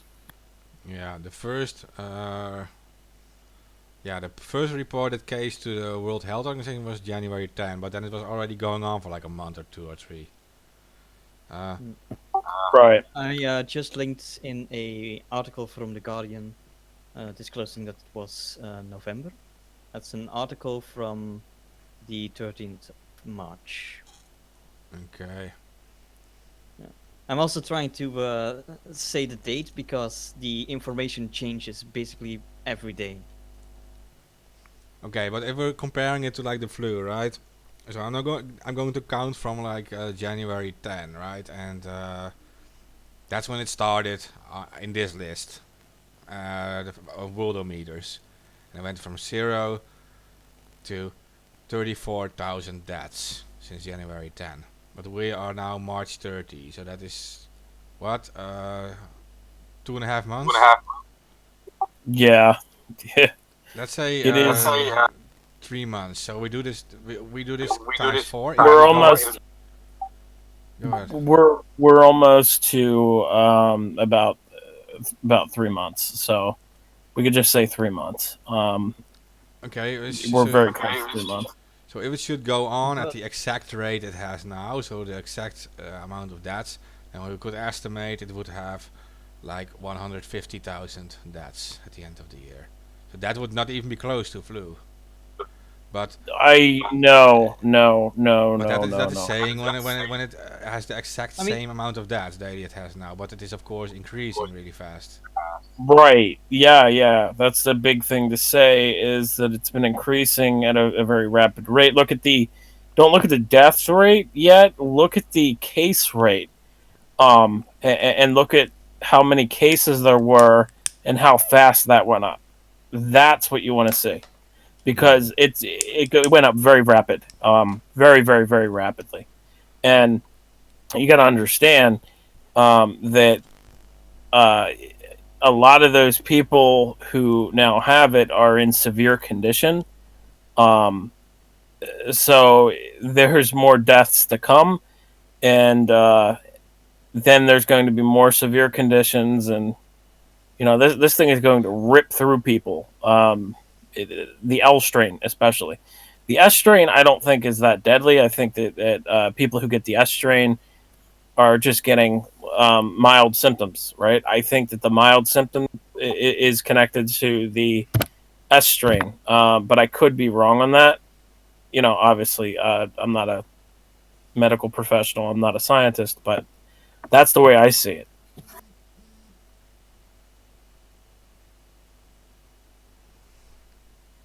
Yeah.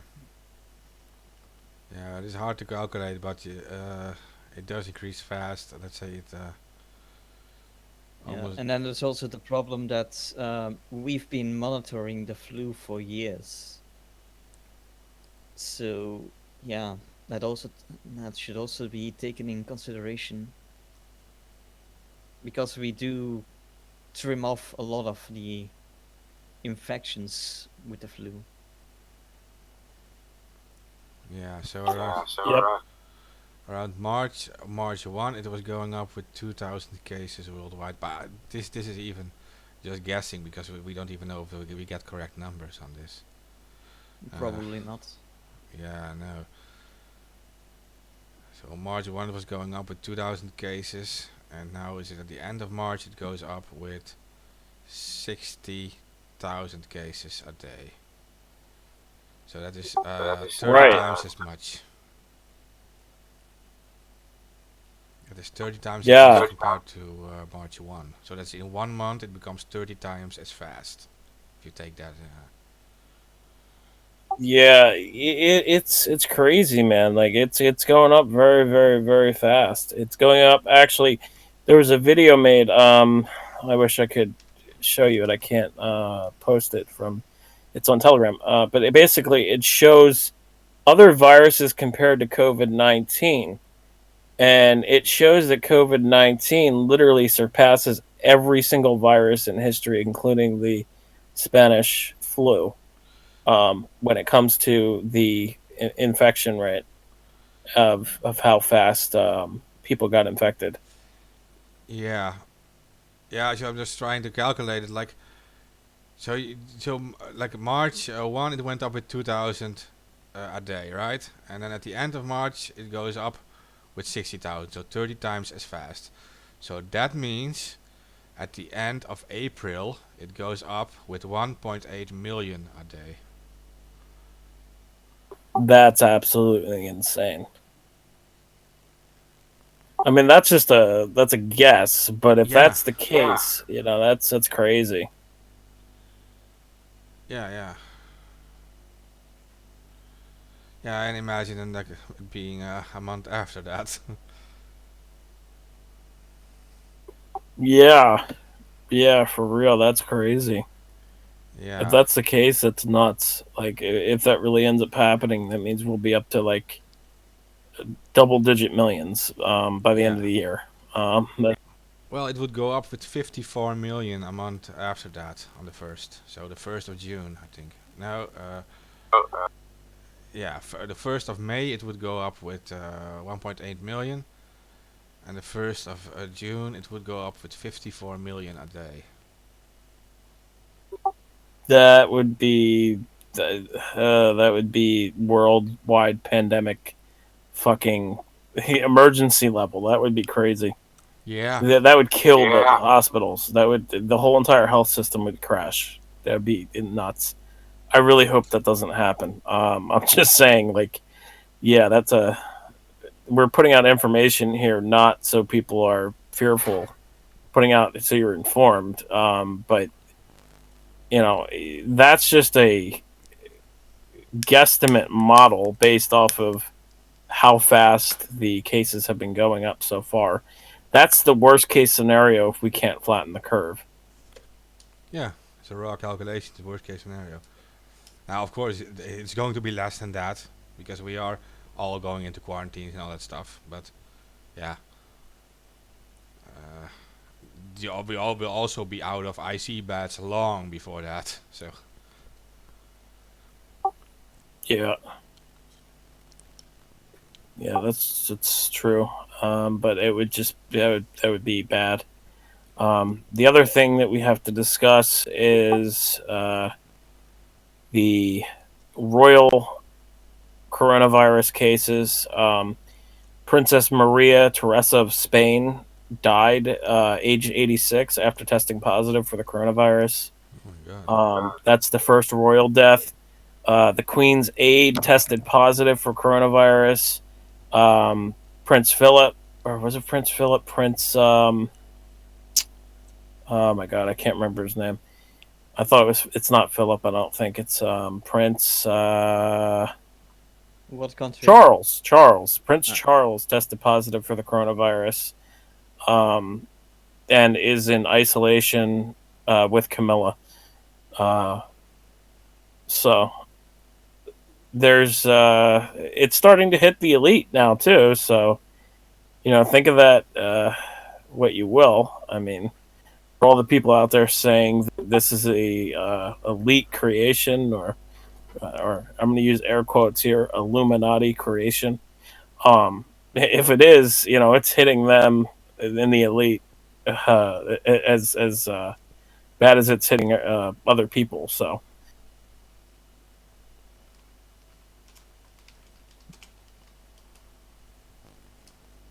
again, I mean, my position on it is that it's a accidental leak or a natural virus, and I don't believe that this was deliberate. In my opinion, I don't think anybody would be that fucking stupid. But I could be wrong. Who knows? Yeah, there are people that are spreading rumors that it doesn't affect a certain race or whatever. Yeah. Okay. Well, that's like the coronavirus challenge. So, okay, so if you want to really take a coronavirus challenge and you really believe that it doesn't affect your race, put your money where your mouth is and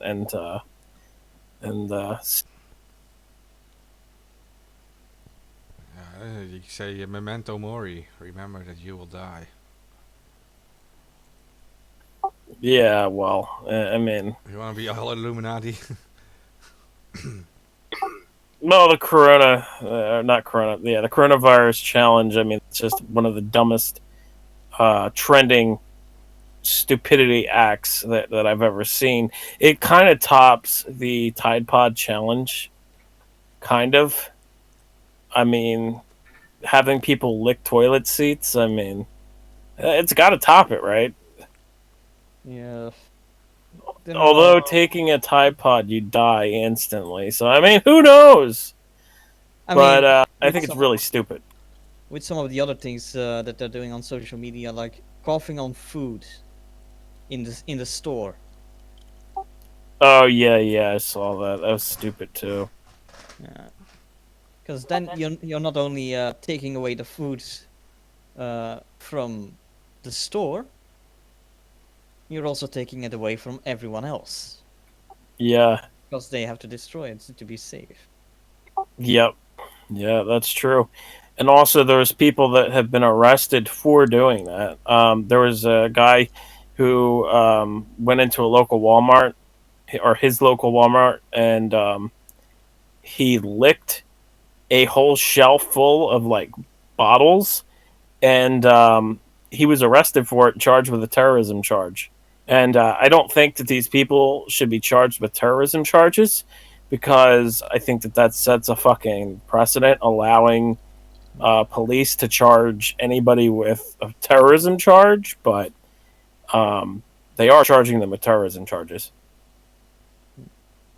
I do think that they should be punished for it in the current time, but I also agree that making the punishment too harsh is a bad pretense. No, I don't care if they charge them with a crime, or I don't care if they give them a harsh punishment. I care about the fact that they're using the language of a terrorism charge. Because that could set a precedent, and they would be allowed to charge anybody with a fucking terrorism charge for whatever the fuck. Yeah. There were Dutch lawyers saying the same. One lawyer from like one of the most respected law firms in our country, who actually involved in criminal law, and they said, yeah, they can actually be charged for death by guilt. Like if someone dies from it, they are guilty. They're not guilty of murder or terrorism, but death by guilt, and they can get a few years of prison. But yeah, you have to prove that people got sick because of just them, and you're dealing with incubation Yeah. times and all these things. So. But if it is someone who's never been in contact with anyone, and suddenly that will be the only person like spitting on them or something, or on their food, yeah, then it can. They are proven that is that by guilt. So yeah.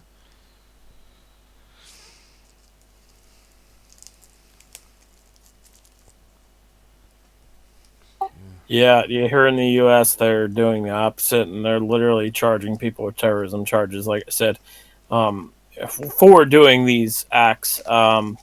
There was also a doctor that coughed in the faces of his employees or coworkers. I'm sorry, not employees, coworkers, and he also got charged with a terrorism charge. So they're throwing around this terrorism charge when it comes to this virus, and now simply for coughing in somebody's face or coughing in their vicinity, or coughing on food, or licking a bottle, or doing anything stupid like that, you could be charged with a terrorism charge, and that's absolute insanity, in my opinion. I do think they deserve like a huge punishment, but terrorism is something else, of course.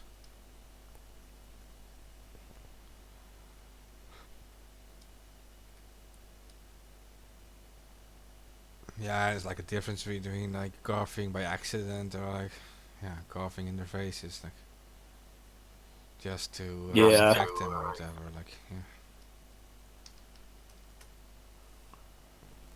Yeah, I definitely agree with you on that. Hey, we done 4.5 hours today already. I'm going through here, just looking at last minute updates on coronavirus, to see if we missed anything. Yeah. Let's see here. What else I got? Oh, I got an update. It isn't related to coronavirus that we could kind of just jump into real quick. On Epstein and Ghislaine Maxwell. I just saw that one pop up. You want to jump into that, or you want to just end the show? I'm okay with it. Like Epstein, go ahead. All right, so there's allegations that socialite Ghislaine Maxwell groped a 16-year-old girl during a naked massage while Jeffrey Epstein watched. And Ghislaine Maxwell is featured. Prince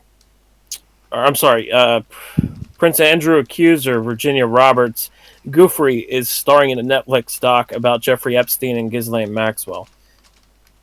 So Netflix is actually producing a real documentary on Jeffrey Epstein and Ghislaine Maxwell. That's fucking huge because, this involves Hollywood, and Hollywood wouldn't do a documentary film on this.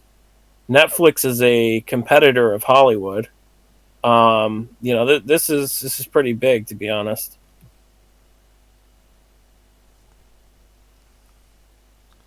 It's like it never stops with this Epstein guy. It's like, Yeah, no, it'll go on for years, man. It'll go on for years. Even in that. yeah. Yeah. Well, even in his death, it's going to go on for years. Yeah, for sure. So the claim about Ghislaine Maxwell groping a 16-year-old girl during a naked massage while Jeffrey Epstein watched is actually made by a lawyer who dedicated his life to nailing Prince Andrew's pedophile friend. And he wrote this in a new book on Ghislaine and Jeffrey Epstein. And the book is called... They really didn't write the name. Are you kidding me? Who wrote this article? They didn't write the name of the book. They only wrote a new book. What the fuck?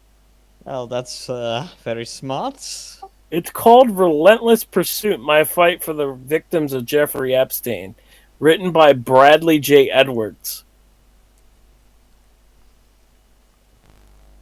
My guess is this book will reveal a lot more that hasn't been revealed so far.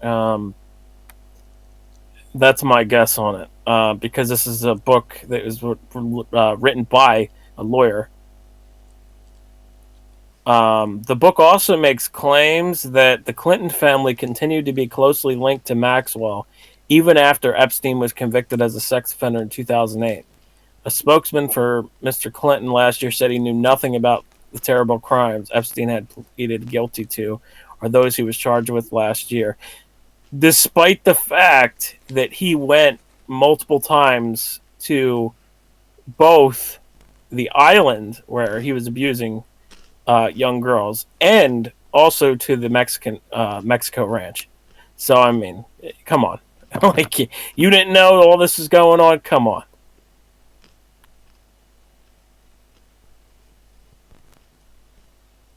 All right. Let's see if there is any more updates on the coronavirus. I'm just going to scroll through here. You can talk amongst yourselves.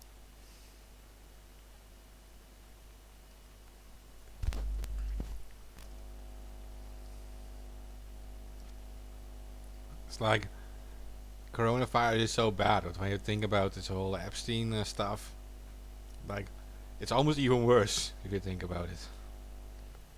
It's like Well, it feels even worse. it's Like these. two different subjects, and I Yeah. mean,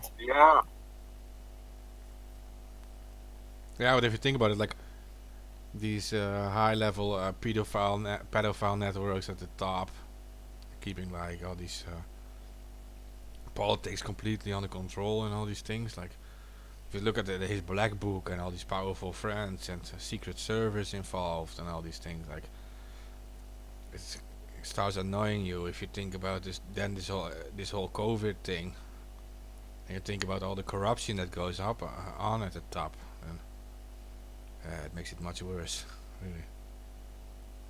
Like what is even reliable if politicians are involved with this kind of stuff? It's like this is like the worst combination ever, AK, to do this on the show. well, I mean, news is news, and all right. So I do have a few different things here. The U.S. military has now classified the coronavirus number of cases, saying that revealing such may put the U.S. military under threat from foreign enemies, both ISIS and China, Iran, Russia, the usual players. But it was announced that a U.S. aircraft carrier had stopped for emergency testing of coronavirus, and there was a person on board who was found to have the coronavirus. So now it's starting to hit the military. I don't know if we've seen that in other countries. At least it hasn't been announced. Here's the thing. There's other countries that have a more strict media policy where they won't talk about their military. The U.S. kind of has an open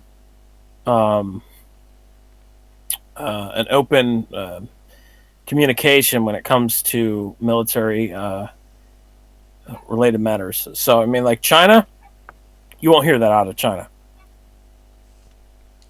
Yeah.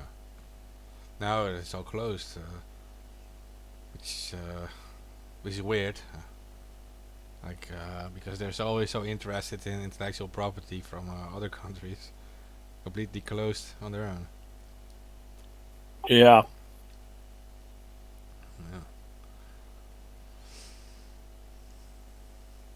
Yeah, but the USA, yeah, it is open, but it also has all these secret programs. Okay, it is. It's partly open, of course. Right. And they have a good excuse for it.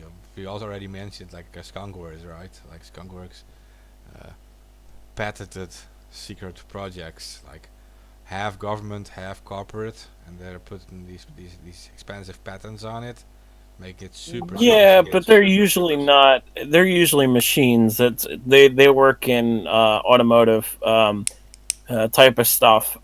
They work creating planes and other type of technology. It's not viral. Viral stuff usually goes on at Fort Dix or the national. I can't remember what it is off the top of my head. Basically, it's a viral lab that's at Fort Dix. Or Montauk Monster Island. No, that's not Fort Dix. That's another. That's another place where they were doing viral testing. But that was shut down, and they moved it somewhere. I can't remember where, Illinois or Ohio, somewhere around there in the Midwest. Didn't have like an old Nazi professor working there. I'm not sure about that. I don't know to say that. Maybe just rumors. I don't know. I've read that once, like this old professor. Here's the thing, like they did the whole paperclip operation and brought over Nazi scientists over here, Nazi physicists, and all types of Nazi minds to build various different projects, including but not limited to the rocket with Werner von Braun, and also the propaganda operations that were ran. Operation Mockingbird, the lead of Operation Mockingbird was a Nazi scientist as well. So, I mean, it wouldn't surprise me if they brought over a Nazi scientist and said, "Do viral experiments on animals." I mean, that's it's not a out there thought. No, exactly. Over a paperclip thing. Yeah. I mean, we can complain about the Nazis all we want, but truth is, we did use some of their research, even if it was inhumane. Oh yeah, constant experiments. Not only just the U.S. In Europe, there was several countries that took Nazi scientists in too, and also Australia took in Nazi scientists. Yeah, definitely. America got a huge part of it. Russia, of course, too. Shouldn't be underestimated either. Yeah, I think Russia got some Nazi scientists too, but the Operation Paperclip operation, the U.S. got most of them. I'll tell you that. Yeah, that's true. But there is something else to say, and that is the Russians invaded Germany much earlier. They were much earlier on German soil. Uh, so they didn't get most of the scientists, but they did get a lot of plans, like building plans. Yeah, you have the whole, like I've read this thing about, for example, like the Kalashnikov AK-47, you know, the most famous gun in war. It's actually based on a German design found by the Soviet army, and they built this famous gun around it. And that's just an example, but this gun killed more people than any other gun in any war, I think. So it's just an example. They had a lot of building plans they found because they were early with invading. And factories they conquered, and yeah, a lot of prototypes of things they captured. Yeah, the Americans were quick to bomb a lot of things. Like it's sad that the Germans already had fighter jets in Norway, like more modern, not using propeller but using rocket technology, the technology modern fighter jets use. What's this called? But they were bombed by the U.S. So. Right, right. And dirty bombs, not nuclear missiles, but dirty bombs, like radioactive dirty bombs. They also found those things. So, yeah. Yeah, and then that would go back to the whole argument that there's no such thing as biological weapons because those dirty bombs are a biological weapon. Yeah, it destroys all the biology, and it keeps that was the goal, to keep the cities standing, right, and kill the humans. Yeah, right. In other coronavirus news, 50 TSA screening officers and 19 employees test positive for coronavirus. And the employees would be the flight attendants of airports. And another thing here is that there's a sick ship that is coming to Fort Lauderdale um, to basically allow passengers to get off the ship and get tested for the coronavirus. So I think that's interesting.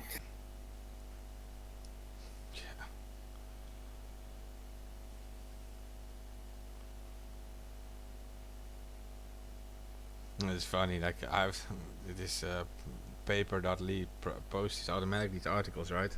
Automatically from Twitter. There's this article from BBC saying Americans not welcome due to virus, say Mexicans. I saw that. Yeah, And there's this guy that replying to it like, they were saying and joking around, saying they were going to build the wall. yeah, that's what this guy also says. He replies to it. He says, "Watch Mexico build a wall to keep Americans out." The irony.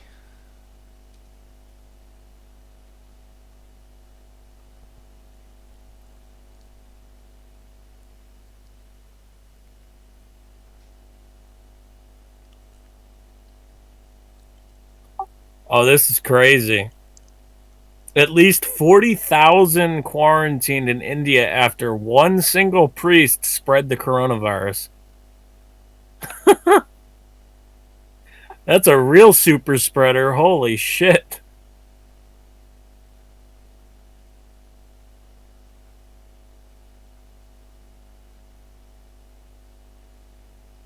Hmm.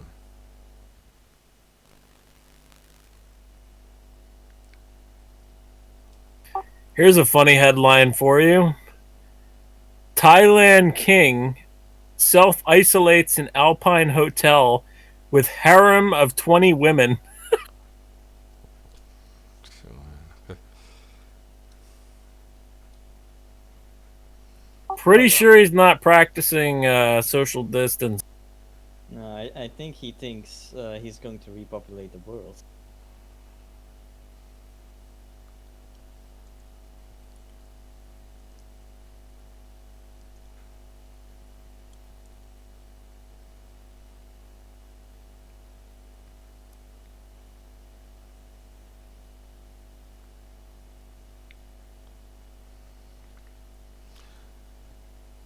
okay, guys, I think we should end this one. So I'm thinking a lot of people wanted to talk tonight. Early on, was some chaos going on, and some people dropped out because of network issues. So perhaps we'll do it again tomorrow or the day after. Uh, I'm able to stream anyway. If you guys want to come on air, talk about COVID and related issues, then join the Discord server that is listed below the stream, and you can just join the voice chat and you'll be on air with us. I mean, you can talk about anything and explain the world about the local situation in your country. We're aware that the mainstream media is not always putting out the truth, and we would like to hear from you reliable information from the ground, from the actual scene, and it's very much appreciated. And please help to share these episodes, should we depend on. So thanks for listening, everyone.